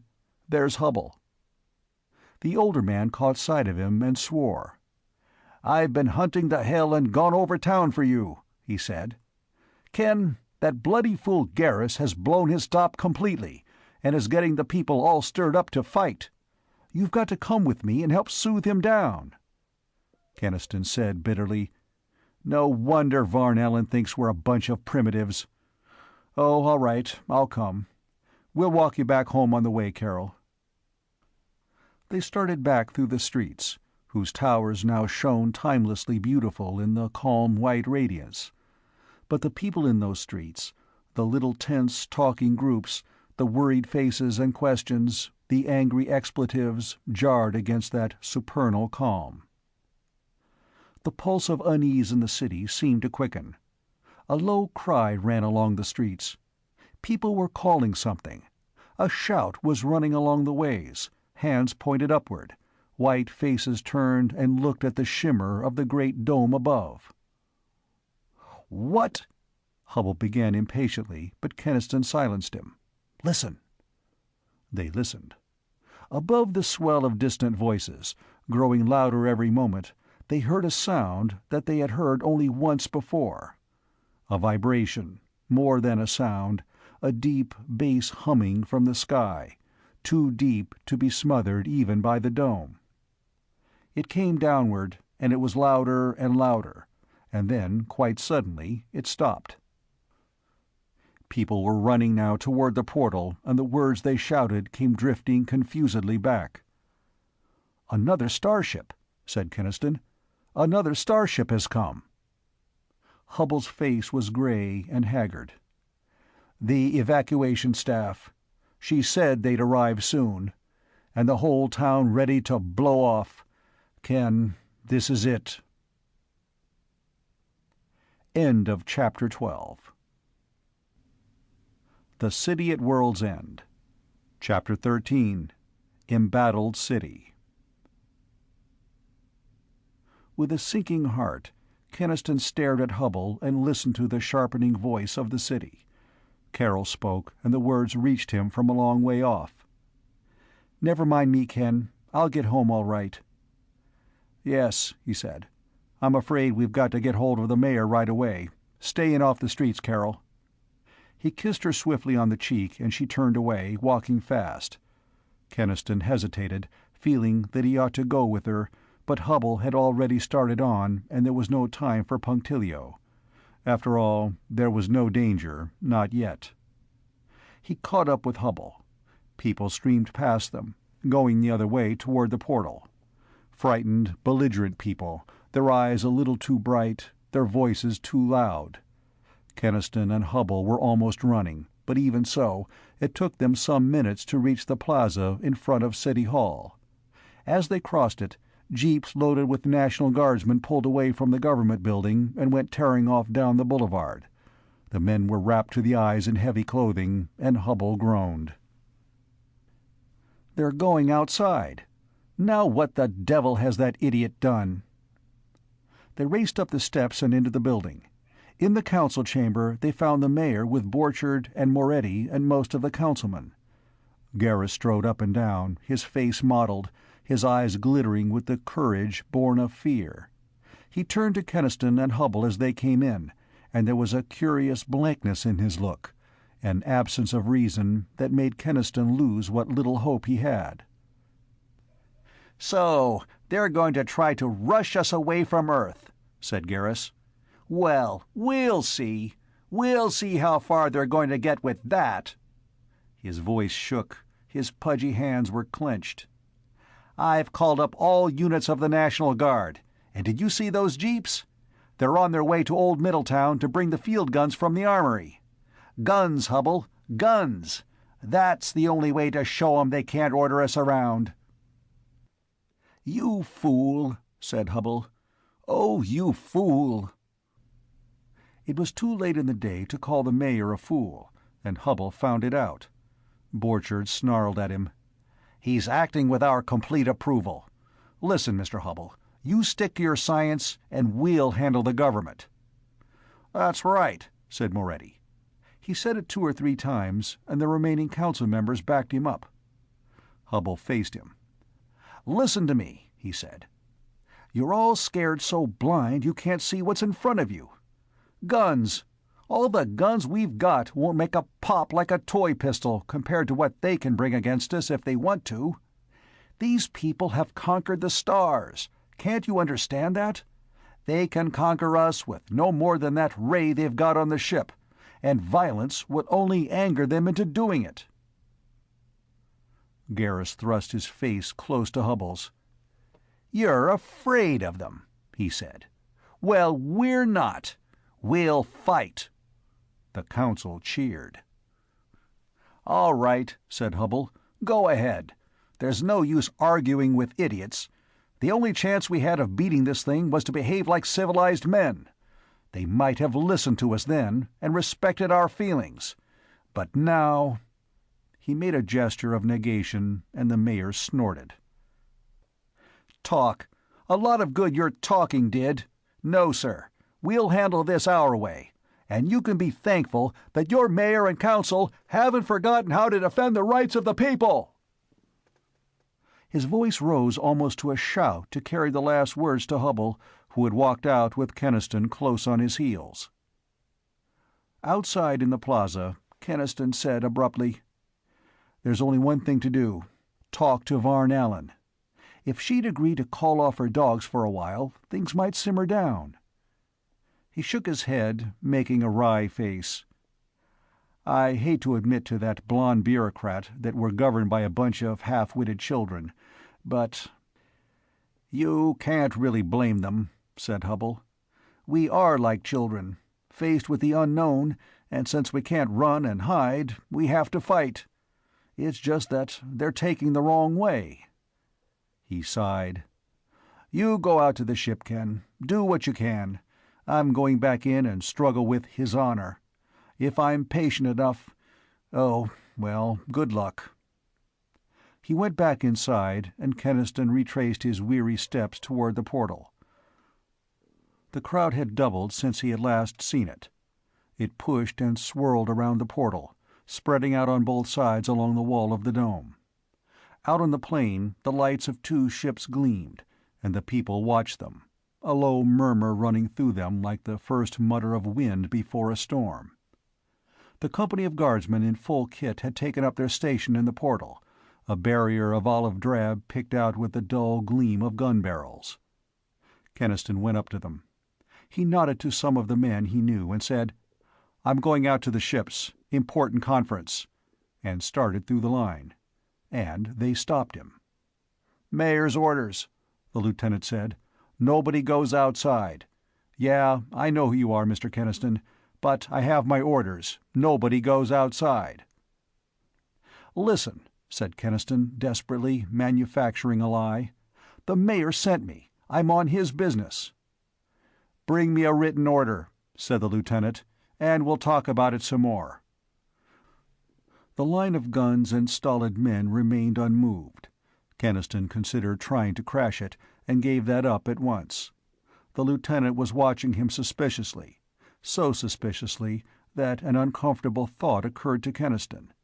He spoke the language, and he had worked closely with the Starfolk, and the good people of Middletown might just possibly take him for a traitor or a spy. "If the mayor sent you," the lieutenant said, "he'll give you an order." Keniston went away, back to the City Hall, and he spent the rest of the night cooling his heels with Hubbell, outside the guarded door behind which the mayor, the council, and the ranking officers of the National Guard were drawing up a plan of campaign. Shortly after daybreak, an orderly came in hastily, and was admitted to the guarded room. Immediately the mayor, the council, and the officers came out. Garrus, haggard, heavy-eyed, but triumphant, caught sight of Keniston and said, "Come along, we'll need you to interpret." Feeling old and hopeless, Keniston rose and joined the little procession. Falling in beside him, Hubbell leaned over and murmured, "Talk fast, Ken. Your knowledge of the language is our one last ace in the hole." They reached the portal at almost the same time as the party from the starships. Varn Allen and Lund were the only ones in the group that Keniston recognized. Of the others, one was a woman of mature years, and the remainder were men of varying ages. They stared, more in wonder than in apprehension, at the line of soldiers. Varn Allen frowned. The mayor marched up to her, as the line reformed to let him and his party through. A soiled, haggard little man, devoutly convinced of his own wisdom, and secure in the knowledge that his people were with him. His courage screwed up to the last trembling notch, he faced the strangers from the stars, and said to Keniston, "Tell them this is our world, and we give the orders here. Tell them to get into their ships and go. Inform them that this is an ultimatum which we are prepared to enforce." The crowd behind him roared approval. A faint uneasiness had appeared in the faces of the Starfolk. That mob yell, the armed soldiers, and the attitude of the mayor must have roused a doubt in them. And yet Varn Allen spoke quite calmly to Keniston, hardly waiting for the mayor to finish. "Will you please have way made for us?" She indicated the newcomers who were with her. "These officials had a large staff of experts on mass migration. They will begin preliminary planning of the evacuation, and it is important that you cooperate." Keniston interrupted her. "Listen," he said. "You take your officials and get back to your ships." The crowd was beginning to move forward a little, pressing up against the line of soldiers. Individual shouts came out of it, ugly, threatening counterpoint to the growling undertone. The mayor shifted nervously from one foot to the other.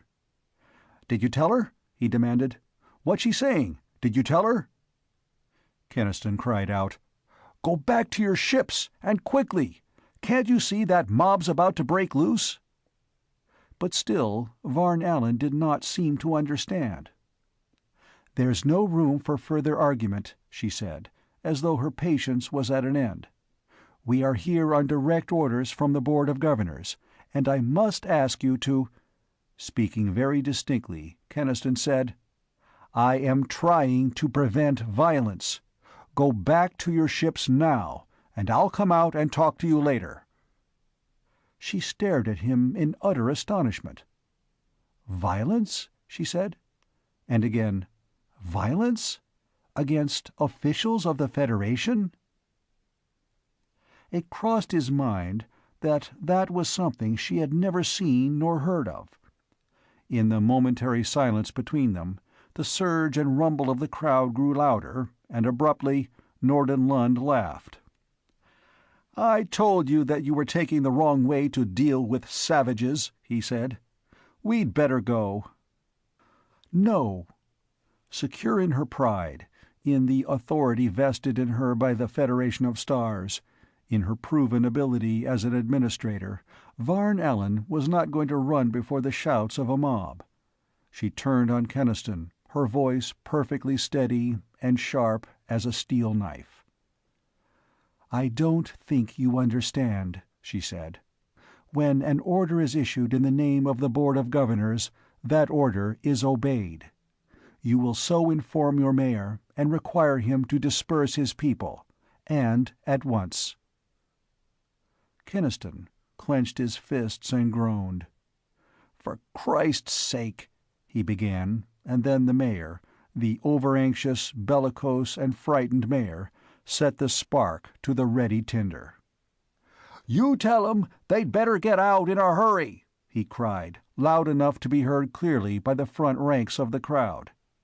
"Tell 'em to get out, or we'll run 'em out."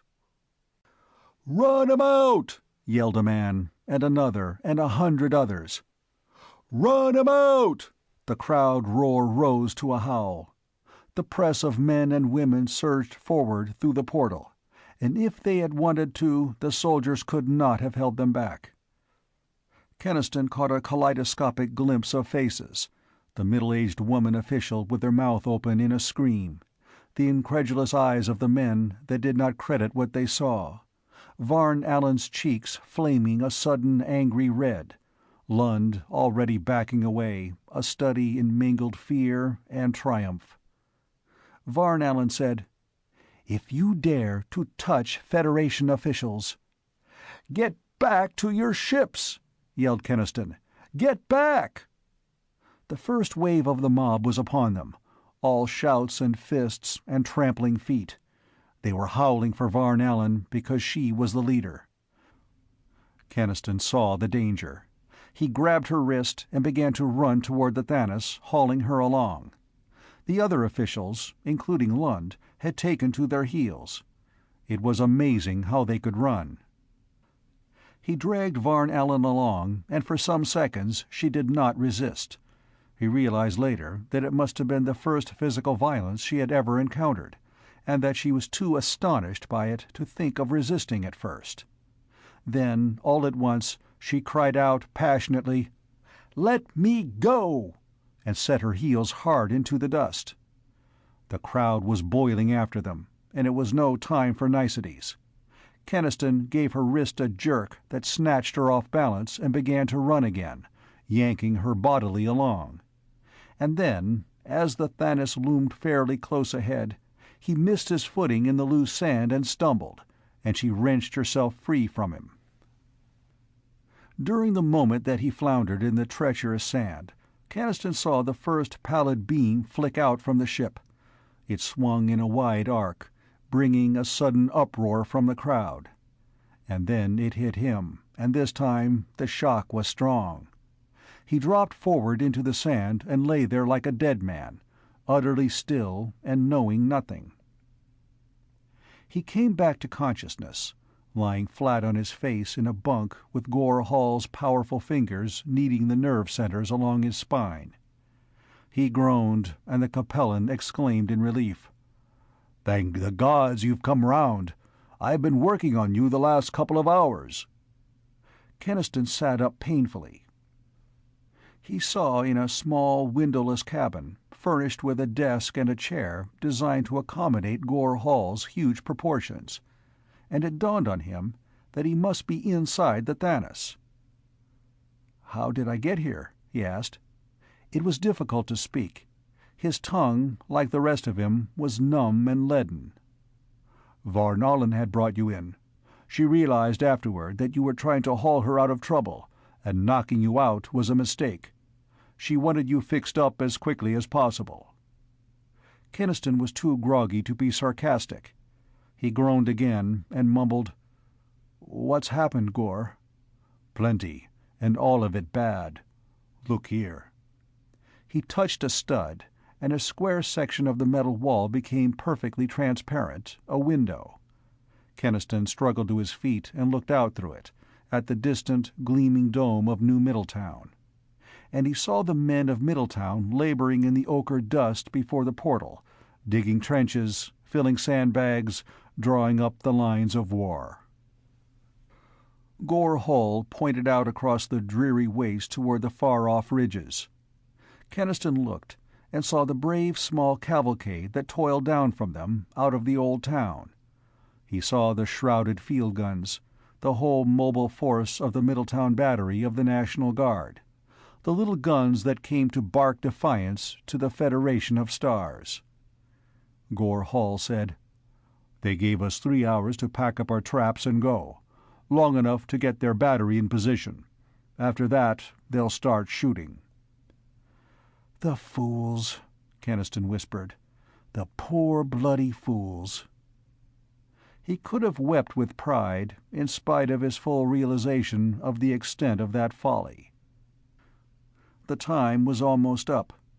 Those hurrying limbers would reach the portal and swing around, and soon then the men of Middletown would cast the die of their own destruction. "I've got to stop this, Gore," he said. "Somehow I've got to stop it." Gore Hall studied him with a curiously intent, measuring look. He said, "How much are you willing to risk on a try? No, wait before you answer. It won't be easy. Especially for you, with your background, it won't be easy." "Get to the point," said Keniston. He grasped almost fiercely at the hint of hope. "Come on, what is it?" Gore Hall said, "There are other dying planets beside your Earth, and, as I told you, we primitives cling to the worlds of our birth just as your people do. There has been well, call it a conspiracy, between the primitive races to stop mass migration, and our whole plans center on the process Lalore told you about, John Arnold's process of reviving dead worlds, which has been forbidden by the Federation. Keniston, we could make Earth a test case." "In other words," said Keniston slowly, "you want to involve me and my people in a movement to help your peoples buck the Federation law?" "Quite frankly, yes. But it's to your benefit, too. If you win, you'll have Earth, and we'll have our own worlds to stay on. If you lose, well, you'll be no worse off than you are now." He put his great paw on Keniston's shoulder.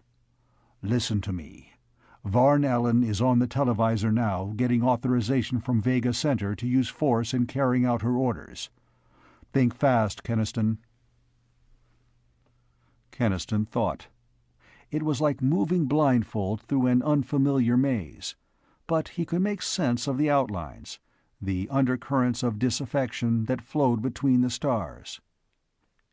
He had no right to involve himself and Middletown in a struggle that he knew almost nothing about.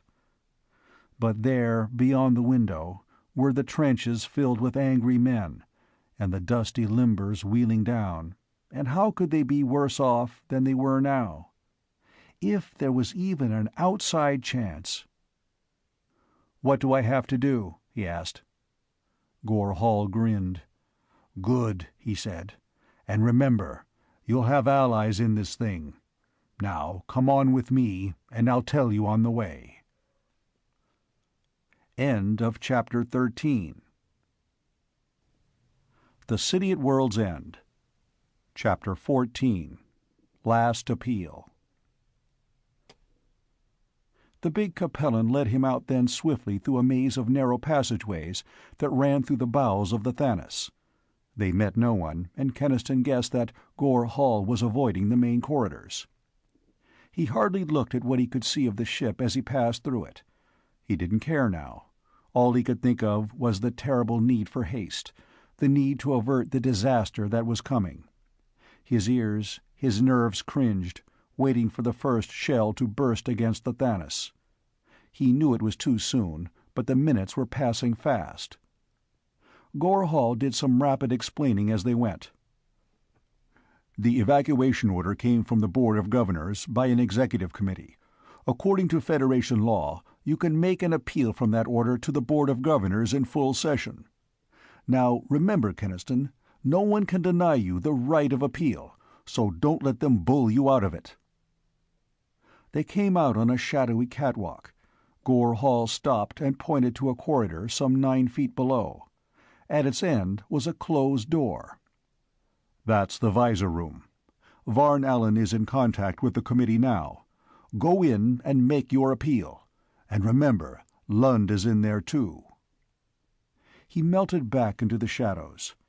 Keniston went down a companionway to the corridor and along it to the door at the end.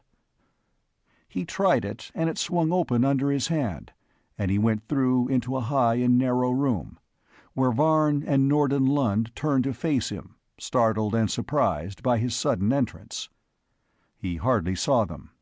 Something else caught his gaze and held him transfixed, frozen with a kind of awe. 2 walls of the room were occupied by complicated and unfamiliar mechanisms, all apparently automatic. Facing him was the 3rd wall, a giant-sized screen, reproducing so clear a picture that it was weirdly like a window into another world. At a black plastic table sat 4 figures.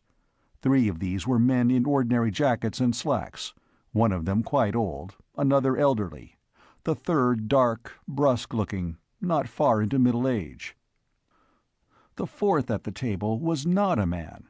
He was a Spican like Magro, white-furred and oddly cat-like, with his narrow mane and handsome, faintly cruel face. But he was older and graver than Magro. The 4 of them were like a quartet of businessmen, rudely interrupted in the midst of an earnest conference. They stared out of the screen at Keniston, and the youngest man demanded of Varn Allen, "Who is this person?" Keniston still stood motionless, looking beyond them now.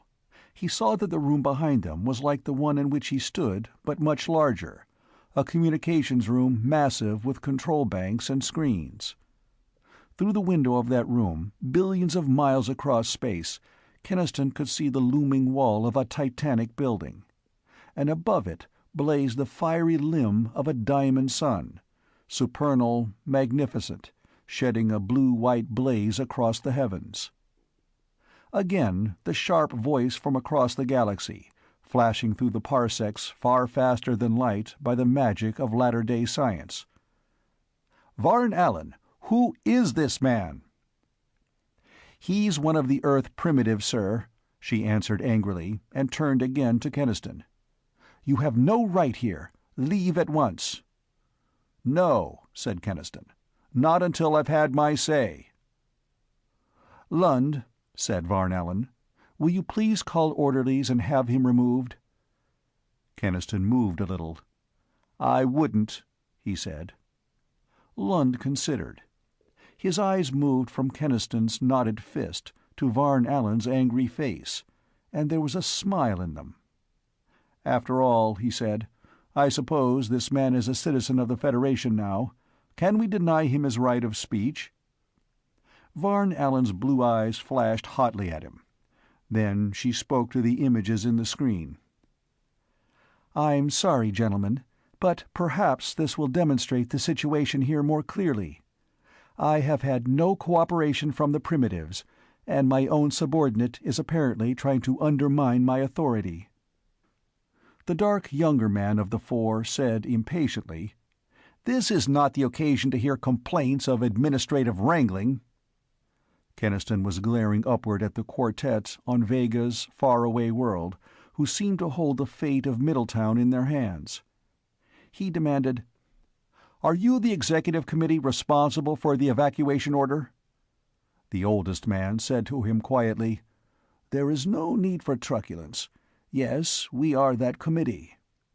He glanced at Varn Allen. "I think, Allen, that since the interruption has been made, we may as well clear this thing up now." Varn Allen shrugged, and Lund's smile broadened a little. Keniston said, "I'm sorry, but there isn't time for politeness. In a few minutes, my people are going to fire on your ships. I don't want that to happen. I don't want my people killed, nor yours." The old man answered, "There will be no killing. The paralysis ray, used at full potency, can immobilize your whole population without harm." Keniston shook his head. "That's only a postponement. When they come to again, they will fight. That is what I must make you understand. As long as my people live, they will fight to stay on Earth."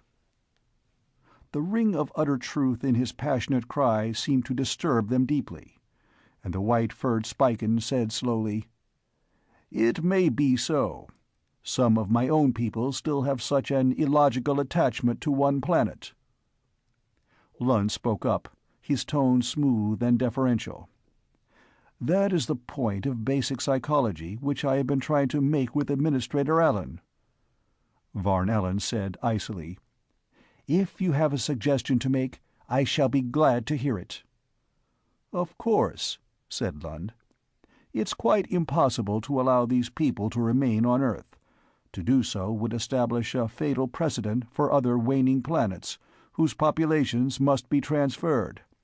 But my idea—" Whatever Lund had been going to say was lost, for Keniston drowned him out.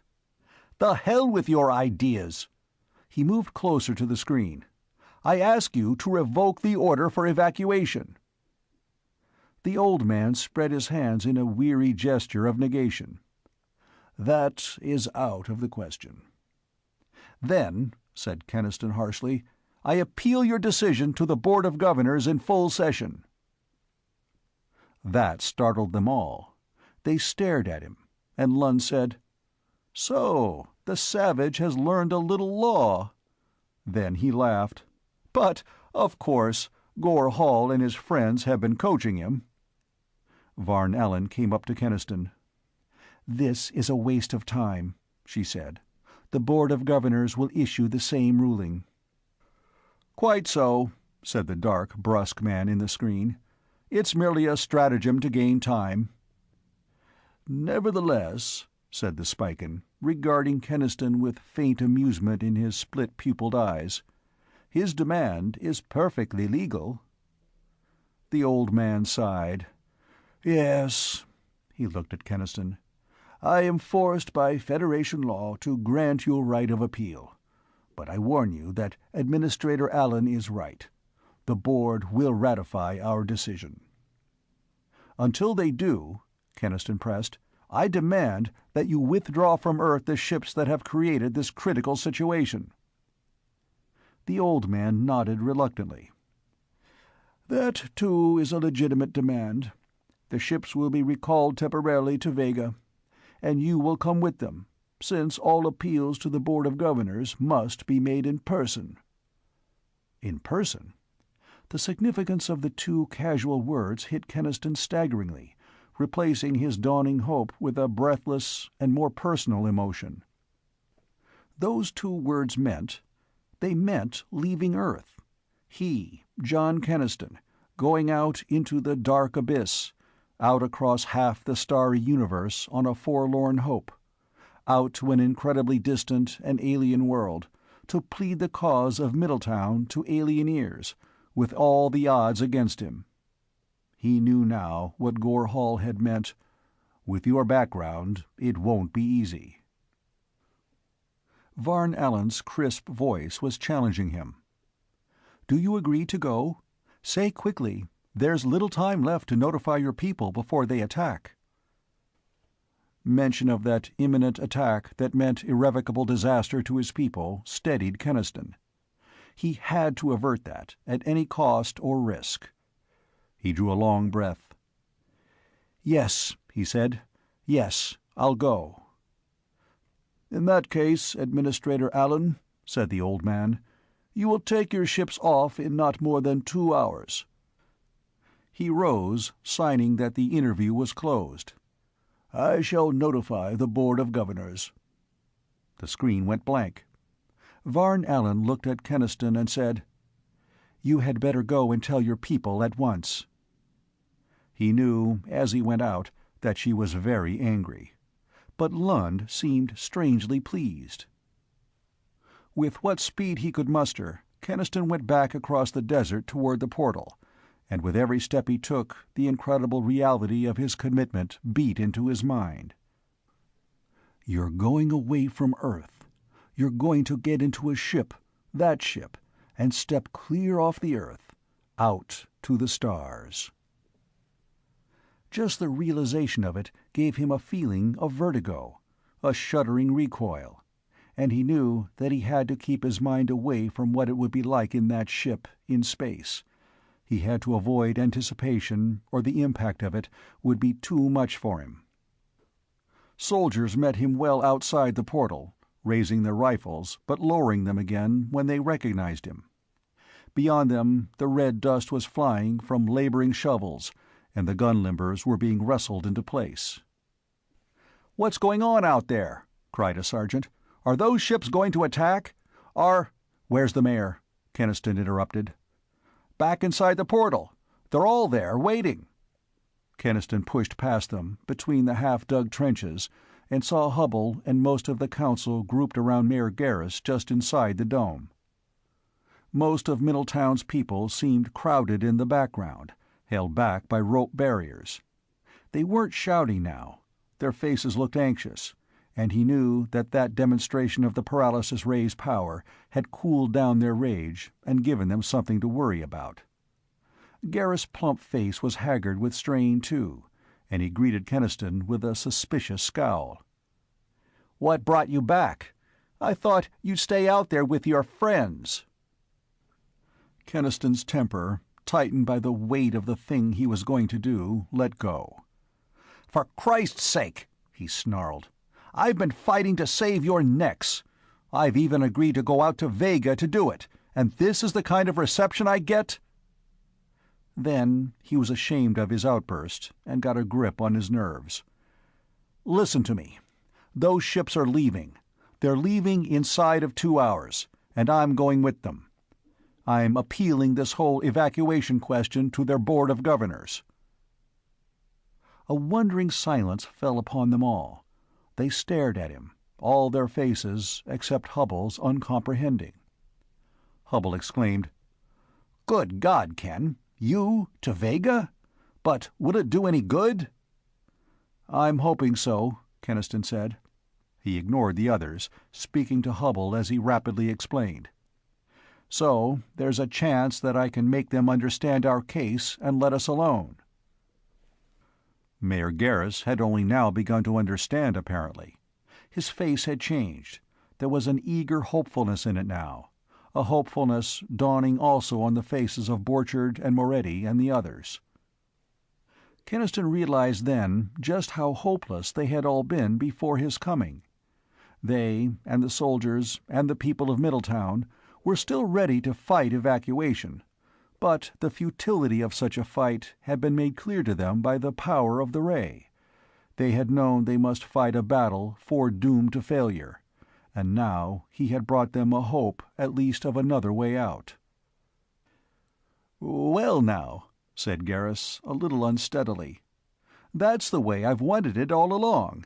Due course of law, peaceful debate.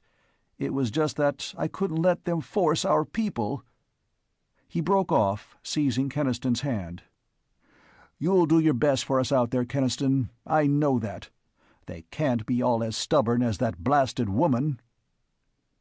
And, almost unmanned by his relief, Garrus turned and cried out to the anxious crowd, "It's all right, folks. There's not going to be any fighting right now.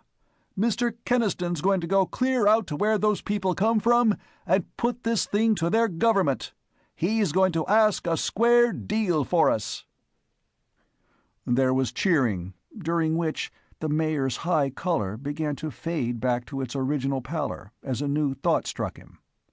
He said to Keniston, "But if anyone's going out there to represent us, maybe as mayor—" Keniston really admired him as he struggled to get out those last awful words. "As mayor, I ought to go?" Keniston shook his head. "You're needed right here, Mr. Garrus. And besides, you don't speak the language, so there wouldn't be any use in your going." "That's so," said the mayor, beginning to breathe again. "Of course, that's so. Yes, indeed. Now, Keniston, what can we do to help you? Anything—" "No, there's nothing," said Keniston. "I haven't much time. I only need to get a few things and to say goodbye to someone. Hubble, will you come with me?" Hubble came. And behind them, as they hurried back into town, they heard the mayor shouting, and heard the rising voice of relief and jubilation from the people. They had seen themselves about to be beaten in a hopeless fight against weapons they couldn't combat, those people, and now, suddenly, there wasn't going to be any fight. The ships were going away. One of their own was going out and convinced the Starfolk that they couldn't shove Earth people around. Everything was going to be all right. Keniston groaned. I wish they weren't so goddamned sure. This is only a reprieve. What are our chances, Ken? Hubble asked him. Between us. Honest to God, Hubble, I don't know. I've got us into a big, undercover struggle that I don't half understand yet. He told Hubble what Gore Hall had said, and added, Gore and the humanoids are on our side, and maybe they're only using me as a cat's paw. Anyway, I'll do my best. I know you will, said Hubble. I wish I were going with you, but I'm too old, and I'm needed here. He added, I'll get Carol while you pack. The nightmare unreality of it hit Keniston again as he hastily got his few necessaries together. It was just like packing for an overnight run to Pittsburgh or Chicago, instead of for a trip across the galaxy. It couldn't be really going to happen. Carol's face, when she came, didn't help him. There was no color in it at all, and when he took her in his arms and tried to explain, she only whispered, No, Ken, no. You can't go. You're not like them. You'll die out there. I won't die, and I can maybe help us all, he told her. Carol, listen. If I can do this, if I can find a way out for us, it'll make up a little for our work that brought this whole thing on Middletown, won't it? Won't it? She wasn't even listening to him. She was searching his face, her hands clinging to him painfully, and she said suddenly, You want to go. Want to? Said Keniston. I'm scared stiff. My skin is crawling right now. But I've got to. You want to go, she said again, and looked at him. He thought, as though he finally saw clearly a barrier between them. That's the difference between us. It's always been the difference. I only want the old things, the old loved ways. You want the new. Time was running out, and a sort of despair was in him, and it made him grasp her with a rough male masterfulness, and hold her fiercely against the intangible tide that was sweeping them apart. I'm going to do what I can for us all, and I'm coming back the same, and you're going to be waiting for me, Carol, you hear? He kissed her, and she returned his kiss with a curious tenderness, as if she were never going to see him again, and was remembering all the good days that they had had together. And when he let her go, her eyes were bright with tears. He went with Hubble toward the portal, and now the whole city was vibrant with a new hopefulness and excitement that centered upon himself. But he was quaking with the realization of what he was going toward. He hardly saw the crowded faces that watched him with a mixture of anxious hope and of awe. He hardly heard the voices that shouted, "Good luck, Mr. Keniston!" and "You tell 'em out there, Mr. Keniston! You tell 'em!" Keniston went on, out of the domed city and across the plain, and the black, strange belly of the Thanos took him in. End of Chapter 14. The City at World's End. Chapter 15. Mission for Earth. He would not show fear. They expected him to do so. They were watching him with sidelong glances of interest and amused expectation. But Keniston clenched his fists inside his jacket pockets and resolved fiercely to disappoint them. He was afraid, yes. It was one thing to read and talk and speculate on flying space. It was another and much more frightening thing to do it, to step off the solid earth, to rush and plunge and fall through the worldless emptiness. He stood there with Gore Hall and Piers Eglin, in the bridge of the Thanos, looking ahead through the curving view windows, and a cold sickness clutched at his vitals. "It isn't the way I expected it to be," he said unsteadily. "Only those stars ahead." He fought against the impulse to clutch for support. He wouldn't do that, while the bronzed starmen behind him were curiously watching him. The deep humming and slight quivering of the great fabric around him were the only evidence that the Thaness was moving. Directly ahead, Keniston looked at a depthless black in which fierce stars flared like lamps. The blue-hot beacon of Vega centered that vista, and up from it blazed the stars of the time-distorted Lyre and Aquila, a cross on the upper left by the glittering sun-drift of the Milky Way. Only that section of sky ahead was clear. The rest of the firmament, extending back from it, was an increasingly blurred vista of warped starlight, whose rays seemed to twitch, jerk, and dance. Gore Hall nodded toward the bank of controls behind which 4 men sat. "You know the principle of propulsion? Reaction rays many times faster than light, pushing back against the cosmic dust of space." Keniston sighed. "I feel ignorant as a child.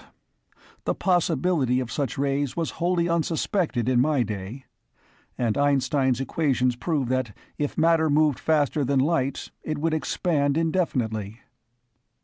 Gore Hall uttered a rumbling chuckle. "Your Einstein was a great scientist, but we've opened up new fields of knowledge since then. The mass control that prevents that expansion, and other things." Keniston was only half listening. He was looking at the blue-white eye of Vega, glaring arrogantly at him from the great drift of spangled stars. And looking at it somehow made him sense their awful speed, their nightmare fall through the infinite. It was worse than the takeoff, and he had not thought that anything could be worse than that. If he lived forever, he would never forget those last still minutes, strapped into a recoil chair, trying to relax and not succeeding, listening to ringing alarm bells, watching the blinking of lights, feeling the deep quivering of the ship as it gathered itself for the outward leap, his heartbeats choking him and the icy sweat running, trying to tell himself that it was no different from taking off in a plane. And then the lift, the pressure, the instinctive gasp for breath, the terrible claustrophobia of being shut into a moving thing over which he had no control. He could not know yet by what mastery of science the occupants of the ship were shielded from the enormous pressures of that acceleration. Yet shielded they were, for the pressure was not so much worse than that in a fast-ascending elevator. It was the knowledge that Earth was falling irretrievably away that made the lift horrible. He could hear the whisper and the hiss and then the scream of air against the cleaving hull, and then almost at once it was gone. He was in space. And he was sick with the age-old fear of abysses and of falling. He thought of the emptiness that lay beneath his feet, beyond that thin floor of metal, and he shut his teeth hard on his tongue to keep from screaming. "Don't think about it," Gore Hall had said. "And remember, there's a first time for all of us. I thought I wouldn't live through my own first takeoff." He had helped Keniston get to his feet. "Let's go up on the bridge. You might as well get it all over with at once." And so they had come to the bridge, and Keniston had looked into outer space where the great suns burned unveiled, and there was neither air nor cloud to hide them. And he had to get hold of himself, because he was too proud to do what he wanted to do, which was to get down on his belly and whimper like a dog. He tried now to visualize the ordeal that awaited him there at Vega, where he must plead the cause of Little Middletown to the governors of the stars. How could he make people who traveled casually in ships like this one understand the passionate devotion of his own people to their little, ancient planet? Yet, if he failed to do so, he would fail the people of Middletown, who had such hope in his mission. That was what he had to think about. Not space, nor his sensations about it, but the task he had ahead of him. He glanced at Gore Hall and said, "I've seen enough. Let's go." They left Piers Eglin there and went below again, and when they were in the main corridor alone, Keniston said, "All right, Gore. I want to know what I've got myself in on." The big Capellan nodded. "Let's join Magro and Lalor. They're waiting for us." He led Keniston along companionways and narrow corridors, to a cabin only 2 doors from his own. And it was a relief for Keniston to be in a closed place without windows, so that he need not look at the staggering, crushing emptiness of space, where only the proud suns had any right to be. There was a wild thrill to it underneath the fear, but a 20th century man couldn't take much of it at first. Lalor's massive gray form was bent over a table littered with sheets of complicated symbols. Magro, who was sprawled in the bunk, explained to Keniston, "He works theorems for amusement. He even claims he knows what all those figures mean." Lalor's small eyes twinkled in his flat, featureless face. He thrust the sheets aside and said, "Sit down, Keniston. So, we are to be allies now, as well as friends." "I wish," said Keniston, "that someone would tell me just what this alliance means. Remember, I'm gambling the fate of my people on faith, without knowing a damn thing." "There's nothing sinister about it," said Gore Hall. He eased his furry bulk onto the corner of Lalor's table, which was quite strong enough to hold him. "As I told you, we all have the same problem, and the solution to that problem revolves around a man and a process." He paused. "By a peculiar freak, Keniston, you have been thrown with us rather than with your own kind.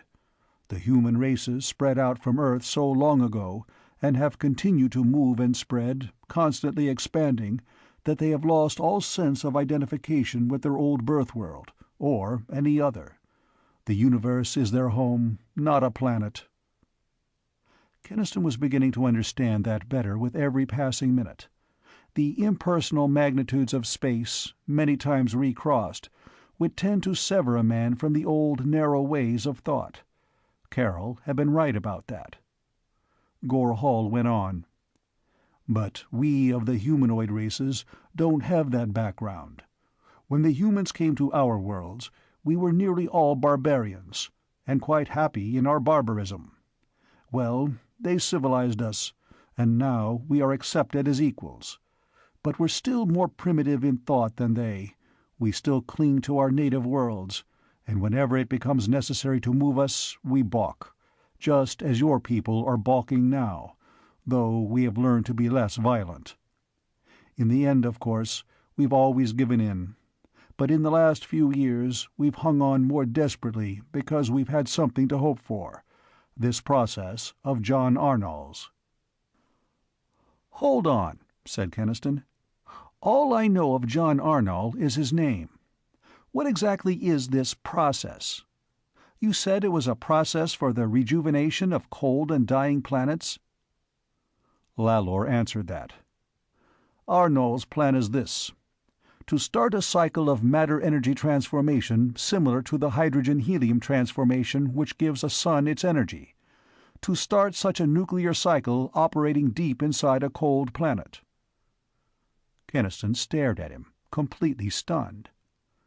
"But," he said at last, "that would be equivalent to creating a giant solar furnace deep inside a planet." "Yes, a bold and brilliant idea. It would solve the problem of the many cold and dying worlds within the Federation, since, as you know, a planet may live on its interior heat long after the parent sun's heat has decreased." He paused.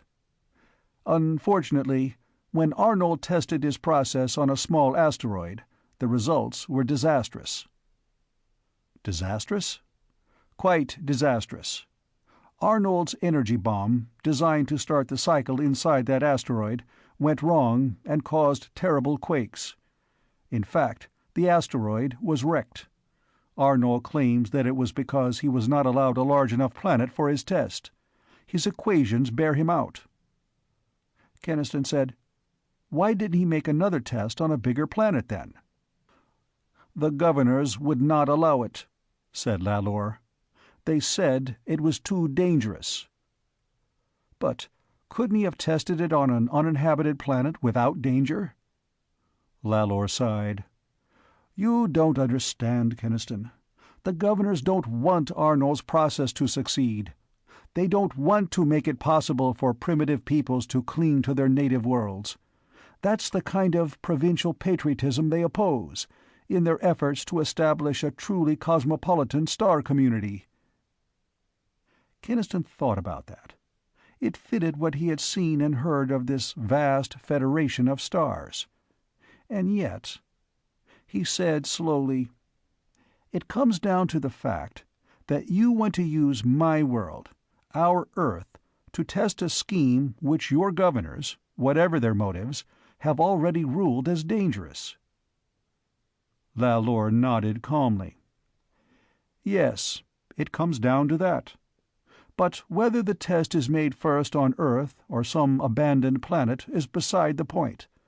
The point is to force the Board of Governors to allow another test." Gor-Hol exclaimed, "Don't you see how it links up? Alone, your plea to remain on Earth will be turned down because you can't present any alternative to evacuation. But by advancing John Arnold's planet reviving process as an alternative, you might be able to help both Earth and us." Keniston struggled to comprehend the galactic complexity of the problem. "In other words, if we could persuade the governors to give Arnold another chance, they would delay the evacuation of Earth?" "They would," said Lalor. "And if Arnold succeeded, Earth and our similar worlds throughout the Federation could be made warm and livable again. Is it not worth trying for?" "When you put it like that," said Keniston, "yes, it is." He was beginning to be hopeful again. "And do you think this solar furnace thing might succeed? Safely, I mean?" "According to all mathematical evidence, yes." Still, Keniston hesitated, and Gor-Hol said, "The decision would be up to your people, Keniston, and not you. Whether they take the risk, I mean. And remember, it's a small population and could be taken off quite easily until any danger was over." That was true. He need not be afraid of committing his people too deeply, because he had not the power to do that. And it might be a way. "Is it agreed, then?" asked Lalor. "Arnold has been my friend for many years, and I can message ahead to him to be there when we land. He can help you prepare your plea." Keniston looked at them, the three familiar, unhuman faces. He had to trust them, to take what they said on trust. Suddenly, he knew he did trust them. "All right," said Keniston. "I guess any hope is better than none." "Then we are agreed," said Lalor quietly. Keniston felt a little breathless, as though he had taken an irrevocable plunge into deeps far beyond his own fathoming. Gor-Hol shot a keen glance at him and said, "You need something, and I think I know what it is."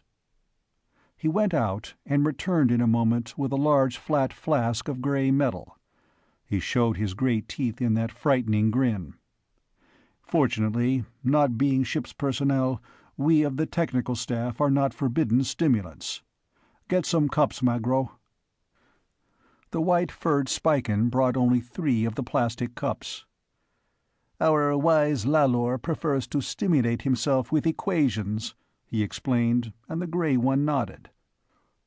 Gor-Hol carefully poured a clear liquid from the flask. "Try this, Keniston." The liquid had a musty, mushroomy taste. Then it seemed to explode inside Keniston, sending waves of heat to his fingertips. When he could breathe again, he gasped, "What is this stuff?" Gor-Hol said, "It's distilled from fungus growths found on the worlds of Capella. Smooth, eh?" Keniston, as he drank again, felt his worries recede a little. He sat relaxed and listening as these children of alien worlds talked. He knew they were talking now just to let down his tension. "First voyages can be tough," Magro was saying. He was curled up on the bunk like a sleepy cat, with a distant, lazy gleam in his eyes. "I remember my own. We shot the Pleiades with half our power burned out, and the little world swarming around us like angry bees." Gor Hall nodded. "Do you remember that wreck in the Algol Stardrift? I lost good friends then. A cold grave, those empty deeps." Keniston listened as they talked on, of old voyages beyond the Federation's starry frontiers, of dangers from nebula and comet and cosmic cloud, of shipwreck on wild worlds. He quoted slowly, "Then shall we list to no shallow gossip of Magellans and Drakes. Then shall we give ear to voyagers who have circumnavigated the ecliptic, who have rounded the polar star as Cape Horn." Lalor asked interestedly, "Who wrote that? Some man of your own time who foresaw space travel?" "No," said Keniston. "A man of a century before even my time. His name was Melville, and he was a sailor too, but on Earth's seas." Gor Hall shook his head. "Queer days they must have been, with only the water oceans of one little planet to venture on." "Yet there was adventure enough in that," Keniston said. "The Atlantic in a fall storm, the Gulf on a moonlit night—" An aching nostalgia took him again, that haunting homesickness for an Earth lost forever, for the smell of leaves burning on crisp fall nights, for a clover field under the summer sun, for the blue skies and green hills, the snowy mountains and the sleepy villages and the old cities and the roads that went between them, for all that was gone and could never be again. It made him long even for the Earth that still was, the tired, dying old planet that at least held memory of the world he had known, the people there who had known that world too. Carol was right. The old ways and the old things were best. What was he doing out here in these alien immensities? Then he saw that the others were looking at him with a queerly sympathetic understanding in their faces, those strange and yet familiar and friendly humanoid faces. "Give me another drink," he said. It did not help any. It only seemed to heighten his futile yearning. Presently Keniston left them and went to his own cabin. He switched off the cabin lights and pressed the stud that made a window of the solid hull. The black, star-shot gulf opened to infinity beyond. He sat on the edge of the bunk and stared, hating that uncaring, unhuman vastness, brooding upon his desperate mission. Presently he realized that someone was knocking at his door. He rose and opened it, and the light in the corridor showed him that it was Varn Allen. End of Chapter 15. The City at World's End. Chapter 16. At Vega. She glanced quickly from his face to the darkened room, and then back at him, with a look of understanding. She asked, "May I come in?"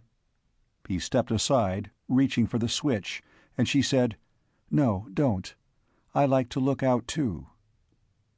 She took the chair by the window and sat for a few moments in silence, looking out, the dim star-glow touching her face. Keniston, his immediate feeling of hostility tempered a little by puzzlement, waited for her to speak.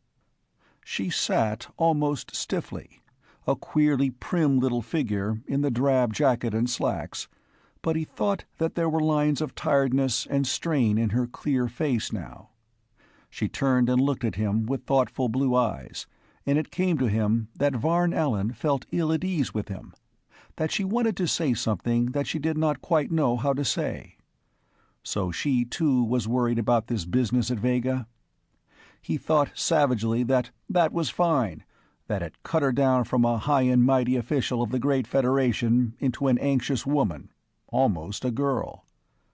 She said, "I came to tell you, owing to the pressing nature of this case, the Board of Governors has granted us 2 hours on the day after we arrive at Vega 4. "2 hours!" exclaimed Keniston. It did not seem much time in which to decide the fate of a world. "The Governors have the problems of half a galaxy to decide. They cannot give more time than that to anyone. So prepare your case carefully. There is never a second hearing."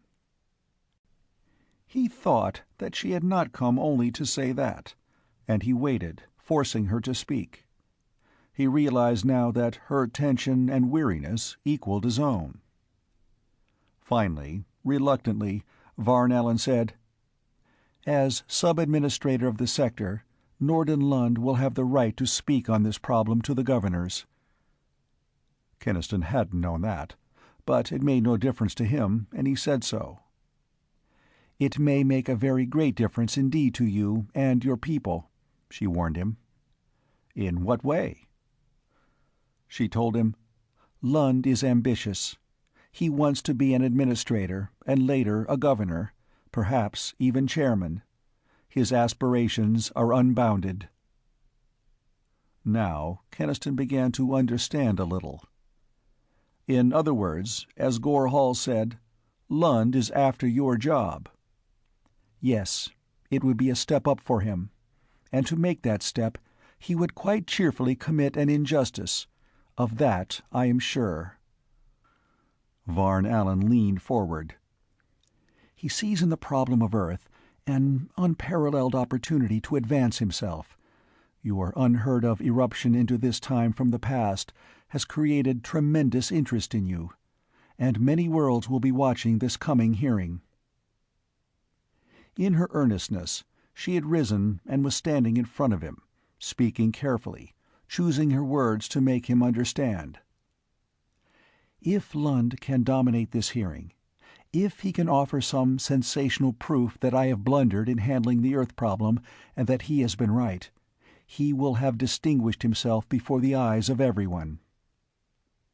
Keniston was sure now that he completely understood, but he did not let his feelings show in his face or voice as he asked, "Then you're afraid that Lund is going to spring some surprise at this hearing?"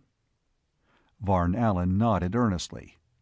"Yes, I know that he has something in mind. He has been smugly triumphant with me ever since we took off. But what it is, I do not know." She looked at Keniston worriedly and asked, "Do you know? Is there something about your people, about this Earth problem, that Lund could use at the hearing?" Keniston got to his feet.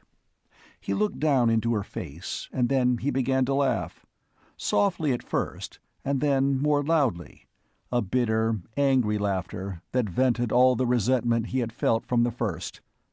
She looked up at him, startled and uncomprehending. "This," he said, "is very rich indeed. This is really comic. You come to Earth as the law of the Federation, as Miss High and Mighty, and look at us as though we were a bunch of sheep, and order us this and order us that, and can hardly bear even to talk to the poor fuzzy-witted primitives. And then, all of a sudden, when your own precious job is in danger, you come running up to me to help you save it." Varn Allen's face was white and incredulous, her blue eyes starting to flare, her whole slim figure rigid. Keniston told her savagely, "You know what? I don't give a damn who's administrator, you or Lund. You're neither of you my kind. If he can take your job, more power to him. It'll make no difference to me or mine." He knew by the white wrath in her face that he had thrust beneath that serious, composed exterior at last, that the competent, brilliant official had emotions like any other woman, and that he had got to them. "So, you think that—" Varn Allen breathed. "So, you think that I would plead for your help to save my position?" Her voice rose then, driven by an anger that seemed almost more than her small figure could contain. It was as though he had touched a spring that released a hot, long-pent passion. "My position, my official rank. Do you think I am like Lund, that the power to give orders is pleasure to me? What would you, a primitive, know of a tradition of service to the Federation? Do you suppose I wanted to follow that family tradition? That I enjoyed the years of study when other girls were dancing? That my idea of a happy life is to spend it in starship cabins and on unfriendly worlds? Do you think all that is so dear to me that I would worry and plot and come pleading to a primitive to keep it?" She choked on her own indignation and turned toward the door. Keniston, startled by that violent outburst, obeyed a sudden impulse and caught her arm. "Wait. Don't go. She looked up at him with blazing eyes, and said, "Let me go, or I'll call an orderly." Keniston did not release her. He said, awkwardly, "No, wait. I was out of line. I'm sorry." He was. He was ashamed of himself, and he did not know exactly why he should be, but something in her passion had made him so. He hated unfairness, and he felt that he had been unfair. He said so, and Varn Allen looked up at him with eyes that were still angry, but after a moment she turned away from the door. "Let us forget it," she said stiffly. "I was at fault for talking emotionally like—" "Like a primitive," Keniston finished for her, and she set her small jaw and said, "Exactly, like a primitive." Keniston laughed.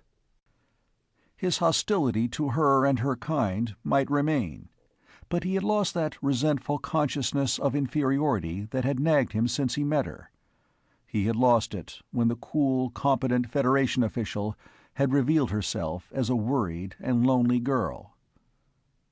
"No, I wasn't laughing at you," he said hastily. "Now tell me, why did you feel it necessary to bring up this Lund business with me?" "It was to save my rank and position," she said bitterly. "It was because I was afraid of losing them, of—" "Oh, all right. I've apologized for that," he said impatiently. "Christ, but you people are touchy." For a moment Varn Allen was silent. Then she said, "You think it will make no difference to you whether Lund or I speak at the hearing, that we're both against your people. You are wrong, Keniston." "You and he are both for evacuating us off Earth," he reminded her. "So what difference is there?" "There's a very great difference," she said earnestly. "I may have made mistakes in dealing with your people, but my desire has been to accomplish a smooth, peaceful evacuation. Lund would like to deal with this Earth problem dramatically, that is to say, forcefully." "Forcefully?" Keniston stiffened. "I told you both what it would mean if you tried force." "I know, and I believe you enough to want to solve this evacuation problem peacefully, even though it should involve delay. That is my idea of an administrator's duty. But Lund knows that, due to your strange background, and due to the fact that this Earth case focuses the whole long controversy about world evacuation, all eyes will be on this hearing, and he would use it to advance himself, no matter what disastrous events he might unchain on Earth." Her logic was clear enough, and it squared with Keniston's estimate of Lund. He felt a suddenly deepened worry. But what could Lund bring up about the Earth problem that would be a surprise? He wanted to know. Varn Allen shook her head. "I don't know. I thought maybe you might know. He has something, I'm sure." Keniston said thoughtfully, "I don't. But maybe Gore and the others might have some idea. I'll try to find out." He looked at her, and whatever his feelings about her might be, he had to admit that he was convinced of her sincere attachment to her duty, and that though her ideas of justice might not jibe with his, she would not be deliberately unjust. He said, "Thanks for telling me this. And again, I'm sorry I shot off." She said soberly, I know you're under strain, from this voyage and from anxiety. But don't let Gore and the rest encourage you to hope for too much. The evacuation itself cannot be avoided. It is the way in which it is to be done that worries me." And she added, with sudden weariness, "I wish I were a girl of your Middletown, who never left her world and to whom the stars were just lights in the sky." He shook his head. "You'd still have your worries, believe me. Hurled out of your own life into this one. Carol right now is more upset than you'll ever be." "Carol? That would be the girl I saw with you?" He nodded. "Yes, my girl. She was raised in that old town of ours, school and picnics and parties and what hat to wear, and then suddenly, bang, she's here in this crazy future, and may not even be allowed to stay on Earth."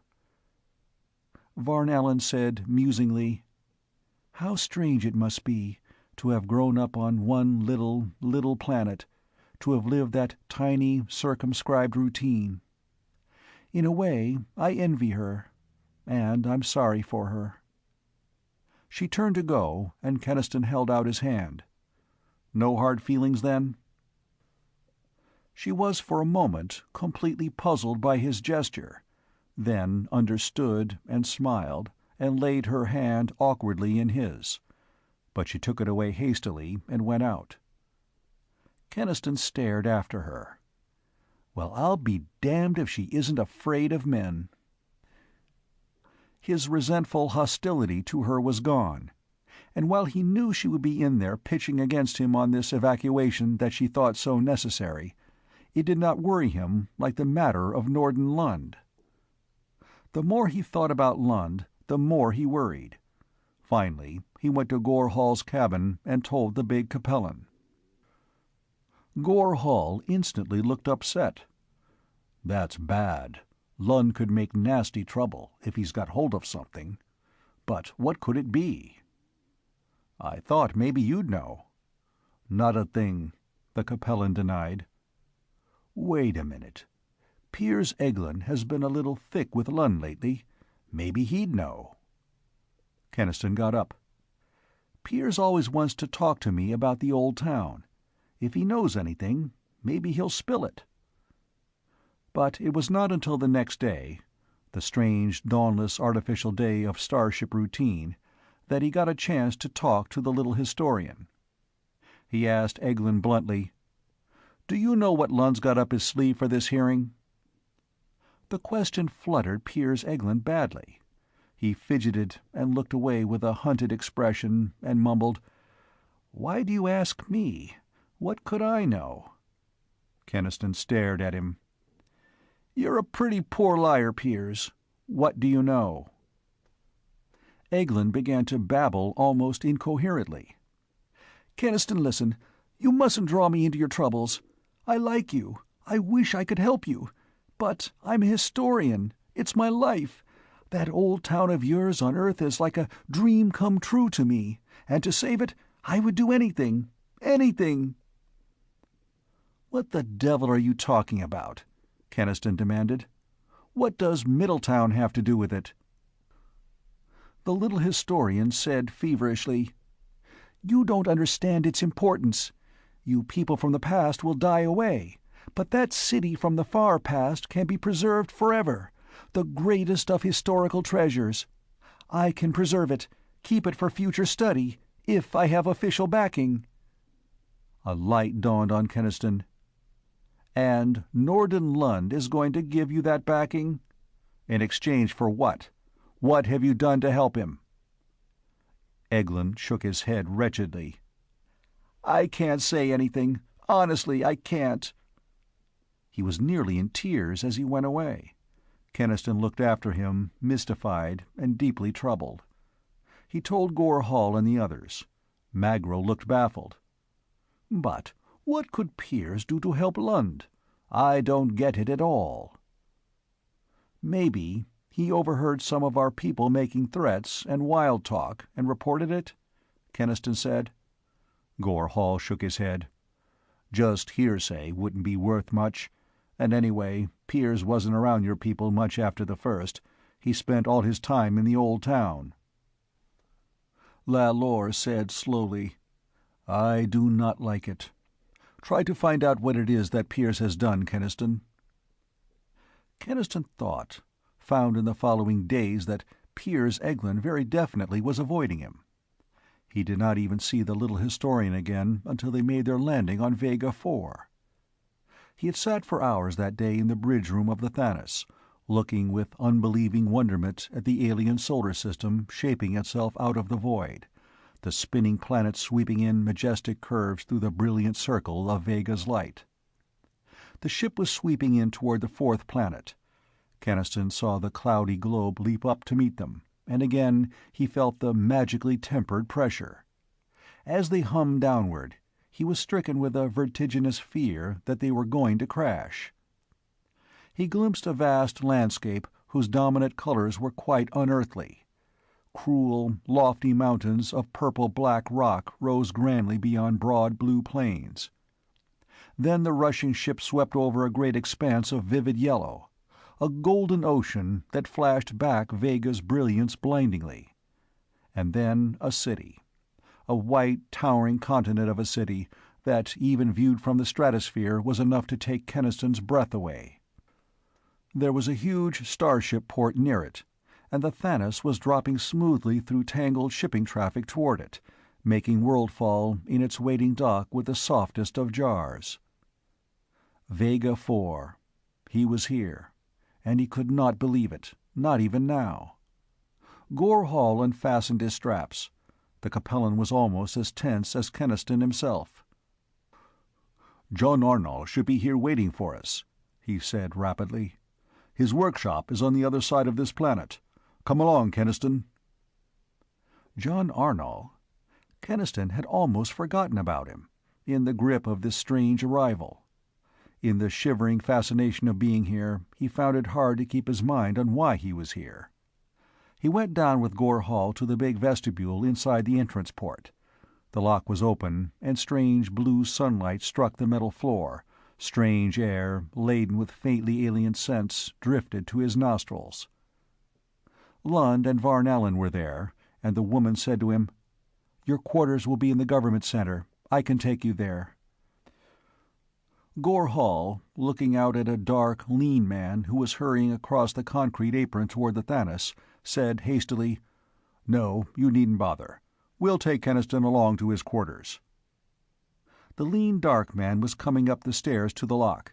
He was perhaps 10 years older than Keniston, with a worn face and the eyes of a dreamer, and the unsteady hands of a man who was laboring under great excitement. Varn Allen's eyes rested on him, and she said, "I see. John Arnall. I thought that's what you had in mind. But it won't succeed, Gore." "Maybe it will this time," rumbled the Capellan. Norden Lund, looking at Arnall as he entered, laughed, and then, without saying anything, went out. Varn Allen looked as though she were going to speak to Keniston, but didn't. She said, "Then you are responsible for his appearance tomorrow, Gore," and she left. Keniston, looking after her, wished she had not spoken, and he wished that Lund had not laughed quite so smugly. He was worried enough as it was. Arnall had reached them and was greeting Lalore as an old friend, smiling at Magro and Gore Hall. His smile, his movements, were quick and sharp, and only half finished, as though the tense nerves of the body were acting independently of the brain. "I think we've got a chance this time, Lalore," he said eagerly. "By God, I think we do. This Earth business may be just what we've waited for, the chance to ram the Arnall process down their throats whether they like it or not. It's a lucky break." Gore Hall told him, "This is Keniston of Earth." John Arnall looked a little ashamed as he turned to Keniston. "I'm sorry if I sounded selfish. I know you've got your own terrible problem. But if you knew how long I've sweated and waited and hoped. I'm a scientist. Nothing else is important to me. and I've seen my whole life's work and achievement held back by politics." Gore Hall interrupted. "Now listen, this is no place to talk. Let's get on to the government center. We can talk in Keniston's quarters, and we've got plenty of planning to do before tomorrow." Keniston went down the steps with them, onto the concrete apron, and for a moment the whole problem of Earth seemed impossibly far away. He stood on an alien world under an alien sun, and all around him was the rush and clangor of the starport, where the great ships came and went across the galaxy. Somehow, here, more than in space, he caught the reality of that incredible commerce that plied between the farthest suns, that knew the shining trails among the nebulae and the deadly currents of the star-drifts, and of the infinite number of ports on infinite nameless worlds. Something in him rose up in mingled awe and pride, remembering that men of Earth had first voyaged across the unknown seas to these star-fringed shores of the universe. The deep bass thrumming of the great ships shook the ground beneath them, and the atomic forges beat, hammering the plates for bow and keel, and the black hulls lifted majestically against the sky, scarred and pitted with the dusts and atmospheres of a galaxy. And Keniston would have stood forever watching if Gore Hall had not led him away with them.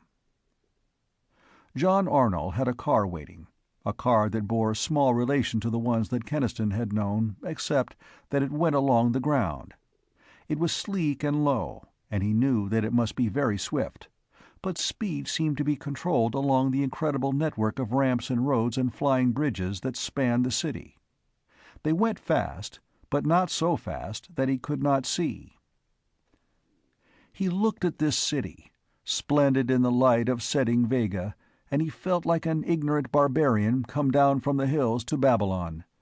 It was more a nation than a city, too huge and awesome to comprehend. Already the dusk was gathering in its deep ways, soft lights were glowing forth, and the traffic and the crowd flowed there in murmuring rivers. And along such a river sped their car, the others so little impressed that they were talking eagerly still of the morrow, of the hearing, of the great chance.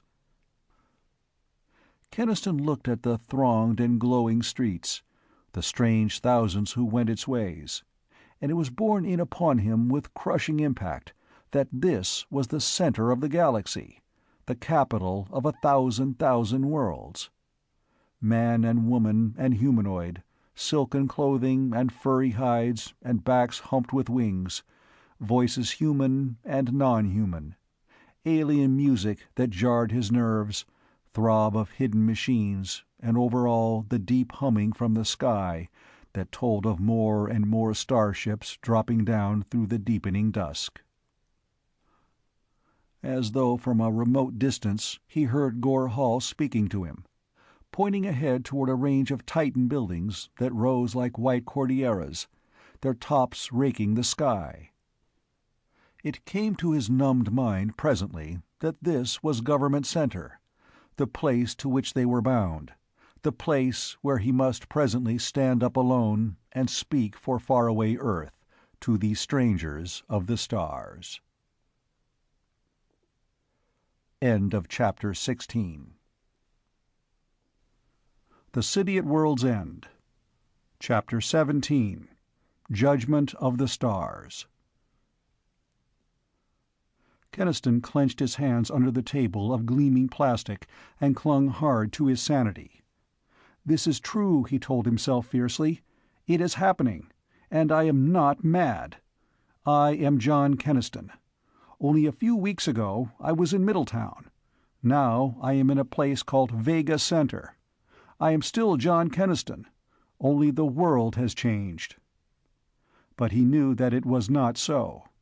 He knew that Vega Center and the marble amphitheater in which he sat were only shadows in a shifting nightmare from which he could not wake. Unsteadily he looked upward. They sat silently, row upon row of them, tier upon tier, full circle around the vast, echoing space, reaching up into the shadowy vault, watching him with the crushing thousand of their eyes, human and unhuman, curious, intent. The hosts of the Federation of Stars, the Board of Governors in full session.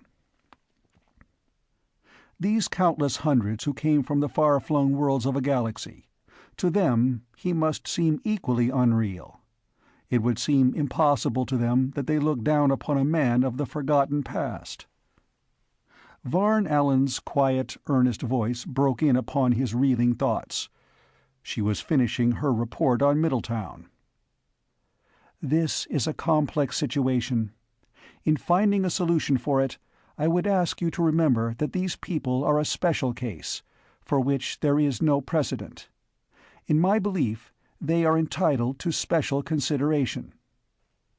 Therefore, my recommendation is as follows: that the proposed evacuation be delayed until these people can be psychologically conditioned to the idea of world change. Such conditioning, in my belief, would enable this evacuation to be carried out without difficulty. She glanced at Norden Lund, who sat next to her at the table. Perhaps Sub-Administrator Lund has something to add to that report. Lund smiled. No, I will reserve my right to speak until later. His eyes held a gleam of anticipation. There was a moment of silence, and Keniston could hear the soft, gigantic rustling, the breathing and small stirring of the ranked thousands of the governors. The spokesman, a small alert man who was the voice of the board, the questioner, who sat with them at the table, said, "The Board of Governors recognizes Keniston of Sol 3. The rulers of the galaxy were waiting for him to speak. Others were waiting too. They were waiting in the dusk and cold of Sol 3, the little world whose ancient name of Earth had been all but forgotten in these halls of government. The mill hands, the housewives, the rich men and the poor, the folk of Middletown. Varn Allen looked at him and smiled.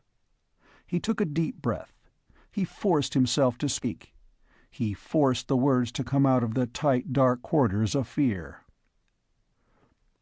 "We did not ask to come into your time. Having come, we are under Federation law, and we do not defy your authority as such.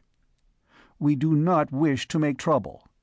Our problem is a psychological one." He tried to explain to these men of the Federation something of what life had been like before that fateful morning in June. He tried to make them understand how his people were bound to their world, and why they must cling to it so desperately. "I understand the technological problems of supporting life on a world such as ours, but we have known privation and suffering before. We are not afraid of them. And we believe that, given time, we can solve those problems. We don't even ask you for help, though we would be grateful if you cared to give it. All we ask of you is to be let alone, to work out our own salvation." He stopped. The silence, the thousands of watching eyes bore down upon him with a crushing weight. Keniston struggled for a final word. There was so much he had not said, so much that could never be put into words. How do you phrase the history of the race of men, the pride and sorrow of their beginning? He said, "Earth is the mother that bore you. You should not let her die." It was done. For good or ill, it was done and over. John Arnall leaned from where he sat beside him at the table. "Magnificent," he whispered, and again, "Magnificent." The spokesman asked, "Is it through the application of John Arnall's theories that you hope to bring back life to Sol 3? Before Keniston could answer, Arnall himself cried out, "On that point, I ask leave to speak." The spokesman nodded. Arnall rose. The fierce energy that drove him could not be contained for long in any chair. He seemed to face the entire Board of Governors at once, turning his dark, challenging gaze upon them. You have denied me another chance to test my process, in spite of the fact that no reputable scientist can challenge my equations. You have denied me that chance because of political considerations which are known to everyone here. The same considerations which deliberately made my first test fail, by choosing for it a world too small for the energy blast released in its core.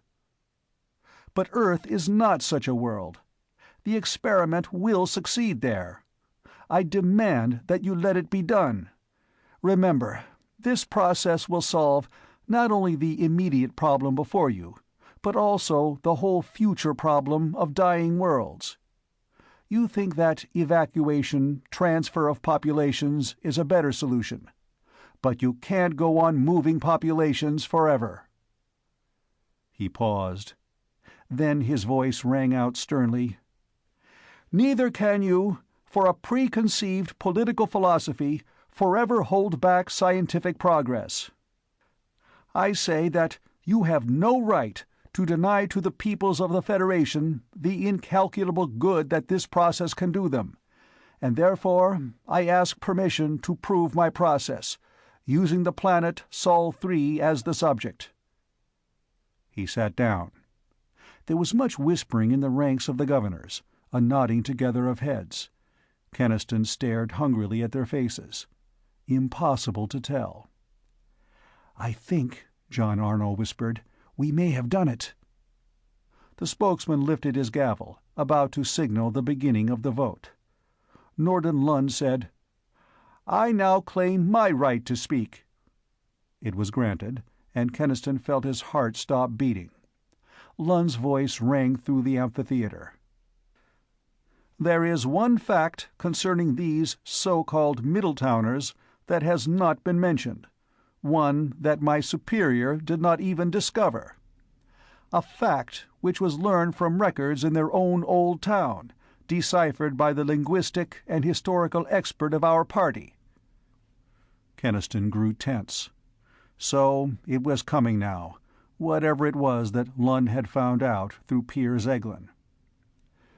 "You have been told that these Middletowners are a kindly, harmless folk. You are asked to be sorry for them, to give them special indulgences, to overlook their little violences. And why? Because they are pathetic creatures, innocent victims of a freak of chance that threw them forward along their world line." Lund's face hardened. His voice thundered wrathfully. "It was no freak of chance that brought them into our time. It was an act of war." He paused, to let them understand that. Keniston saw Varn Allen's face. She was looking at Lund in amazement. Lund went on. "Let Keniston deny this if he can. It was the explosion of a hostile atomic bomb that ruptured the continuum and hurled this city through. These people are the children of war, born and bred in an age of wars. Consider the mob violence, the threats made against Federation officials, the refusal to accept peaceful authority. Consider that at this moment those kindly folk of Middletown are prepared for war, their trenches dug, their guns in place, ready to fire on the first Federation ship that lands." Lund's voice dropped to a lower, tenser pitch. "I warn you that these people are rotten with the plague of war. For centuries, we of the Federation struggled to find release from war, and we found it. The galaxy has been clean of that hideous disease. Now it has appeared again among us. And we, the upholders of Federation law, are wavering before a show of force." Keniston was on his feet. John Arno clung to him, holding him back. Varn Allen leaned over the table, telling him in a desperate undertone, "Don't, Keniston. Keep your temper." The spokesman asked of Lund, "What is your recommendation to the Board of Governors?" Lund cried, "Show these people that they cannot flout peaceful authority with a threat of war. Remove them, as quickly as possible, to some isolated world on the frontiers of the galaxy, a world so remote that they cannot infect the main thought currents of the Federation with their brute psychology." Keniston broke away from Arnold's grasp. He strode up to Lund and took him by the front of his jacket and bent over him, a face so white with anger that Lund quailed before it. "Who are you," snarled Keniston, "to sit in judgment upon us?" The words choked in his throat. He thrust Lund from him, flung him away so that he went sprawling to his knees, and turned to face the governors. "Yes, we fought our wars. We fought because we had to, so that thought and progress and freedom could live in our world. You owe us for that. You owe us for the men that died, so that there could one day be a Federation of Stars. You owe us for atomic power, too. We may have misused it, but it's the force that built your civilization, and we gave it to you. Think of those things, you men of the future. From Earth you came, and your whole civilization is rooted in our blood. You live in peace because we died in war. Remember that when you sit in judgment upon the past." He stood silent then, trembling, and Varn Allen came to bring him back to his chair. Lund had got to his feet. He said, "I will let Keniston's own actions stand as my final argument." He sat down. The spokesman brought his gavel down. Keniston was hardly aware of the taking of the vote. He wrestled with a dark turmoil of doubt and anger and fear, dreading to hear the words of judgment that he knew were coming. "It is the final decision of the Board of Governors that the population of Sol III shall be evacuated in accordance with the official order already outstanding. No experiments with the Arnall process on a planetary scale can be considered safe at this time. It is the wish of the governors that the people of Sol III be peaceably assimilated into the Federation. It is hoped that their attitude in the future will be such as to make this possible. If it is not, then they must be shown the futility of armed resistance. The hearing is concluded." Keniston realized that Arnold was telling him to get up. He rose and went out of the amphitheater with the others. He heard Varn Allen's voice speaking in bitter anger to Norden Lund. Nothing was very clear to him after that until he was back in his own quarters and Gor Hall was putting a glass in his hand. Magro and Lalore had waited there for the verdict. Varn Allen was still with him, and Arnold. "I'm sorry, Keniston," said Varn, and he knew she meant it. He shook his head. "It was my fault, if I hadn't lost my temper. Don't blame yourself, Keniston. Forgive me, but Lund had just enough truth on his side to carry the day. Why didn't you or your people tell us that you had been engaged in war back in your own time?" He shook his head. "Because we weren't in any war. Don't you see? The bomb that hurled us out of our own time came in peacetime.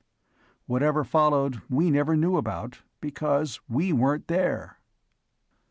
She paced the room, frowning, and then said, "I'm going to try to get this evacuation order lengthened out as long as possible. It may soften the blow a little for your people. I used to have some influence with the coordinators. Now I don't know. Lund has undermined me pretty badly." It dawned on Keniston then that this day had been a defeat for her too, and an unjust one. He had been too wrapped up in his own despair to think about it. It was his turn to say, "I'm sorry."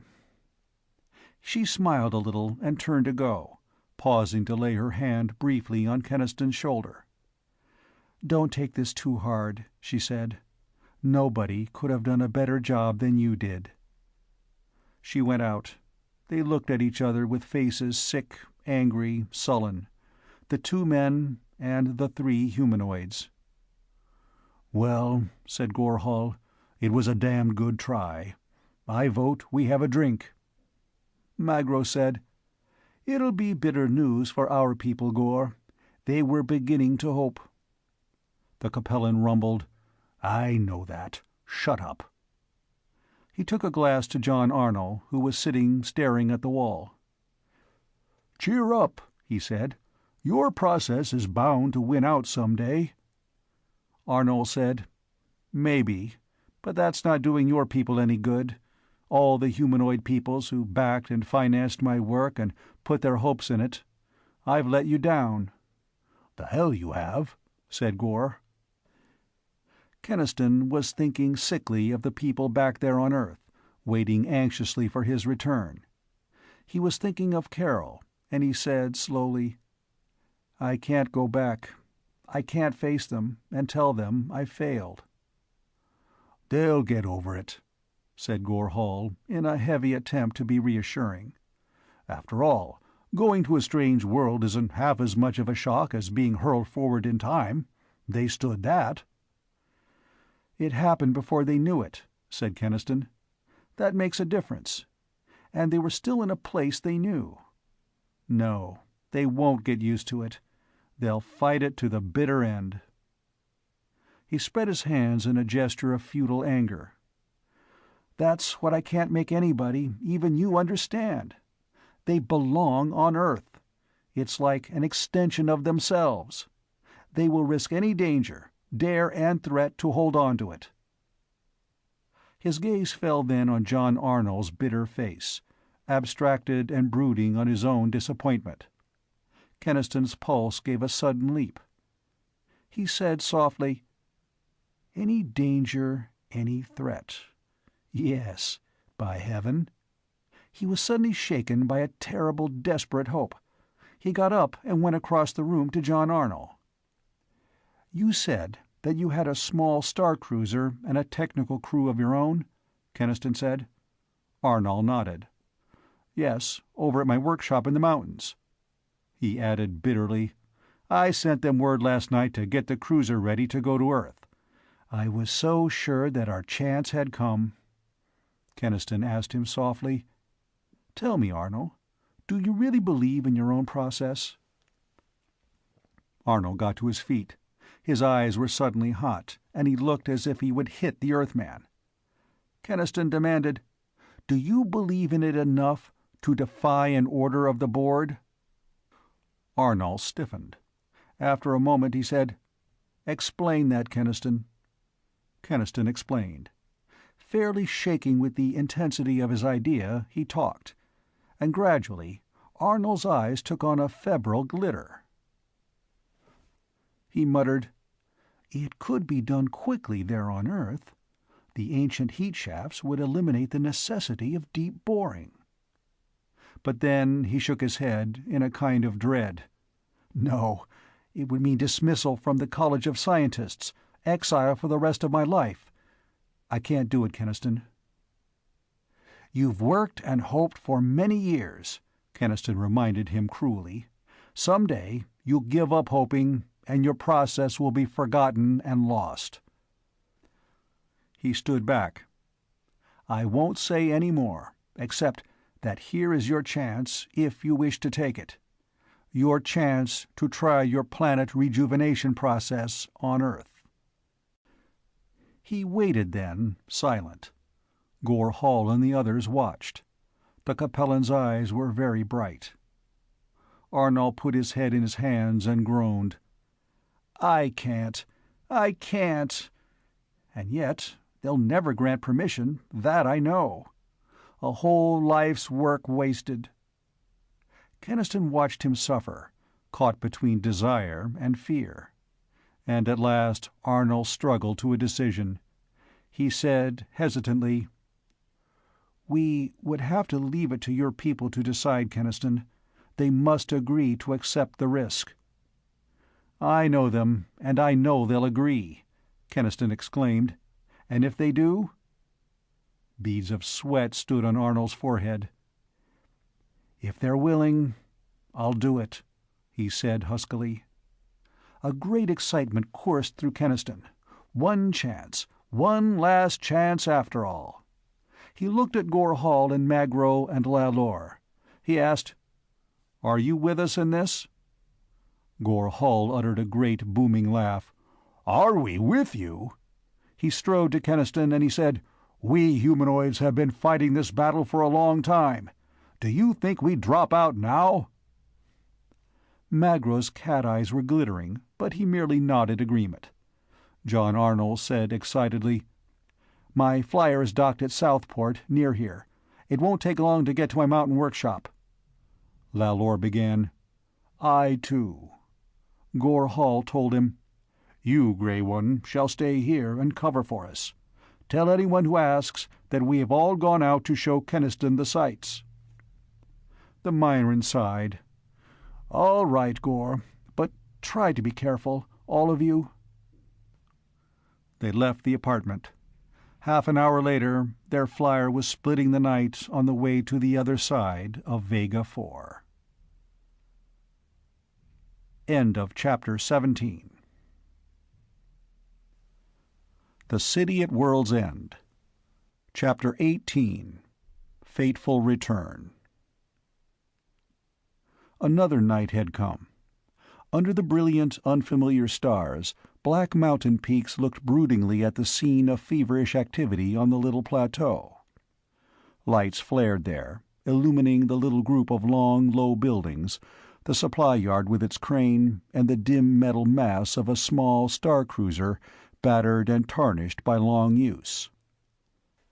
A wide hatch gaped in the side of the ship's hull, and toward it Keniston and his three companions were carefully rolling a massive, black ovoid thing that rested in a wheeled cradle. "You needn't worry. There's no danger of detonating it, when it isn't even electrofused," John Arnold was saying reassuringly. "Listen, if this energy bomb is able to change a whole planet, I'm treating it with respect," rumbled Gore Hall.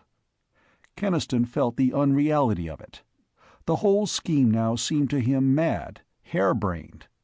This big black mass his hand touched, how could it change the future of a world? He tried to fight down these doubts. The scientists of this latter-day universe, masters of a knowledge far beyond his own, had affirmed the soundness of Arnold theory. That was what had nerved him to start this project, and he must cling to it. It was too late now for questions. He was tired, dead tired. They had worked without respite all through the day, he and Gore Hall and Magro, helping Arnall and his technical crew to load the masses of supplies and incomprehensible equipment necessary for the experiment. The little star-cruiser was Arnall's workship. It had carried him on many research trips throughout the galaxy. And the eager young men of the crew who had worked and dreamed beside Arnall for so long had asked no questions. Whether or not they guessed what their mission was to be, Keniston had no way of knowing. The chief pilot came up to Arnall as the four of them reached the hatchway and their cryptic burden. "She's all checked and ready for takeoff, whenever you are." Arnall nodded. The technical men were taking over the task of loading the energy bomb and making it fast in its shock-proof well. "As soon as they're through," said Arnall. He glanced at Keniston and the others, with a weary, triumphant smile. "In about 20 minutes, we'll be on our way." It was then that Keniston saw the jet streams of a flyer drawing a distant curve of flame across the sky, coming toward the plateau. The others saw it too. They waited, while the technical crew labored swiftly on, and Keniston said, "It must be Lalor with a message." "Yes," said Arnall. "No one else could know we were here." Yet their uneasiness grew as they watched the flyer sweep into a landing. Keniston thought desperately. "No one else could know. We wouldn't have been followed." He found himself running with the others across the flat surface of the landing field. He saw the figure that stepped out of the flyer. It was not Lalor. It was a man he had never seen, a stocky man with clipped iron-gray hair and a look of authority on his square face. Behind this stranger came Varnallen, and with her, his face alight with triumph, was Norden Lund. Keniston stopped, his heart sinking in cold despair. The stocky newcomer stood, surveying with startled, unbelieving eyes the bustle of activity around the cruiser. "I wouldn't have thought it was possible," he gasped. "Lund, you were right. They were going to do it without permission." Lund said happily, "Yes, sir. I suspected it. That's why I had them watched. You can see for yourself." And to Keniston and Arnall and the others he said, "Let me introduce you. This is Coordinator Mathis." Varn Allen was standing and looking at them, her face shocked and incredulous in the white glare of the work lights. She looked as though she could not credit what she saw. "I didn't believe it," she said, speaking to Keniston slowly. "When the Coordinator informed me of what Lund had told him, what you were doing, I refused to believe it. I came with him to prove that he was wrong." She paused, her blue eyes growing hot, fixed on Keniston. "But I was wrong. You are a complete barbarian, with no respect for law. I'm beginning to think your people should be quarantined." Mathis, the Coordinator, was looking grimly at John Arnall. "You've gone too far this time, Arnall. You know the penalty for breaking Federation law, even if this Keniston hasn't learned it yet." "Arrest," said Lund softly. "Arrest and exile for all of them. I hope, sir, you will remember that it was I who exposed this criminal plot after my superior had shown open sympathy for the criminals." "I will remember it," Mathis said crisply. "Now, advise Vega Center of this situation at once." Lund turned to go back to the flyer. Its radio televisor, Keniston knew, would put him into instant contact with the government center. He sprang forward in running strides. He caught up to Lund. With one hand on the man's shoulder, he spun him around. With the other, he smashed a driving blow at Lund's jaw. Mathis recoiled, horrified by the violence. Varn Allen ran toward Keniston as Lund struggled to get up.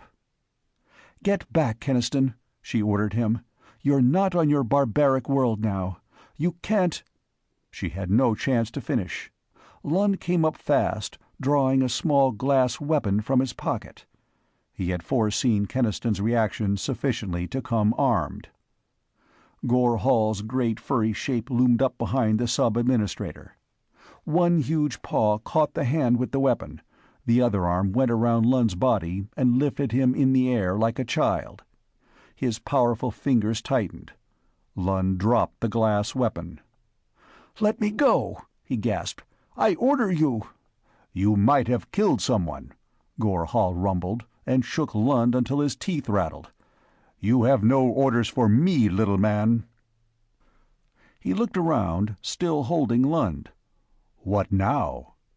Mathis said, a little shakily, "I demand, in the name of the Federation—" Nobody paid any attention to his demand, and he stopped. Arnall had come up. There was an iron set to his jaw now. "We are already liable to penalties for what we have done. Arrest and exile. They can't do much more to us if we go through with it. Are you still game?" "Yes."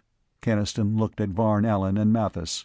He said regretfully, "I'm sorry you two came. You'll have to go with us now, you and Lund. We can't leave you behind to spread an alarm." Her eyes met his coldly and steadily. "It will do you no good. Our disappearance and yours will be noticed very soon." She said nothing more. She glanced once at the flyer, and then at the men around her, and at the fleet magro. She did not try to escape. Arnall had turned to face his men.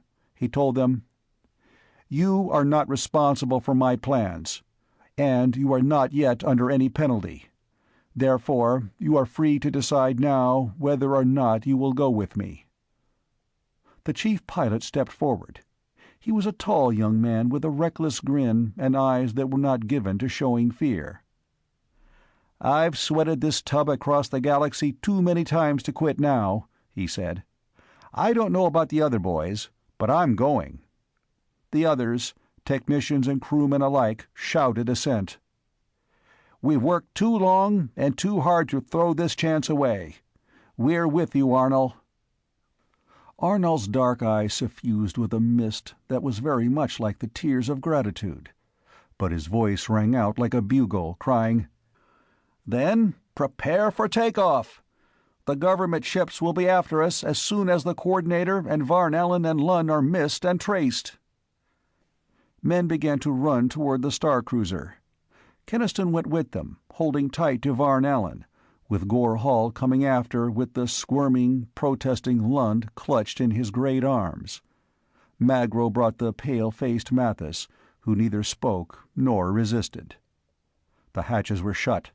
The airlock valves clanged into place.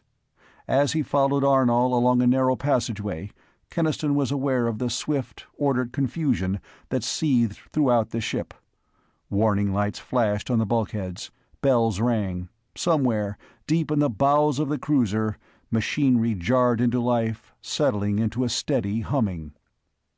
Arnold thrust open two doors that faced each other across the passage. Indicating one, he said, "I think this is the most comfortable, Administrator Allen. You'll understand if we keep the door locked." She went inside without a word.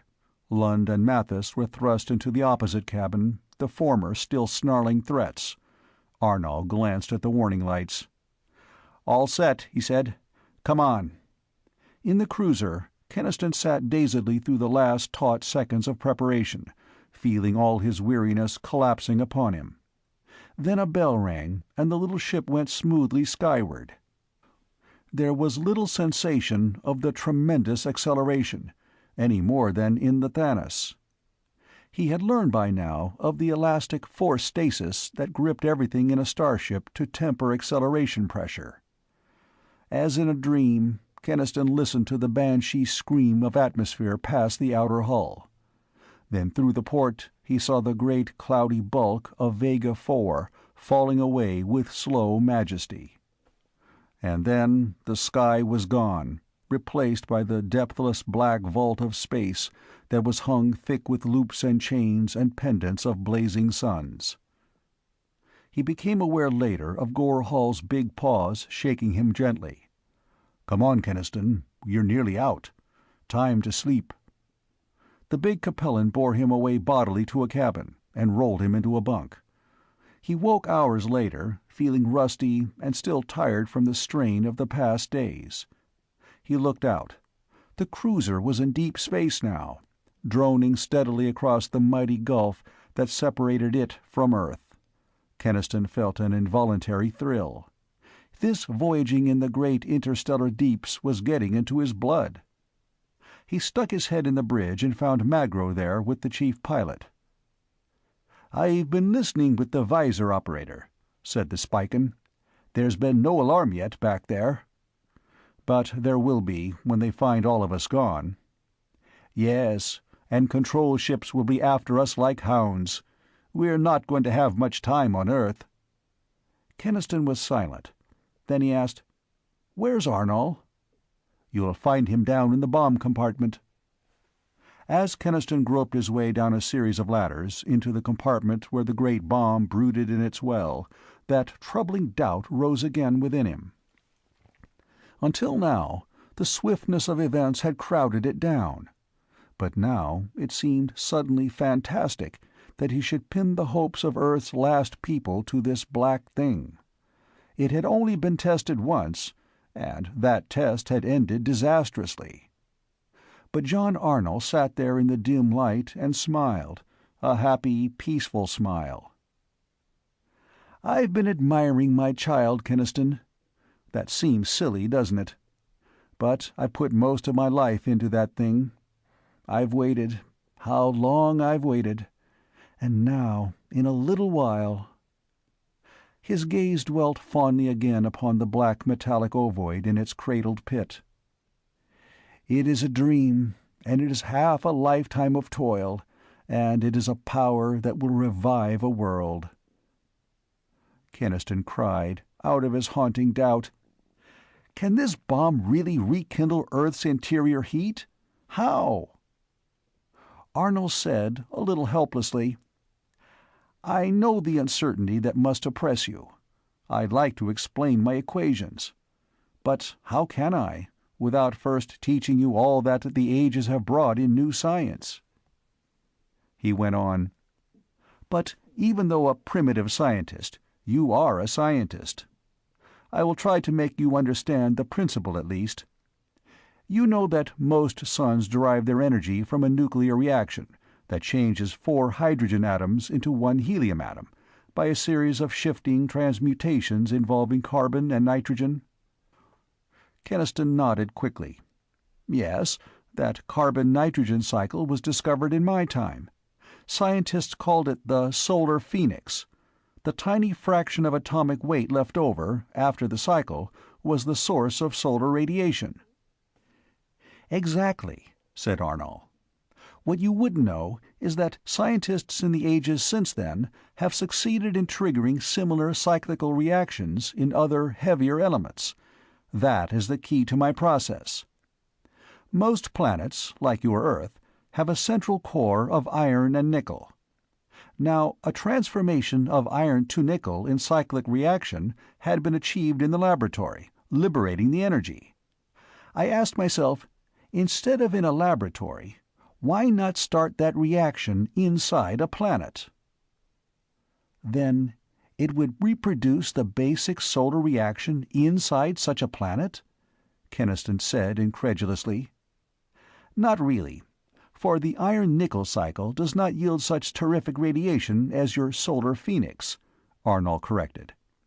"It would, however, create a giant solar furnace inside a planet, and raise the surface temperature of that world by many degrees." Keniston voiced his worry. "There wouldn't be danger of the nuclear reaction bursting through to the surface?"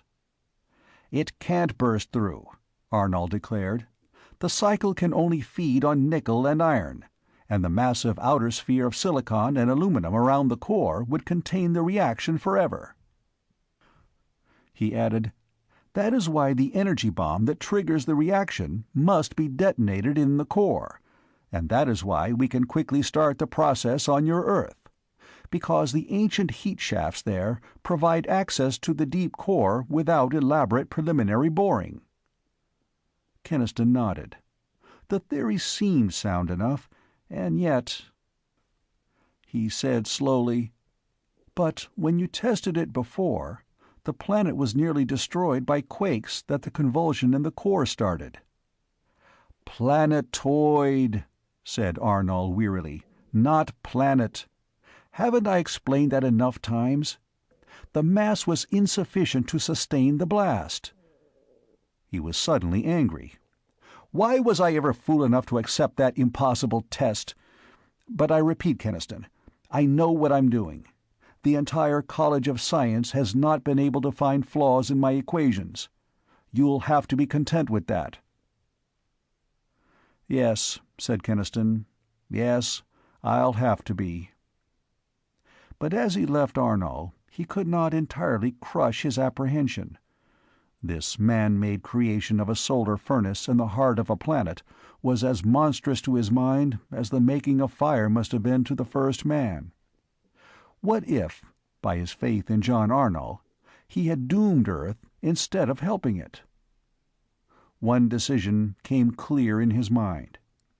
If there was a possibility that Earth's surface might be ravaged by destructive quakes, no one should remain for the detonation of the bomb who did not do so of his own free will. With a queer pang of guilt, he thought of Varn Allen. She and Lund and Mathis, prisoners against their will, would have to be let go before the great risk was taken. He would give her that reassurance at least. The door of her cabin had a simple combination lock, and the dial numbers had been given to all hands in case of necessity. Keniston opened it and went in. She was sitting rather as he had sat that time aboard the Thanos, her shoulders bent, her gaze brooding on the immensity of space beyond the port. He thought she had not slept, from the lines of strain and weariness in her face. She straightened up at once and turned toward him defiantly. "Have you come to your senses and abandoned this criminal project?" she demanded. The hard anger in her clear eyes awakened answering anger in Keniston. "We have not," he said. "I came only to tell you that you and Lund and Mathis will be allowed to leave Earth before the thing is done." "Do you think I'm worried about my own safety?" cried Varn Allen. "It's the thousands of your people whom you're endangering by this mad defiance of Federation law." "To the devil with Federation law," he said roughly. Her eyes flashed hotly. "You'll learn its power. Control ships will speed to Earth before you can even do this thing." Exasperated beyond measure, he grabbed her shoulders with a brutal impulse to shake her. Then the totally unexpected happened. Varn Allen began to cry. Keniston's anger melted into distress. She had always seemed so cool and self-contained that it was upsetting to see her in tears. After a moment, he clumsily patted her shoulder. "I'm sorry, Varn. I know you were trying to help me there at Vega Center, and it must seem to you that I'm ungrateful. But I'm not. It's just that I have to try this thing, or see Middletown's people break their hearts trying to fight your Federation." She looked at him, wet-eyed, and murmured, "I'm behaving like an emotional fool." He looked down at her, his hands still on her shoulders. She pushed him back. She seemed to avoid his eyes as she said, "I know you're sincere, Keniston. But I know, too, that this thing is wrong, that you can't successfully defy the power of all the stars." He was strangely depressed when he left her. He tried not to think about it, tried not to remember the touch of her, tried not to recognize the choking emotion that had leaped in him for a moment. "That's just insane," he muttered to himself. "And there's Carol." He would not go to her again, in all the hours and days that the little star cruiser swept full speed across the galactic void. He was, somehow, afraid to see her once more. A tension grew in Keniston as the dim red spark of Sol largened to a sullen sphere. As the cruiser swept in at decelerating speed past the lifeless outer planets, he looked ahead. "We must work fast once we're there," John Arno was saying tautly. He, too, was showing the strain. "Already Federation ships must be on their way here to stop us." Keniston made no answer. That cold, haunting doubt was a deeper shadow on him as he watched the gray blob of old Earth grow big ahead. His people were there, waiting. What was he bringing to them and their dying planet? New life, or final, ultimate death? End of Chapter 18. The City at World's End. Chapter 19. Middletown Decides. With tightening nerves, Keniston walked across the dust and desolation of the plain toward the bright dome of New Middletown. Arno was with him, and big Gore Hall. The cold wind as he remembered it, and the red, lowering sun with its crown of fire. "Perfect," answered Arnal. "Perfect. Such a world as I have dreamed of for a test." "Here they come," said Gore Hall, and pointed to the portal. The armed lookouts had recognized Keniston and the big Capellan. Word had gone around, and the folk of Middletown were pouring out through the portal to meet them. Within seconds, the crowd was around them, shouting, all but trampling them in its excitement. He recognized well-known faces: Bud Martin, John Borzak, Lauber. McLean's towering figure shouldered toward him. "What happened out there, Keniston?" "Yeah, what's the verdict?" came a cry from beside him. "Are they going to let us be?" He raised his voice to shout back to the wildly excited crowd. "Everybody, go to the plaza. Pass the word around. I'll tell you all about it there." "The plaza! The plaza!" Some of them began to run back toward the city to cry the news through the streets. Others swarmed around Gore Hall, glad to see him back. They stared curiously at John Arnold, demanding to know who he was, but Keniston shook his head. The story would be hard enough to tell once. He was not going to do it twice. He searched for Carol's face in the crowd. He yearned to see her.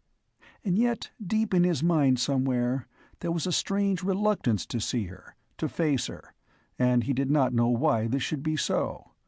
But she was not there. He should have known she would not have ventured into this excited crowd. Mayor Garris bustled up to him at the portal, preceding Hubble and a few of the city council. "Did you fix things, Keniston?" he cried. "Did you make them understand out there?"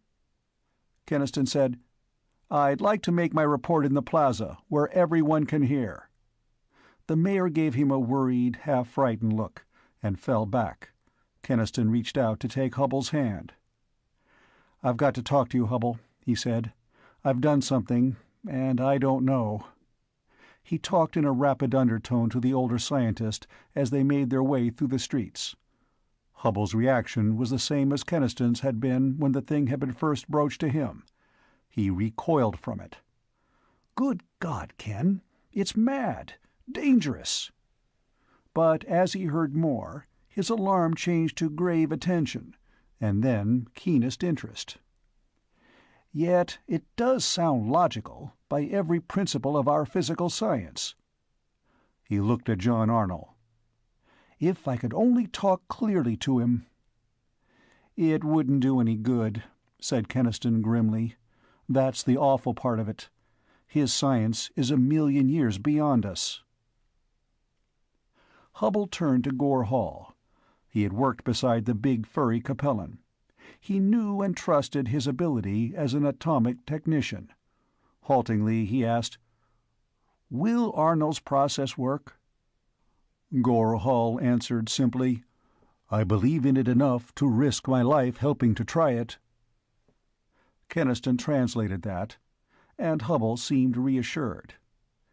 "It still seems a great gamble, Ken, but I think it's worth it." Soon Keniston had mounted the steps of the building that was City Hall and stood by the microphone.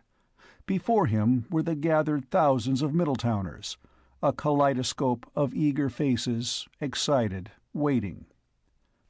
This was the moment he had dreaded, the moment he had thought he could not endure. And it was harder even than he had dreamed, to say the words he must say. There was no use being gentle about it. He told them, almost brutally, "The decision is against us. They say we have to go." He listened to the roar that broke out then, the angry cry of a people driven beyond their patience. Mayor Garris voiced the passionate reaction of all Middletown. "We won't leave Earth, and if they want to push it to a fight, they can." Keniston raised his hands, begging for quiet. "Wait!" he shouted into the microphone. "Listen! You may not have to go, and you may not have to fight. There's one chance." He told them, as simply and carefully as he could, of John Arnold's great proposed experiment. Earth would be warm again. Perhaps not quite as warm as before, but warm enough so that you could live here comfortably for all time to come. There was a long silence. He knew that the concept was too enormous for them to grasp at once. But they were trying to grasp it, trying to equate it with some familiar thing. The planetary scale of it, their minds could not hold on to. They struggled for a personal significance they could understand. Finally, John Borzak stepped forward, a raw-boned, grizzled man who had spent a lifetime in the mills. "Does it mean, Keniston, that we could go back then to Middletown?" He answered, "Yes." A cheer went up that shook the very walls of the buildings. "Back to Middletown! Did you hear that? We could go back to Middletown!" Keniston was touched beyond measure. To them, the shocking of a planet back to life meant primarily one thing: the ability to return to the drab little city beyond the hills, the city that was still home. He motioned to them again for silence. "I have to warn you. This experiment has never been tried on a world like Earth. It's possible that it may fail. If it does, the surface of the Earth may be wrecked by quakes." That gave them pause. Keniston saw the shadow of fear cross their faces, saw how they turned to one another and talked, and shook their heads, and looked anxiously back and forth. Finally, a voice cried, "What do you and Dr. Hubble think? You're scientists. What's your advice?" Keniston hesitated. Then he said slowly, "If I were alone on Earth, I would try it. But I cannot advise you. You must make your own decision." Hubble said into the microphone, "We can't advise you because we don't know ourselves. We are dealing here with the science of this future age, which is far beyond us. We can only take what their scientists tell us on faith. They say that the theory is entirely workable. We have warned you of the possibility of failure. It's up to you to decide how great the risk is and how much you are willing to gamble." Keniston turned and spoke to Mayor Garris. "Tell them to think it over carefully. Then call for a vote. Those in favor of trying it to go to one side of the plaza, those against it to the other." Aside to Hubble, he said, "They should have months to decide a thing like this, instead of minutes." Hubble said, "It may be just as well. They won't torture themselves with too much waiting and thinking." Mayor Garris talked to the crowd. There was a deepening, seething turmoil in the plaza then, as people tried to reach others, to gather opinions from each other on what they ought to do. Scraps of heated conversations reached Keniston's ears. "These guys from the outside have done pretty well so far, getting this city going again. They know what they're doing. I don't know. Suppose it does bring on terrible quakes. Listen, these people know their stuff. They'd have to live out there in the stars the way they do. Yeah, and I'd rather sit through an earthquake than go kiting off to the Milky Way." At last, Mayor Garris asked, "Are you ready for the vote?" They were as ready as they would ever be. Keniston watched, his heart pounding, and beside him John Arnold watched also. Keniston had explained the procedure to him. He knew what Arnold must be going through as he waited while his life's work was weighed in the balance. For a time the motion of the crowd was only a chaotic churning. Then, gradually, the separating motion came clear. Those for the experiment to the right side of the plaza, those against it to the left. The channel between the two factions widened, and Keniston saw that on the left were a scant 200 people. The vote was carried. The experiment was approved. Keniston's knees felt weak. He saw Arnold's face, moved almost to tears with relief and joy. He himself was conscious of a wild excitement, and yet, even now, he could not stifle all his fear. They were committed now, he and Arnold and the rest. For life or death, they were committed. He spoke again into the microphone. "We must do this thing as soon as we can. We have very little time before ships of the Federation will arrive to stop us. You will please, all of you, prepare to leave the city at a moment's notice. As a precaution, no one is to remain under the dome when the energy bomb is detonated. Those of you who voted against the experiment will be given a chance to leave Earth before it takes place. The Star Cruiser can take only part of you, so it is suggested that you draw lots for space aboard her." He swung around to the mayor. "Will you take over now? Start the work of organizing the departure. We'll need every minute we've got." Hubble said, "I think we'd better let John Arnold see the shaft." Arnold's technical crew came in from the ship. They studied the great heat shaft, with Gore Hall and Magro and Arnold himself, while Keniston and Hubble stood by and watched. Arnold finally said, "It'll do. It goes right down to the core. But the similar shafts in the other domed cities here, they'll have to be exploded and sealed first." Keniston was startled. He hadn't thought of that. "But that'll take time." "No, not so long. A few of my men can whip around to them in the cruiser and do it quickly. Of course, I brought Earth maps, and there are only half a dozen of the domed cities." Keniston asked him, "How long will it take to get things ready here?" Arnold said, "If we perform a miracle, we can be ready by noon tomorrow." Keniston nodded.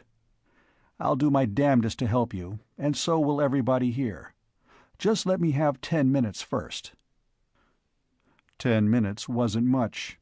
Not much, for a man who has just been halfway across a universe to spend with his girl. But time was what they didn't have. An inexorable limit was closing down on them every second, and even this little time he took to go to Carol was time cheated and stolen from the common need. Yet, in the face of this terrible decision that had been taken, this thing that they were going to do to Earth, he had to see her, to quiet her fears and reassure her as best he could. He thought she would want to take frightened refuge on the cruiser when the moment came, and he could only hope that he could get her on it. Carol was waiting, as though she had known he would come. And to Keniston's amazement, there was no fear in her face. It was bright with eagerness and hope, her eyes lighted in a way he had not seen since the old time. Can it really be done?" she cried. "Will it really work? Make Earth warmer?" "We're so sure that we're gambling everything it will," he said. "Of course, there's always the chance of failure." She didn't even listen to that. Her hands clutched his arms, her face had a breathless excitement as she explained, "But that doesn't matter. It's worth running any chance if it succeeds. If it lets us go back to Middletown." He saw the mist in her eyes, the hunger, the yearning, as she whispered, "Just to think of it, of going back to our own town, our own homes, our own people." Keniston understood now. Deep indeed was her homesickness for the old town, for the old way of life, so deep that it had completely conquered the fear she might otherwise have felt. He took her in his arms and kissed her and touched her hair, and he was thinking, "She does love me, but only as a part of a life that's gone. Not me alone, not just John Keniston by himself, but the Keniston of Middletown. And she'll be happy with me again, if we can change our life back a little to what it was." Why did that thought bring no joy? Why must he think of Varn Allen, tired and lonely, and yet courageously facing the wide universe, carrying a burden of duty too heavy for her? Carol was asking him, "What was it like, Ken, out there?" He shook his head. "Strange and hostile, and beautiful in a terrible way." She said, "I think it changed you a little. I think it would change anybody." And she shivered a little, as though even in the touch of him now was a freezing breath of alien deeps, a taint of unearthly worlds. "No, Carol," he said, "I'm not changed. But I can't stay now. I have to get back. Every minute is precious." As he hurried back to the others, Keniston saw that New Middletown had become a rushing, surging swirl of excitement. Voices called to him, hands grabbed to delay him. Men and women tried to reach him with questions. He was glad to rejoin the others around the lip of that great heat shaft. Gore Hall grinned his frightening grin at him. "Now, get ready to work." For what seemed an eternity, Keniston worked. Machinists and sheet metal workers of Middletown were called in. every available man and piece of equipment. Great loads were brought in from the ship. Hammers rang with a deafening clamor, shaping metal on improvised forges. Riveting machines gave out their staccato thunder. And gradually, painfully, shaped out of the sweat and effort of their bodies, a scaffolding of steel girders rose above the mouth of the great shaft. Magro labored with the technicians over the complicated and delicate electrofuses, and the timing devices, and the radio control that from a distance would drop and detonate the charge. Keniston had little time to think of anything but the work. Yet his mind reverted strangely often to Varn Allen, locked in her cabin aboard the cruiser, and he wondered what her thoughts were. Morning came. The city was to be cleared by noon, and the men and women of Middletown were gathering their children in readiness. They would not take much out of the city with them. They would not need much either way. The cryptic black ovoid was wheeled into position by the shaft, and with it were brought 4 small round objects of a different look. "Capper bombs that we made in the ship's laboratory on the way here," explained Arnal. "They will drop an instant after the energy bomb and will explode in the shaft just before it detonates below, sealing the shaft to prevent backlash." Keniston watched while the technicians set the Capper bombs in their racks, one above the other, inside the frame of girders. The racks would be tripped by electronic relay from the remote control box. Keniston felt an increasing dread as the fateful moment loomed close. His dread was for the trusting thousands of Middletown, who accepted the powers of scientists with the same unquestioning faith with which men had once accepted the powers of wizards. He hoped that, if the experiment were a disastrous failure, he would not survive to know it. A crane had been rigged to handle the energy bomb. The electronics crew were working desperately to finish the intricate wiring of the rack mechanisms, the split-second timing of the relays. One of the cantilever support girders had flawed, and steelworkers were sweating away to replace it. A few more hours now, and the thing would be done. By noon, or a little after, they would know whether Earth was to live or die. Then one of Arnold's men came running. He had run all the way from the Star Cruiser. He was breathless, and his eyes were wild. He cried out to Arnal, "A message on the televisor from a control squadron. They say they are approaching Earth and order us to cease operations at once." End of Chapter 19. The City at World's End. Chapter 20.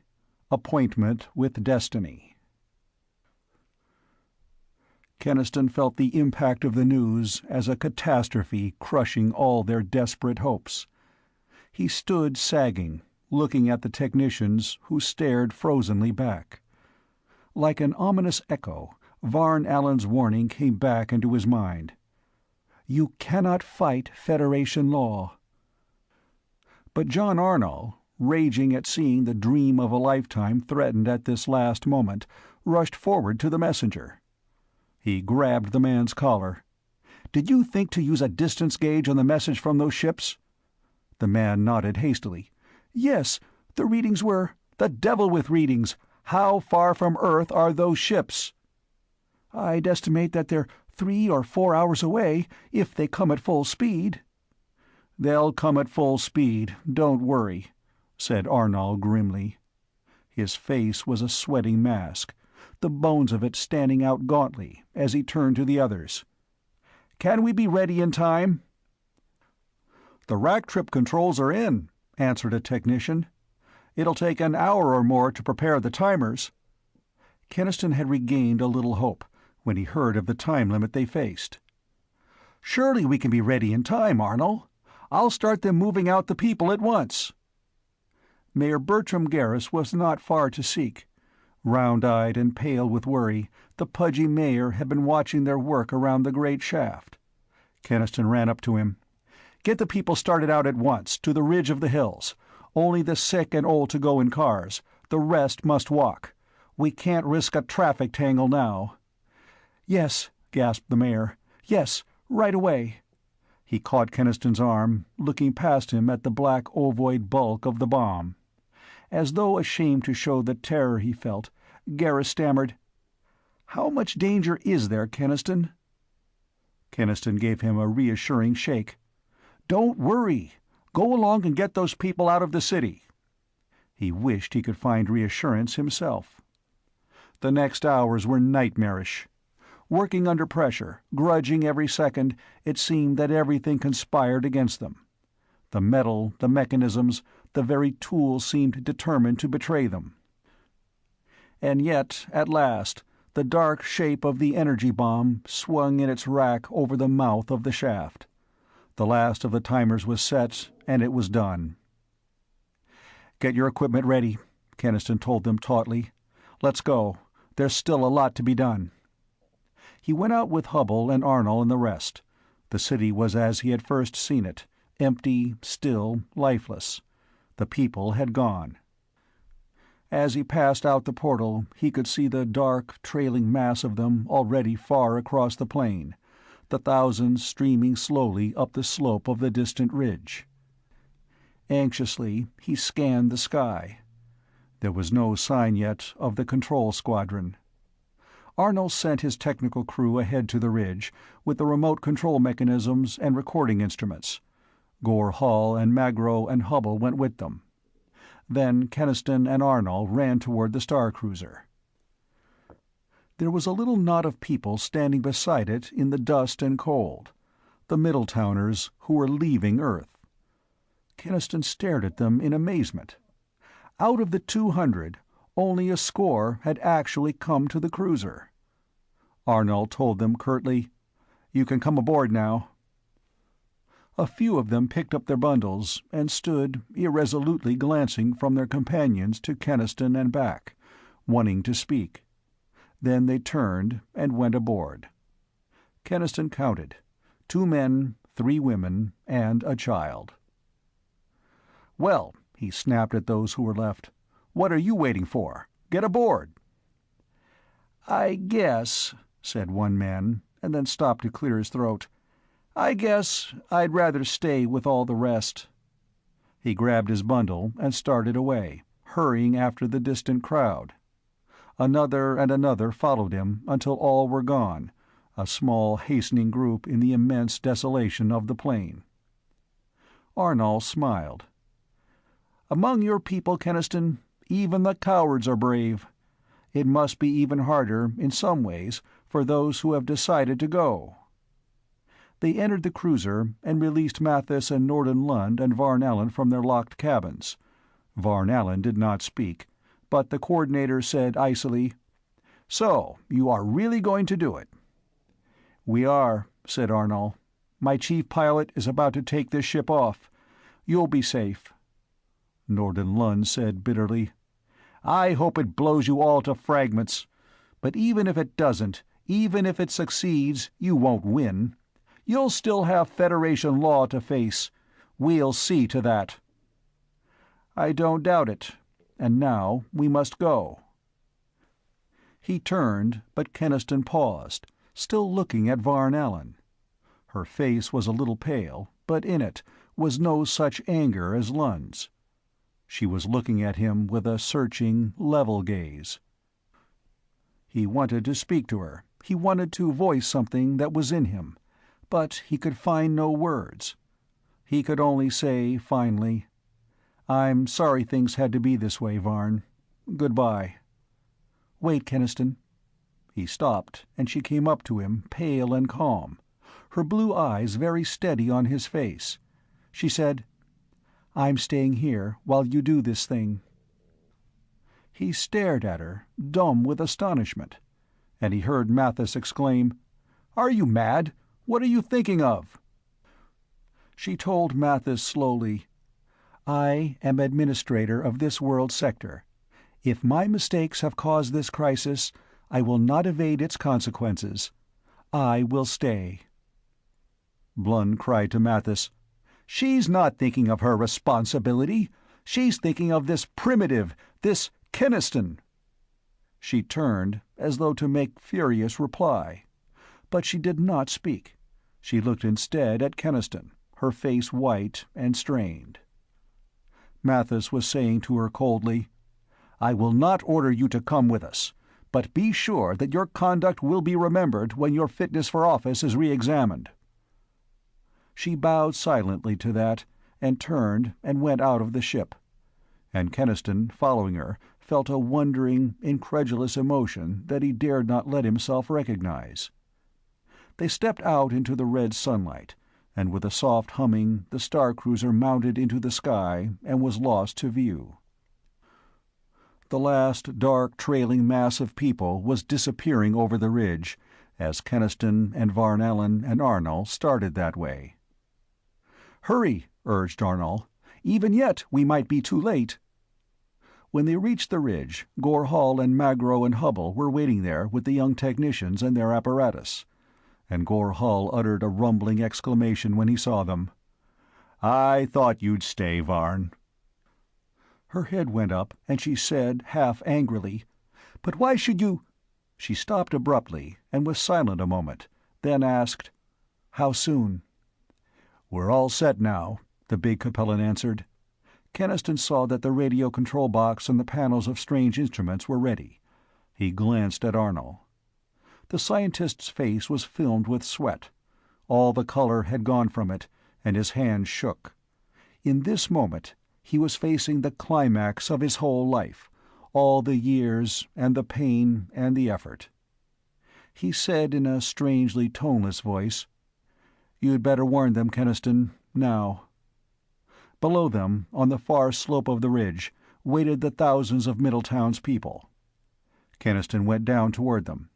He cried out to them, and his voice carried thin and unreal on the chill wind, across the dead rocks and the dust. "Keep down behind the ridge! Pass the word to keep down! We're going to blow it!" They looked toward him, all the massed white faces pale in the dim light of the sun, the dying sun that watched them with its red, uncaring eye. A great silence fell upon them. By ones and twos, and then by hundreds, they knelt to pray, and others, by the hundreds, stood unspeaking, looking solemnly upward to the crest of the ridge. Here and there a child began to cry. Slowly, gripped as in a strange and fateful dream, Keniston mounted again to where Arnall and the others stood. Far beyond them he saw the dome of the city, still glowing with light as they had left it, lonely in the vast barrenness of the plain. He thought of the black thing waiting alone in the city to make its nightmare plunge, and a deep tremor shook him. He reached out and took Varnallen's hand. In that last minute before Arnall's fingers pressed the final pattern on the control board, Varnallen looked past Keniston, down at the silent, waiting thousands, who were the last of all the races of old Earth. "I see now," she whispered, "that, in spite of all we have gained since your day, we have lost something too. A courage, a blind, brave something. I'm glad I stayed." Arnall drew a sharp and painful breath. "It is done," he said. For a long, eternal moment the dead earth lay unstirring. Then Keniston felt the ridge leap under his feet. Once, twice, 4 times. The sharp grinding shocks of the Capra bombs sealing the great shaft. Arnall watched the quivering needles of the dials. He had ceased his trembling now. It was too late for anything, even emotion. Deep, deep within the buried core of the earth, a trembling was born, a dilating shudder that came slowly upward to the barren rocks and touched them and was gone. It was as though a dead heart had suddenly started to beat again, to beat strongly, exultantly, a planet reborn. The pointers on the panel of dials had gone quite mad. Gradually they quivered back to normal. All but one row of them, at which Arnold and his crew stared with intensity. Keniston could bear the terrible silence no longer. "Has it—" His voice trailed away into hoarseness. Arnold turned very slowly toward him. He said, as though it was difficult for him to speak, "Yes, the reaction is begun. There is a great flame of warmth and life inside Earth now. It will take weeks for that warmth and life to creep up to the surface, but it will come." He turned his back then, on Keniston, on all of them. What he had to say was for the tired, waiting young men who had labored with him so long. He said to them, "Here, on this little Earth, long ago, one of our savage ancestors kindled a world. And there are all the others, all the cold, dying worlds out there." Keniston heard no more. A babble had broken loose. Varn Allen was clinging to him, and Gore Hall was shouting deafeningly, and he heard the stammering questions of Mayor Garris and Hubbell's shaking voice. Over all came the surge of thousands of feet. The thousands of Middletown were coming up the slope, scrambling, running, a life-or-death question on their white faces. "Tell them, Ken," said Hubbell, his voice thick. Keniston stood upon the ridge, and the crowd below froze tensely silent as he shouted down to them, "It has succeeded! All danger is over, and in weeks the heat of the core will begin to reach the surface." He stopped. These were not the words that could reach their hearts. Then he found those words, and he called them to the thousands. "It has been chill winter on Earth for 1,000,000 years, but now, soon, spring is coming back to Earth. Spring!" They could understand that. They began to laugh and to weep, and then to shout and shout. They were still shouting when the great control cruisers came humming swiftly down from the sky. End of Chapter 20. The City at World's End. Chapter 21. Waking World. Slowly, slowly, during all these weeks, the spring had come. It was not the spring of old Earth, but every day the wind blew a little more softly, and now at last the first blades of grass were pushing upward, touching the ochre plains with green. But only by hearsay did Keniston know of that. Confined with the others in a building of New Middletown, it had seemed to him that the time would never end. The weeks of waiting for the special committee of governors to come from Vega, the weeks of the hearing itself, the slow gathering of testimony and careful sifting of motives, and now the days they had waited for the final verdict. Arnold was not worried. He was a happy man. He said very little, but he had had a triumph in his eyes all through the hearing. His life work was justified, and he was content. Nor were Gore Hall and Magro worried. The big Capellan, even now when they awaited the decision, was still jubilant. "Hell, what can they do?" he said to Keniston for the 20th time. "The thing's done. The Arnold process is proved practicable, and by now the whole galaxy knows of it. They can't refuse now to let the humanoids' dying worlds make use of it. They wouldn't dare." Magro added, "Nor can they force your people to evacuate Earth now that it is getting warmer. It wouldn't make sense." Keniston said, "They can keep us locked up for the rest of our lives, and I wouldn't enjoy that." Gore Hall grinned widely at him. "Remember, man, we're only emotional primitives, and they'll have to make allowances for that." When they were led back into the big room for the verdict, Keniston's eyes swung, not to the group of 3 men and a humanoid that sat behind the table, but to Varn Allen. He knew that her own career was at stake in this hearing.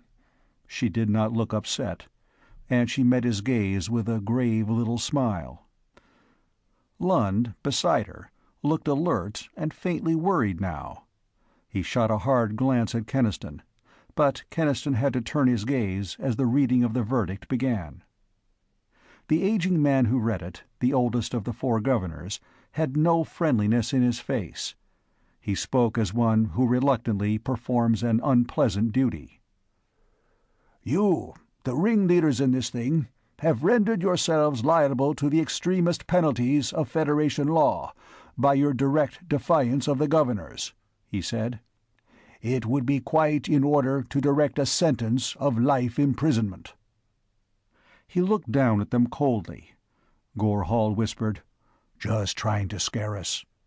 But he did not sound very confident now.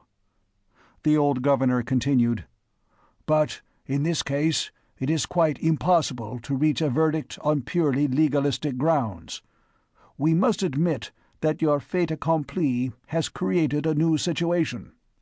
The Board of Governors has now given approval to the use of the Arnall process in certain other planets."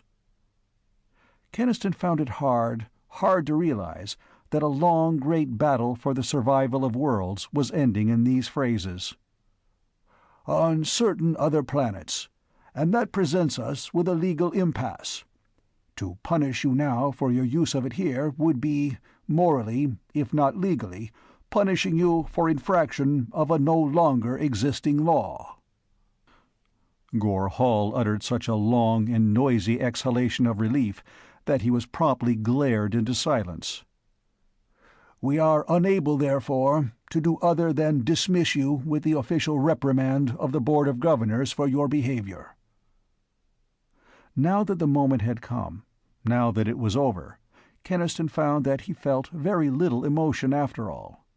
The issues had been so vast that they had dwarfed his personal fate. He knew that that feeling would pass, that later he would be glad and thankful. But now— The governor, though, had not finished. He was speaking directly now to Varn Allen. "Over and above the main issue, there remains the conduct of the responsible officials in dealing with it. We are forced to express official censure of what appears to be inexcusable bungling of a psychological problem by the administrator in charge, and—" here he looked toward Norden Lund, "and, on the part of the sub-administrator, obvious attempts to hamper his superior for selfish reasons." The cold voice ended with the brief, hard phrases, "We recommend, for Administrator Allen, demotion 1 grade. For Sub-Administrator Lund, demotion 1 grade. This hearing is concluded." Keniston looked across the big room at Varn Allen. Her face had not changed, and silently she turned to go. Gore Hall was slapping him mightily on the back. Magro was saying something excitedly, but he wrenched away from them and went after her. She saw him coming and waited. But Norden Lund was between them. Lund's face was white with controlled rage, and his voice was thick as he told Keniston, "So, you primitives have ruined my career?" Varn Allen cut in contemptuously. "You ruined it yourself, Norden, with your ambitious plotting." He turned and strode away from them. Varn Allen, looking after him, sighed and said, "You have made a deadly enemy." He was not thinking of that. He waited until she turned back toward him, and he asked, "Are you my enemy too, for what I've done to you?" She shook her head gravely. "No, that was not your doing. In a new and confused situation, I failed. That is all." "The hell it is!" he burst out. "They were unfair to you. You did your best, and—" "And it wasn't quite good enough," she finished. And then she smiled a little at him. "It's not a tragedy. An administrator's burden is not easy. I shall not be entirely sorry." He had never admired her courage so much as now. He wanted to say so, he wanted to say so many things, but she turned away from him a little and said, "This is a great day for you, Keniston. For this is the day when they are allowing those of your people who wish to return to your old town." "Yes, I heard that it was today." "And you will be going back there with your Carol? She will be very happy." He said, Varn. But she would not face him. She said, "This is not goodbye. You'll come back before we leave Earth." He stood, oppressed by emotions he could not define, and finally he said, "Yes, yes, I'll come back before then." She left, and he looked after her until she was gone. Then, slowly, he went back through the big empty hall and out through the building into the street. A tremendous brassy clamor and uproar hit him in the face. The plaza was crowded, but a wide lane was open through the crowd to the boulevard that led to the portal. And the Middletown High School band, brave for the occasion in its retrieved scarlet uniforms, with its drum majorettes prancing and horns blatting and cymbals banging and big drums booming, was marching through the lane toward the portal. Behind it came a glistening, open green convertible, with Mayor Garris standing up on the back seat, hatless, his plump face beaming sun-like, waving his hat joyfully to the cheering throngs. And behind his car rolled a long line of other cars, the ancient jalopies, the shining station wagons, the family sedans, crowded with excited men and sobbing women, the first of the long caravan forming up to go back to old Middletown. Keniston saw the cheering people who surrounded John Arnall, and Hubble and Gore Hall and Magro nearby. He knew that he would be drawn into that group, and he went back and circled around the plaza, going by temporarily abandoned streets to the quarters of Carol and her aunt. Carol leapt up with a glad cry when he entered. "Oh, Ken, then you're free! They said it would be today, and I was waiting and hoping." "Yes, it's all done with," he said. He stood, not knowing quite what to say to her, until Mrs. Adams came up.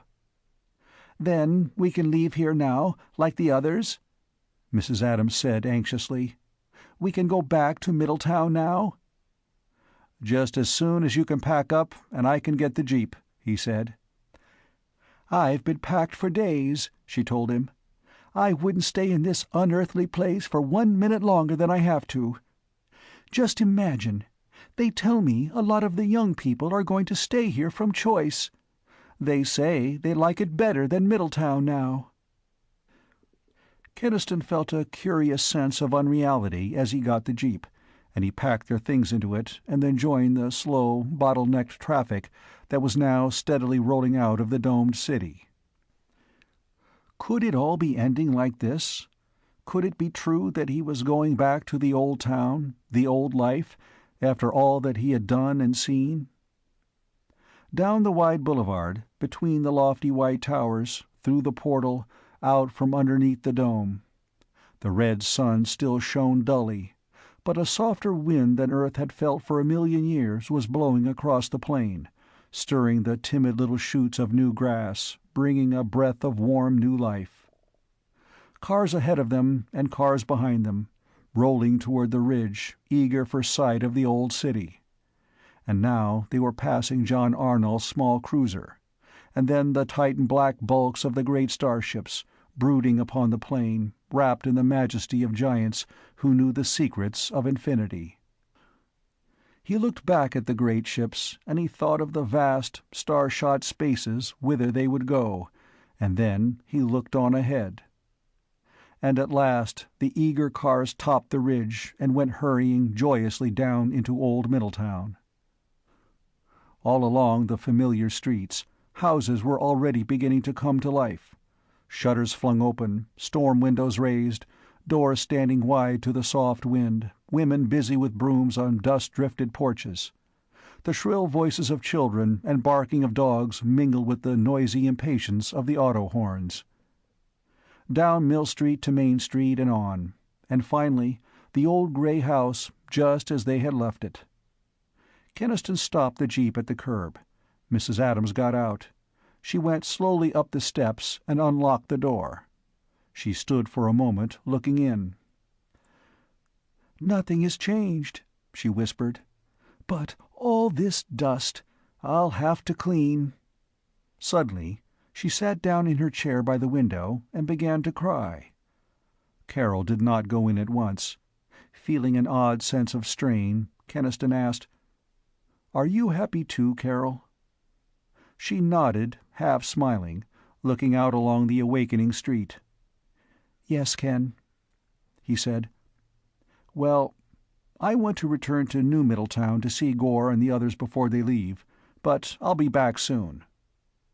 She looked at him now, and she said, "No, Ken, don't come back to me."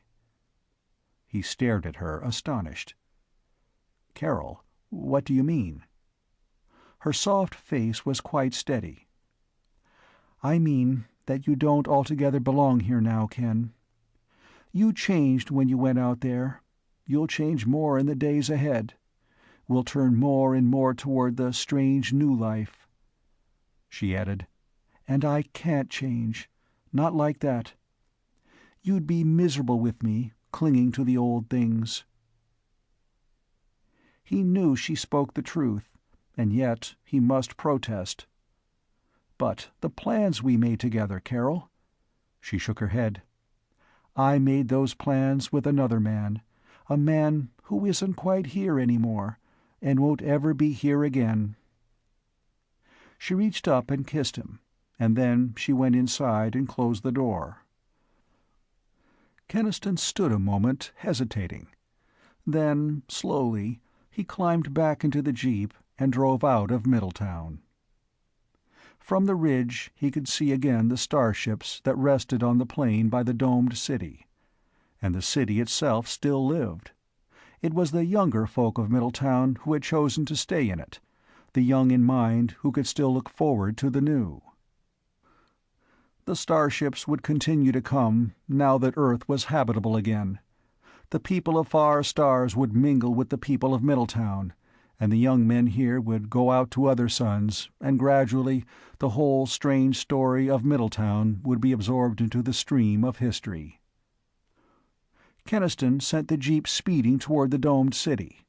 He felt now a sense of new freedom, and a deep gratitude toward Carol, who had not tried to hold him back.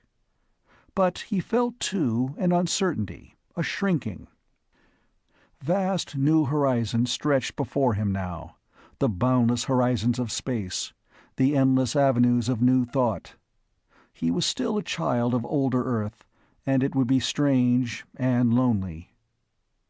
He found the others still in the plaza talking together, Gore Hall and Magro and Arnall, and with them Varn Allen. They saw him. Gore waved and bawled to him. As he drove toward them, he saw Varn Allen's eager eyes awaiting him, and he knew suddenly that he was wrong, and that in all the strangeness of the years to come he would not be alone. The End of The City at World's End by Edmond Hamilton.